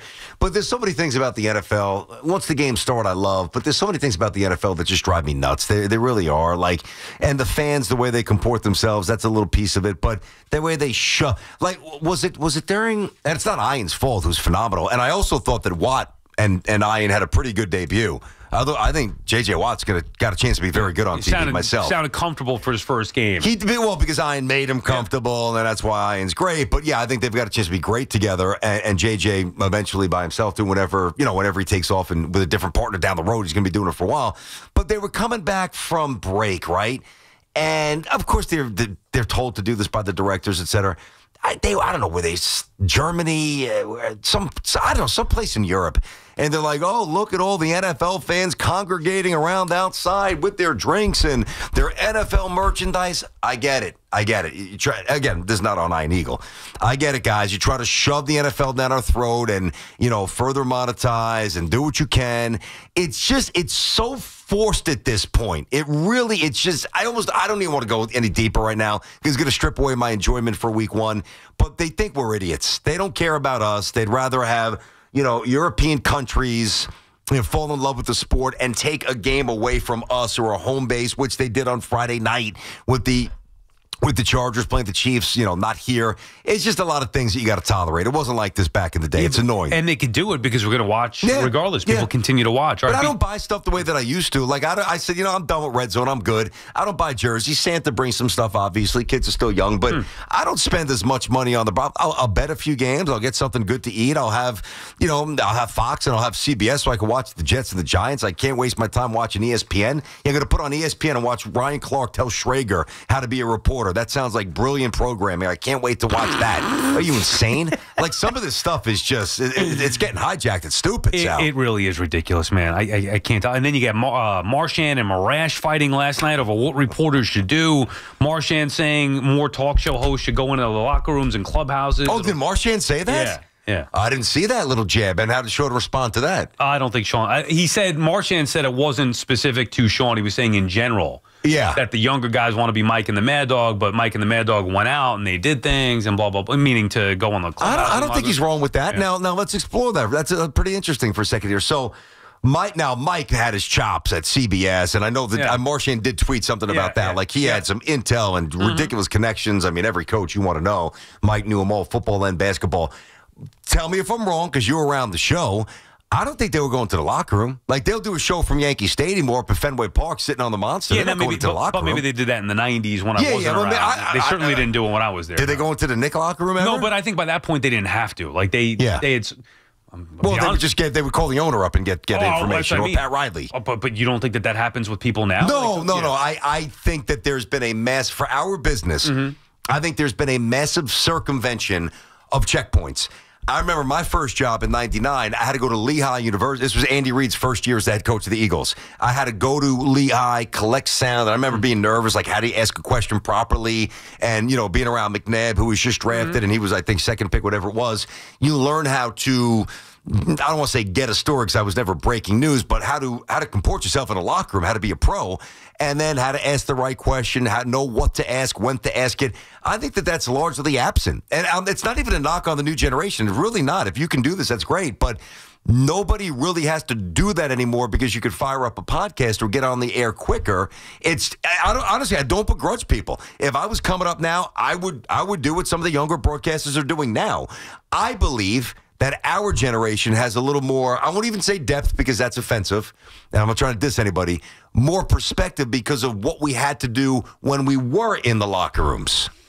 Yeah, I mean, I don't know. You learn more. It's not. You see more. It's not our job to be reporters. No, I understand that. But if I wanted to go be a reporter and I did, I'm not saying that though, Sal. What I'm saying is, like, when you are in a locker room, you might get something off the record if you develop a relationship with somebody that you can then use during the talk show. I know how That's it what works. I'm saying. Oh yeah, no, I know how it works. I've been in locker rooms this year, so I mean, he wasn't talking to me. I know that. No, I get it. It's an interesting thought, but it's also a different time. That's my point, is that even the people who are in the locker rooms doing the reporting, it's the sensationalized stuff that's out there that's selling. You're not getting real reporting a lot of the times. I'm not knocking reporters. I love it. I love reading the Post or whatever other papers, stuff like that. And they do hard work going out there. But then if, you want us to start doing that? Like, this is it's a different type. I'm not saying you and I specifically. Yeah. I do like doing it. I'll take it one step further before we get back to the calls here, because it's not meant to be about this. 888-808-1019.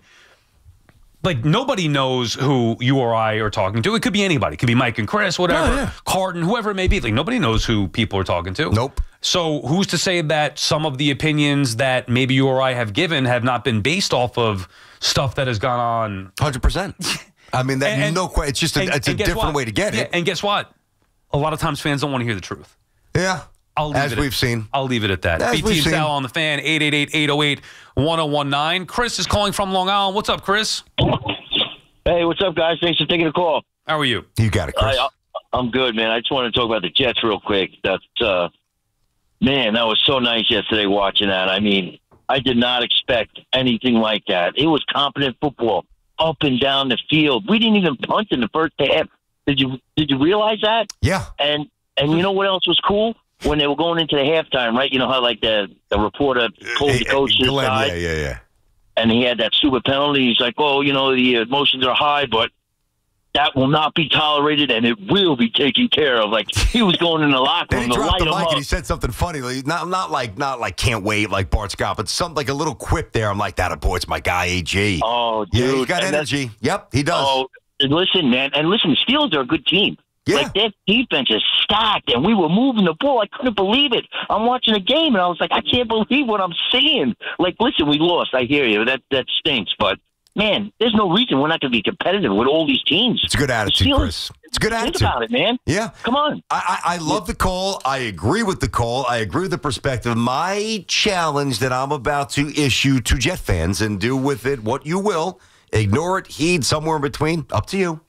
Just remember that mindset. If you believe that now, what the last caller said, what I've espoused throughout the show, if you feel that now, if you don't, then don't. But if you do, if they're 2-5, but they still are competitive and eliminating penalties and doing things that were different, keep the same energy. Yeah, it's a great point, because I was just going to say, well, what happens if they're staring 0-2 in the face, which they are with the Bills? It's not that you can't win a football game. Anybody can win any given Sunday, but I mean, the Bills are one of the best teams, if not the best team in all of football. So, which is why, to my earlier point, I am not going to judge this Jets season on the win-loss record. I don't think that that's what you want to do year one with a new head coach, new regime. There are other things that we could look at. And by the way, just like the Giants, it feels the end of the world, and it's been awful with the Giants, and it's 1 week, although it's not. It's more than that, because it's been years with Dable. It's one game. Same thing with the Jets. We could sit here and say, well, I love what Aaron Glenn did, and no moral victory, sure, but there was such a positive feel and running the football well. The idea is to build off of that. You don't want to have setbacks or start to go the wrong way. It's one game. So the overreaction, I get it. It's week one. That's what we do. It's the first game, so we're going to react to it heavily. Of course. And I really do legitimately believe that there are a lot of reasons to feel great about where the Jets are at. I believe what Aaron Glenn is saying, and then that combined with the way that they executed so far, I believe that can be sustained, not to mention the offensive line, which is obviously the biggest thing. Like, as long as you build from that foundation, but it's going to take weeks, if not months and years, to build this thing to where you really want to be. Let me try to get you right here for week two, Parter, because Sal told us he had a rough beat yesterday with Allen going backwards on the knee, and he lost one bit of a big parlay. So let's see where your instincts are. And if your instincts are in the neighborhood of the point spreads here, I've got the Dallas Giants point spread for week two. Okay. I've got the Jets-Bills point spread for week two. If you're in the neighborhood, well, then maybe you get active and aggressive and you chase your money back this weekend. What do you think Dallas is? Dallas is what? It's in Dallas, 1 p.m. on Fox. Dallas, how many point favorites? 8.5. 5.5. Wow. Small for a reason, dude. That Dallas defense is not good. It's not that good. I think the Giants can move it a little bit. Bills, same time again, so we've got to do the double juggle. 1 p.m. I hate that. I know, me too. Bills and the Jets. Jets at home. Bills are going to be favored by 4. This says 6.5. That's a surprising big number. It's off a little bit there. All right. Okay, so maybe you stay away here. Yeah. My feel Monday is different from my feel Friday, which is different from my feel Sunday morning. Like, it's a progression along the way to get the gut feel of it. Stuff, that's why. Yeah, of course, maybe, but then I just go by my true. The week is analyzing and feeling a certain way, and then by Sunday it's like you strip all that away. How does my gut feel right now? What's going to happen here? By the way, Jets +7 here on my app. I just changed it. I wouldn't touch that game. I'm taking the 7. You kidding me? Yes, I could see the Bills blowing them out, and I wouldn't be surprised if the Jets were competitive. I wouldn't touch that game. I lean more right now toward the Cowboys in the other game. I think I would have taken it now because I don't know. I think that you get. See, last week I made a mistake, even though I won, because I jumped in on the Jets a little bit too early, and you got some late Steeler money, because why would you believe in the Jets if they gave you something to believe in? So the 2.5 went to 3, so I won, even though I had the Jets at 2.5. I could have got burned. Now, I think it could be the other way. I think 7 could get trimmed to 6.5 because you got some overly enthusiastic Jet fans. Hey, Justin Fields and this and Aaron Glenn. I don't think it's, I mean, I could be wrong. I don't think it's going to go from 7 to 7.5. If it moves, it might go to 6.5. So I might have to lock into touchdown now before I lose that half a point. BT and Sal on the Fan, WFAN, NFL football, powered by Verizon. Get to your local Verizon store today. Guys, by now you've heard me talk about Collars & Co., makers of the dress collar polo. They've already sold over 1 million of these amazing shirts. Well, Collars & Co. just came out with a new Maverick Performance Blazer. This blazer is sharp and wrinkle resistant, so you can travel anywhere with it. Just throw it in your bag and it will remain wrinkle-free. It even comes with security zip pockets, a sunglasses loop, and an optional pocket square. So visit collarsandco.com. Check them out today. Keep listening for your chance to score a pair to see Mike Tyson. Return of the Mike Tour coming to Hard Rock Hotel and Casino Atlantic City on January 23rd. From our friends at the Hard Rock Hotel Atlantic City. Tickets go on sale Friday 10 a.m. at Ticketmaster.com. It's all from the Fan, 101.9 FM, and always live on the free Odyssey app. I'm Michael Jenkins here to help you beat the books with the BetMGM Network. We're taking the Mets on the money line today against the Phillies. Noah McLean is on the mound for New York, 4-0 in the year, allowing only 2 earned runs. He's taking on Aaron Nola for the Phillies, who is a big name, but his season has been a huge disappointment. 3-8 with a 6.78 ERA in his last 4 starts. He has allowed 18 runs. Take the Mets on the money line. I'm Michael Jenkins from the BetMGM Network. Bet smarter and beat the books, and download the BetMGM app today. Please gamble responsibly. Wesley Financial Group is not a law firm, and Chuck McDowell definitely not an attorney. This is Chuck. If someone talked you into buying something really silly and you want to get out of that silly little thing, my advice, get the facts. Call me and I'll send you our timeshare exit kit absolutely free. Inside, you'll learn how timeshare works and all your options for cancellation. Call Wesley now for your free timeshare exit information kit. 800-761-0000. That's 800-761-0000. Paid for by Wesley Financial Group. FanDuel is getting you ready for kickoff with an offer you won't want to miss. New customers can bet just $5 and get $300 in bonus bets if you win. That's right. Pick a bet $5, and if it wins, you'll unlock $300 in bonus bets to use all across the app. You can build parlays, bet player props, ride the live lines. Whatever your style, FanDuel has you covered. The NFL season is finally here. The only question is, are you ready to play? Visit FanDuel.com/Gio. That's G-I-O to download the FanDuel app today and get started. That's FanDuel.com/Gio. We just love the app around here. It's safe and secure. When you win, you get paid instantly. FanDuel Sportsbook is the official partner of WFAN. 21 and over and physically present in New York. First online real money wager only. $5 first deposit required. Bonus issues, non-withdrawable bonus bets that expire 7 days after receipt. Restrictions apply. See terms at sportsbook.fanduel.com. For help with the gambling problem, go 877-8-HOPE-NY or text HOPE-NY 467-369. Town Fair Tire has the area's largest inventory of name brand tires at discount prices, including Michelin tires, which give you the perfect match. A relaxing driving experience from your vehicle, along with all-season design for superior performance that stands out from the crowd. And Town Fair stands out from other dealers with a guaranteed lowest price on Michelin tires and gives you more free services for life than anywhere. Nobody beats a Town Fair tire deal. Nobody. Name brands at discount prices. Town Fair Tire. Sunday no longer a fun day? We've got specialists for that. Walking the dog, unleash, knee pain. We've got specialists for that. With 45 Castle Connolly top doctors, Orland & Cohen specialists are considered among the best in the nation by their peers, which can mean a better outcome for you. From Staten Island to Southampton, our network is open 7 days a week, so you can feel better, faster. Visit OrlandCohen.com. Get ready for more BT and Sal on the Fan. Hey, New York. Looking for a great deal to stay connected? Now, for a limited time, Verizon's offering Fios home internet and one line of mobile for just $69.99. Yes, that's right, just $69.99 per month. Get unlimited welcome for $50 per month with autopay plus taxes and fees when you bring your phone. And add Fios for just $19.99 per month with autopay, mobile plus home discount, and bonus discount. Visit your tri-state area Verizon store today to get this limited time offer and switch to our 100% fiber optic network and reliable 5G network.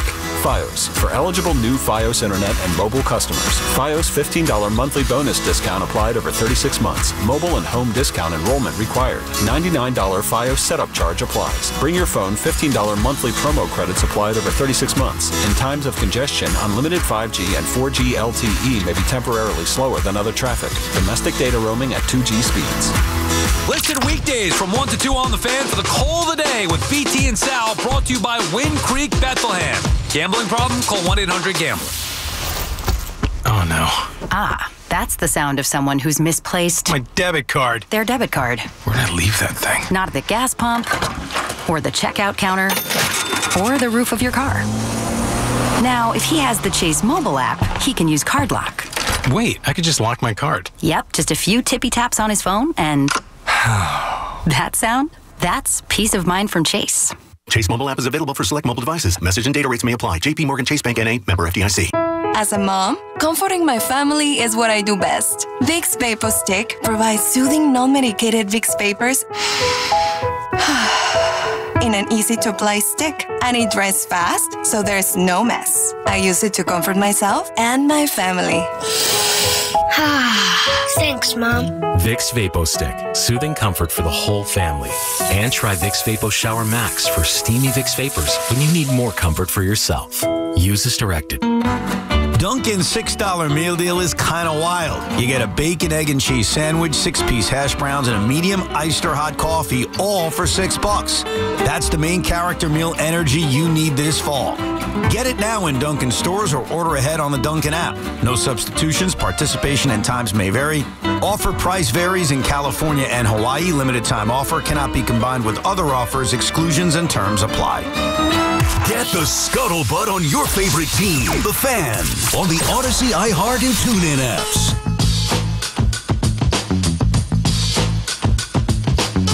BT and Sal back on the Fan. We should hear from Brian Dable within the next few minutes or so. We'll get some calls in here, 888-808-1019. I saw Gio, I just saw them post this on social media. I didn't hear this live, but Gio said if the Giants start 0-2, the rest of the games on the schedule, Dable has no chance to stick around.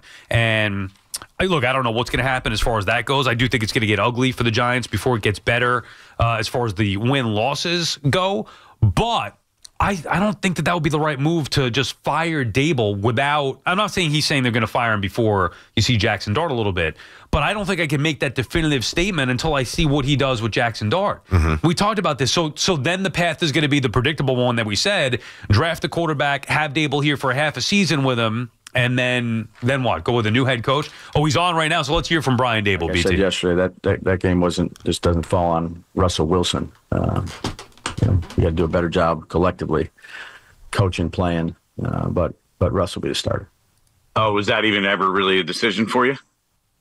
Well, again, it's right at the end of the game, so I'm not. I mean, when you went back and watched it. No, Russ will be the starter. Okay. What did you think? What did you think of the offense when you went back and looked? Like, what did you see, and what do you believe is the top culprit for the struggles? Well, I'd say it was a collective effort, Jordan. Again, we never got into a rhythm in the early part of the downs, which affected it. The line of scrimmage, there was a play here or a play there or a block here, or a read there that we just kept getting behind the sticks and could never get into a good enough rhythm. And then down in the red zone, we had plenty of plays down there. It's a close game. It's a 14-6 game with 7 minutes left in the fourth quarter. Had 2 opportunities down there in the red zone, really low red zone, and just didn't punch the ball in. So have to do a better job in those areas. I'd say early down production, and that's everybody, and then red zone. Is that all? Real quick, I mean, also I know we didn't get to this yesterday. What was with why Jamie Gillen do the opening kickoff, and what went into you going with Wandell as a kick returner? We had things we hadn't seen. Yeah, I think Wandell's good with the ball in his hands. We had a couple chances there if we could just sustain on a block a little bit longer.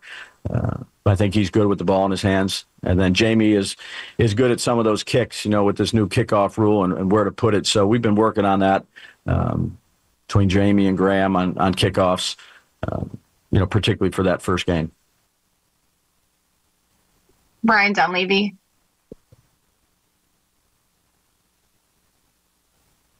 Hey, Brian. Hey, Ryan. Hey.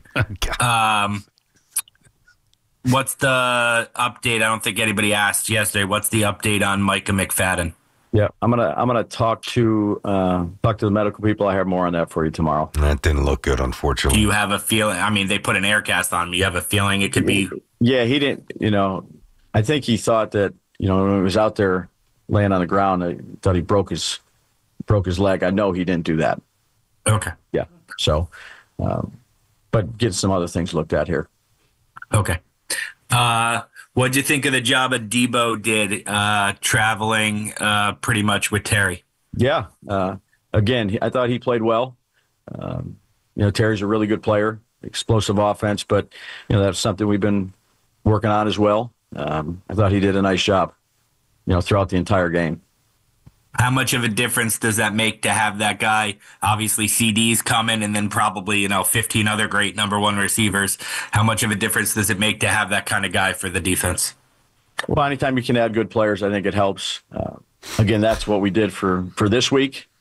Again, we'll see down the road once we get going on these other teams. But I thought he did a nice job in a number of areas for his first game for us.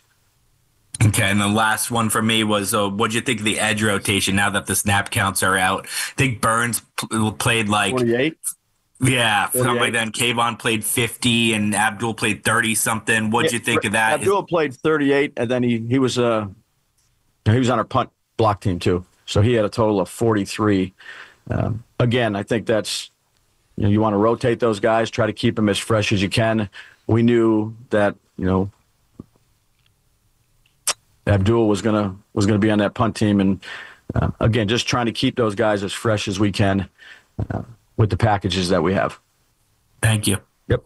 Can we get an answer on if he dapped up neighbors? Dan Duggan. Still waiting for that. Some other questions I'd You're ask. saying, did you limit Abdul's snaps on defense because of the pump block role? Well, he had 43 total snaps. Burns had 48, and I think Kayvon was low 50s or mid 50s.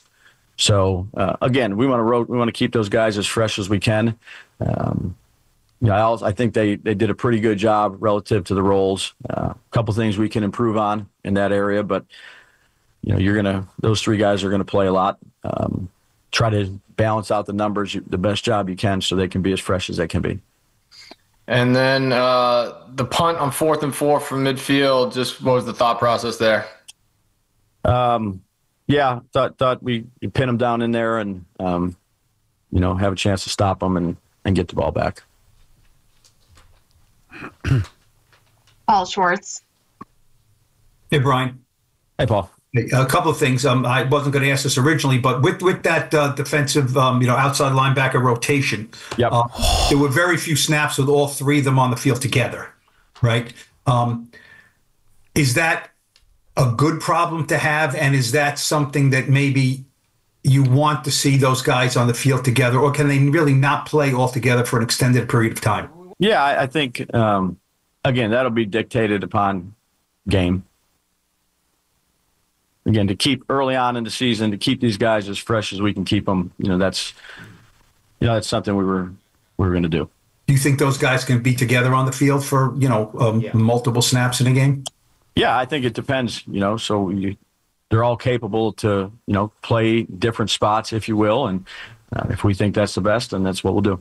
Okay, and you always wear a lot of hats as a head coach. Team psychologist or psychiatrist is obviously one of those hats you have to wear. Was this game, after this game, did you find you needed to put that hat on a little more firmly after this game? Because the expectations, especially on offense, were so high and the results were not there that you needed to calm the troops a little bit. He should wear any hat that had sunburn. Yeah, look, the game was 14-6 in the fourth quarter. You're going to have games like that relative to, you like not to have them, Paul. We didn't score enough points offensively. It wasn't good enough. But you make a few plays here or there, and it's it's a much more close game, if you will, particularly down in the red zone. So, again, what I try to do is be consistent. Here's the things that we try to get accomplished. Here's why we didn't get them accomplished. Here's some of the things we did well, and here's plenty of things we didn't do as well. Everybody, coaching, playing, and then you meet as an offense, defense, and kicking game, and you go through those things. Thank you. Yep. Art Stapleton. Hey, Dabes. How's it going? Hey, Art. When you talk Abdul in the rotation, just one more thing on this, just from his perspective, because he was a rookie, did you want to not put too much on his plate, or did that not even factor into the rotation and how much you wanted to use him? No, I have a lot of confidence in Abdul. So, again, they're 43, 48, 55. Maybe next week it's a little bit different just based on how the game's going and the series. But try to keep them fresh. Gotcha. And then the other thing would be from an offensive line perspective, offensively, finally. I mean, was it a combination of physical mistakes and mental mistakes? Did you see one thing that you could point to and say, you know what, we just need to improve this week and we think we can eliminate some of the problems that we had? Because Illuminor said afterwards that, again, it's one of those, one guy makes the mistake and the group suffers for it. And then the next play, another guy will make a mistake and the group will suffer for it. Did you feel that it's one of those things where you watch the tape and you think you can fix some of these things that maybe went wrong yesterday? Well, yeah, you're going to go out there and you're going to fix them. But let's want to give credit to Washington and how they played as well. But again, there was a number of plays, Art, where, one play was this, the next play was this, the next play was this. And they made some good plays too, credit them, but overall just not consistent in terms of the execution part of the phases that we needed to have. And we'll get that fixed. Do you envision any changes in personnel up front? No. So Thomas is not playing again? Is that what that We'll means? take two more. Evan Barnes. My God. This is rough. Hey, Brian. Hey, Evan. One more O-line question. Sure. We saw Evan was a healthy scratch. Just kind of curious, what went into that thought process? Yeah, the guys that we brought to the game, felt comfortable with those guys, and Evan was inactive. All right. And then with the run game, obviously it was so much focus on Russ, but it seemed like in those goal line situations there was decisions not to run the ball as much. I know Scotty, I think, had one carry for negative yards, but just how did you feel about how the run game was established? Yeah, well, again, at the line of scrimmage, they had some guys in the backfield. We hit a couple perimeter plays, if you will, down there. The screen to Malik that they played well. Again, overall, just run game, I'd say in general, you have 15 carries for 30 yards with the backs. We need to be better. All right, and then one more thing for me. You mentioned, I think, first, second down games. Obviously, the Commanders played a role in that, but just when you look back at those second downs, what did you see maybe needs to improve on just trying to, get more stops on second down? Talking about our defense? Yes. Yeah, they made some good plays. We're going to have to, go back and, look in terms of that area of the game, if you will, second down and long. They made some nice plays. We got to make sure we're doing everything we can, coaching wise. Collective effort, again, Evan, as everything else is. So, again, what I was proud of is it's a tough team offensively. and for not producing, I'd say, offensively the way we needed to produce to have them to 14 points, there in the fourth quarter. There's some good things that come out of that. But we got to do a better job collectively playing team football, if you will, and put some points on the board. All right, thank you. Yep. Last one. Honestly, I'm almost falling asleep here. Brian, we'll wrap up where we started with Russ, I guess. Here we go. What did you see when you went back and watched the film that made you stick with him? Yeah, I'd say he made good decisions. Again, we've missed on, the one-on-one matchups. Sometimes it's a throw. Sometimes it's a contested catch.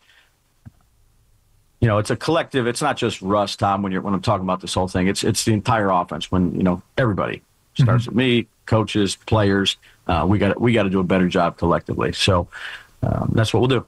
I think the world is very excited to see Jackson play. I'm sure there's a part of you that is too at some point. How do you balance that with the decisions to on who you're going to play at quarterback each week?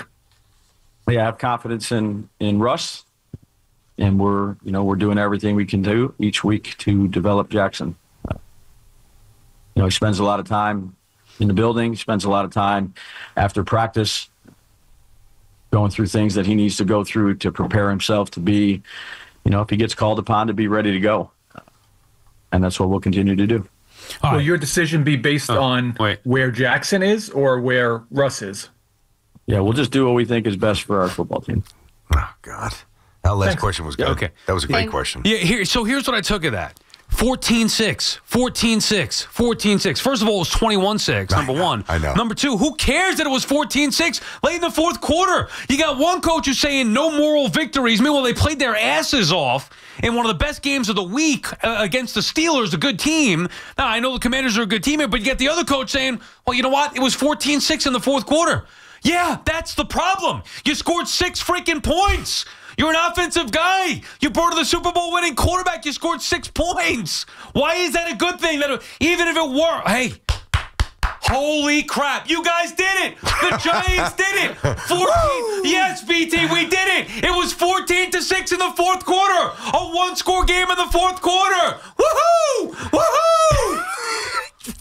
Good God. Get the Gatorade back. Maybe we should go out there because then I'd be asking questions. Hey, did you have a chance to watch Danny Dimes in his film? Did you see what happened there? I mean, how come Daniel Jones could do that in one game in Indianapolis? 14-6. Daniel Jones put up 14 points before you could sit down in your seat. You're scoring 6 points again.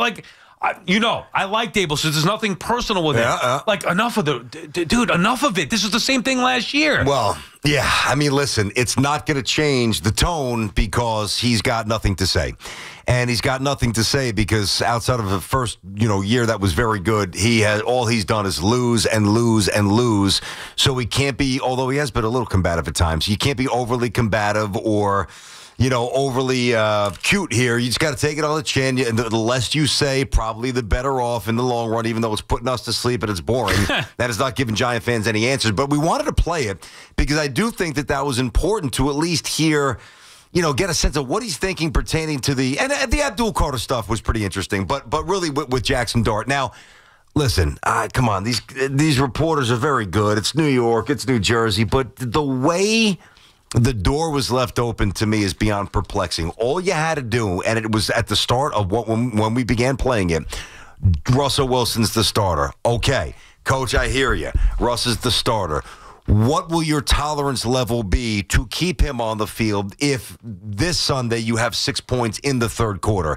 It's a way to open the conversation to the direction of Dart. And the follow-ups were the follow-ups were weak. But he did answer that, saying that they're going to do what's best for the team and they're going to continue to try to develop Jackson Dart. But that was 10 minutes later. Okay, but that was it. Yeah. That was a different reporter. Right. I mean, the initial focus was on Russ and a very minimal, not glazing in the sense that kids use it now, but just glossing and glazing over the the quarterback spot. Like, I don't know. I'm listening to that. I'm hearing a guy who just doesn't have a lot of answers because, and it's not all his fault, going to clean this up, got to do this. No, you're not going to clean it up. You're not stop making excuses. You're not going to clean it up front because you don't have the horses to clean it up. We could sit here and say, yeah, we missed this, a play here, a play there, a penalty here, a penalty there. The Giants' offensive line stinks without Thomas, and it will stink without him the rest of the year, and they won't be able to do anything. He did say not Russell Wilson's fault. He said that yesterday, said it again today, so we know that. He is starting week number 2. We knew that was going to be the case. I'm fine with developing Dart. I think that should be the case. I can't stand that, it was 14-6 in the fourth quarter. So are you trying to say that means it's better than what we saw, which was an embarrassment? Because it's not. You saying 14-6, one-score game, I've seen this too many times. I've tried to protect Dable and side with him. Last year, same thing. I'm not going to overreact. Reporters coming for his job. We talked about that on the air last year. Yep. And I was on the side of Dable thinking this is ridiculous. How many years are we going to sit here and say, well, it's 14-6. It was a one-score game in the fourth quarter. It's the NFL. Almost every game is a one-score game in the fourth quarter. The problem is your one score is not even a touchdown. Took you 2 field goals to score 6 points. You can't even score a touchdown. Like, that shouldn't be that hard. 14-6. Good God, if they lost 21-7, it'd be worse. But at least they'd have a touchdown on the board. Imagine if Rex was still here, right? Rex was obviously a defensive guy. And imagine if for 3 straight season openers, Rex Ryan's defense put up or allowed, 40 to 50 points and 500 total yards in offense. We'd be sitting here saying, I don't know. I know he's got a defensive background, but this ain't working right now. This is 3 straight openers for Brian Dable, who's an offensive backgrounded coach, and they have not scored a touchdown. We don't need to yell. Unacceptable. That's the problem. BT and Sal on the Fan. Stream your local NFL game all season long, kicking off with the juicy Week 2 matchup between the Buffalo Bills and the New York Jets, starting at just $30 for your first year. It's like $250 a month. Come on. Visit ParamountPlus.com/NFL to get started today. Sports Talk on WFAN is presented by Paramount Plus. Sylvester Stallone, BT, our guy. He's back in the original hit series Tulsa King. This season, Dwight faces his most dangerous adversaries yet, forcing him to fight for everything he's built and to protect his empire. Stream the new season of Tulsa King on Sunday, September 21st, exclusively on Paramount Plus. He's a mob guy, right? That goes out to Oklahoma. Yeah. I know the premise. Have you actually seen the show? I saw it like once or twice. It actually looks pretty good. I jump in. Dexter on Paramount Plus. That's my big thing. Gotcha. There you go. All right, Sal. Hey, Total Orthopedics is Long Island's premier immediate orthopedic practice, whether it's a sports-related injury or something a little more complex. Total Ortho has locations throughout Long Island with diagnostic equipment on site. Now, Total Ortho Express offers 4 convenient walk-in services with no appointment necessary from the field or sports court straight to a top-rated walk-in orthopedic doctor. Visit TotalOrthoExpress.com. That's TotalOrthoExpress.com because time doesn't heal wounds. They do. It's Keith McPherson at night on the Fan, 101.9 FM. I expect this Mets team to make the postseason. I've been very vocal about if they don't make the postseason, that's a disaster. If they don't make the postseason, that's a huge disappointment. You don't spend all this money. You don't call your fans out to come to the ballpark. You don't do all these things to enhance the experience at your ballpark to not have postseason baseball. Listen to Keith McPherson on demand on Apple Podcasts, Spotify, or wherever you get your podcasts. This is Andrew Perloff with an Odyssey Sports Minute. The Buffalo Bills are used to historic comebacks. In 1992, backup Bills QB Frank Reich led a then-record 32-point comeback in the AFC wildcard game. Last night, they became the first team in NFL history to overcome a 15-point deficit in the final 4 minutes to beat Baltimore. The amazing thing, it didn't feel that shocking. They have Josh Allen at quarterback, which means for them, nothing is impossible. Maybe even finally winning a Super Bowl. I'm Andrew Perloff. This is the story of the one. As a maintenance supervisor at a manufacturing facility, he knows keeping the line up and running is a top priority. That's why he chooses Grainger. Because when a drive belt gets damaged, Grainger makes it easy to find the exact specs for the replacement product he needs. And next day delivery helps ensure he'll have everything in place and running like clockwork. Call 1-800-GRAINGER, click Grainger.com, or just stop by. Grainger, for the ones who get it done. Hey, want to hear something great? Right now at Wendy's, you can get 2 of the #1 selling bacon cheeseburger in all fast food, the JBC, plus medium fries and a medium soft drink for just $8. Want to hear something else great? Double the burger means double the bacon. Now that's a game changer. 2 of the #1 bacon cheeseburgers with fries and a drink for just $8. Gotta be Wendy's. Limited time only. U.S. price and participation may vary. Request $8 JBC meal deal to obtain discount. Individual items at regular price. Whenever water damage strikes your home or business, call on the cleanup and restoration specialists at 1-800-SERVPRO to help make it like it never even happened. That's 1-800-SERVPRO. Franchises are independently owned and operated. At Nielsen, fun is in the driver's seat. Here are the fundamentals that have helped Nielsen Dodge make customers for life. There's always zero down payment available. We'll always give you up to $1,500 over book value for any trade. If you need credit help, we're here to make it happen. And of course, great deals on any new Jeep, Chrysler, Dodge, or Ram. Lease a new 2025 Jeep Grand Cherokee Laredo X 4x4, just $299 a month. Or lease a new 2025 Jeep Wrangler 4-door Willys 4xe, just $399 a month. Or choose from hundreds of quality certified pre-owned vehicles. Fun is in the driver's seat when you save money. On Route 10 in East Hanover. Online at NielsenDodge.com. A proud member of the Nielsen Auto Group. Fun is in the driver's seat. Drive into fall event. With approval term 24 months, do it sign Cherokee, $38.94, Wrangler, $43.94, add tax tag $498 dock and DMV fee. Listen up, football fans. You won't want to miss this. Right now, new Bet365 customers bet $5 and get $300 in bonus bets, win or lose. So you could turn that $300 into something bigger when you bet on money lines, spread, totals, player props. $300 in bonus bets when new customers bet $5. I know where I'm going to bet from now on. Download the app today and see why it's never ordinary at Bet365. Gambling problem? Call 1-800-GAMBLER. 21 plus only. Must be physically located in New Jersey. T&Cs apply. In-app only. We've got more sports talk coming up on The Fan. If you're 55 or older and into that whole saving money thing, T-Mobile has an exclusive phone and internet bundle just for you. Right now, get 2 unlimited phone lines plus 5G home internet for just $30 each per month with autopay, plus taxes and fees. And with 5G home internet, setup is easy with just one cord and no technician needed, which is great if you're also into that whole keeping it simple thing. Switch now and experience the best mobile network in the U.S. Visit your local store to start saving. T-Mobile, it's better over here. Based on analysis by Ookla of speed test intelligence data Q4 2024 to Q1 2025. Ookla trademarks used under license. Unlimited on our network. Customers on voice plan may notice speeds lower than other customers and further reduction if using more than 50 gigs a month due to data prioritization. Video streams and SD on this plan. Home internet pricing after $20 a monthly bill credit plus $5 per line without autopay. Debit or bank account required. See 5G device coverage and access details at T-Mobile.com. Town Fair Tire, Connecticut's largest discount tire dealer. Because we give you the guaranteed lowest price and we honor every manufacturer's rebate. We even honor all our competitors' rebates. Nobody beats Town Fair Tire. Nobody. Town Fair Tire. Your cold is coming. Your cold is coming. When you feel a cold coming, shorten it with Zicam, the #1 cold shortening brand. Oh, no, not before my big trip. The big trip you've been planning is coming up, and so is your cold. But Zicam can shorten your cold and get you back to planning sooner. Thanks, Revere. We really should keep Zicam in the house. Shorten your cold with Zicam. Take it from America's most revered messenger. Shorten your cold at the first sign with cold shortening products from Zicam, the #1 cold shortening brand. Available in stores or see where to buy at Zicam.com.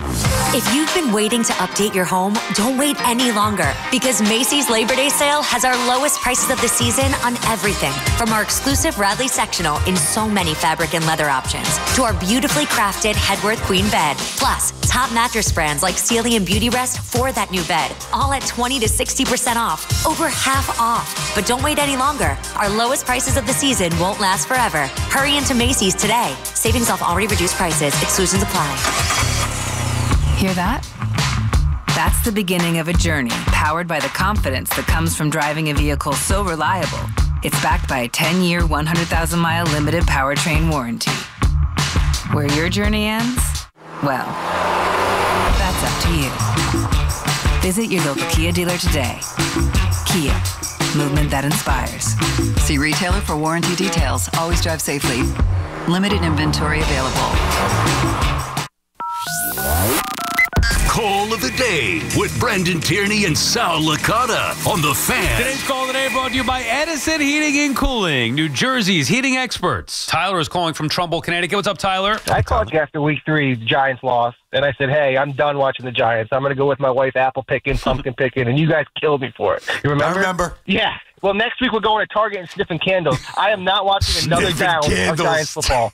I'm done. I love sniffing the candles. And thank you for the call, Tyler. Thanks, Enjoy bud. the scents over at Target on Sunday. It is, I'll tell you. Once you sniff one, you want to sniff like 10 of them. Matt is calling from St. Augustine, Florida. What's up, Matty? Hey, boys. How we doing? Good. How are you? Hey, Matt. Fellas, I'm doing well. I called out today. Hey, fellas, I'm watching you on YouTube. Yeah. Okay. Hey, can I just say something about Bogusch? Go I ahead. had a picture in my head of what Andrew Bogusch looked like. Yeah. It's nothing to what I just saw on YouTube. What did you think he looked like? Honestly, a geeky boy band, clean-shaven, spiky haircut. Well, you nailed it. I was That's what gonna it say, looks I like. think he does look like that. Aside from the clean shaven, I mean, it's pretty spot on. All right, there you have it, BT. Fun show on this Monday. Obviously, plenty more we'll get to tomorrow. I just want to say, like, we heard the Dable stuff, and then I'm reading, like, all the stuff on social media. Breaking. Giants make their decision. Russell Wilson. It's not breaking news. Russell Wilson is the starter. They've been saying that all along. Mm-hmm. The news would be if Jackson Dart were named the starter. That didn't happen. Like, Click, that's not click, the... click, Yeah, clickety exactly, clack, dude. click. Good God. All right, thanks to Dove. As always, we appreciate him getting all those breaks in on time. Thanks to Hoff and everything he does. He's a stickler. Hoff Fleegs, what's the difference? But we appreciate your help as always. Thanks everybody who listened and called. Each and every one of you, we appreciate you as well. Back again tomorrow, 10 a.m. Evan and Tiki, they're coming up next. New York sports is more than a game. It's a lifestyle. WFAN is the only place where Yankees, Mets, Giants, and Jets fans come together and sound off. I like Soto. I mean, I like his attitude. The Fan, 101.9 FM, and always streaming on the Odyssey, iHeartRadio, and TuneIn apps. Hey, it's Tiki. Are you looking to enhance your home experience? Discover the new Sloman's Shield Link, the ultimate all-in-one ecosystem for integrating your smart devices with the Sloman's Shield. Sloman's Shield Link takes everyday routines and actions based on your preferences and connects other devices to react based on your actions. Imagine arriving at home at night and your lights, favorite music, and TV turn on as you enter your home. Whether you want your thermostats to turn down when you turn on your alarm or automatically lock your doors and ensure your security lighting is on. These scenarios are a reality with the Sloman's Shield Link integration platform. The Sloman's Shield Link is compatible with devices you already have in your home. Sloman's includes installation for all devices. Plus, they offer 24/7 support. Whether you need to troubleshoot a problem or want to add programming, you can call at any time. Embrace the future of home living by calling 1-800-ALARM-ME today or visit SlomanShieldLink.com to get the Sloman's Shield Link. Game day starts with the right truck, and Arnold Chevrolet has yours. Over 50 Silverado models in stock, from the family-friendly 1500 to the heavy-duty 3500 built to tow, haul, and handle any job. And right now, save up to $7,500 off MSRP. That's right, $7,500 off on select Silverado models. Our loyal sales and management team has been helping Long Island drivers for decades, and this season, we're serving up tailgate deals on our full lineup of trucks and SUVs. Visit Arnold Chevrolet in West Babylon or online at arnoldsautos.com, because nobody discounts like Arnold. Include Chevrolet, select market purchase, loyalty to qualify. Some things are hard to commit to, like learning how to surf or saving for a family vacation. But one commitment that's easy, switching to Fios Home Internet with a 5-year price lock guarantee. That means 5 great summers of fast, reliable internet at the same low price. All with the Fios 1 gig internet plan. Plus no hidden fees or equipment charges. Call 1-833-VERIZON to switch today. Price guarantee applies to base monthly rate only for new and existing My Home customers. We're always talking New York sports on The Fan. Hey, FanDuel is getting you ready for kickoff with an offer you won't want to miss. New customers can bet just $5 and get $300 in bonus bets if you win. That's right. Pick a bet. Bet $5, and if it wins, you'll unlock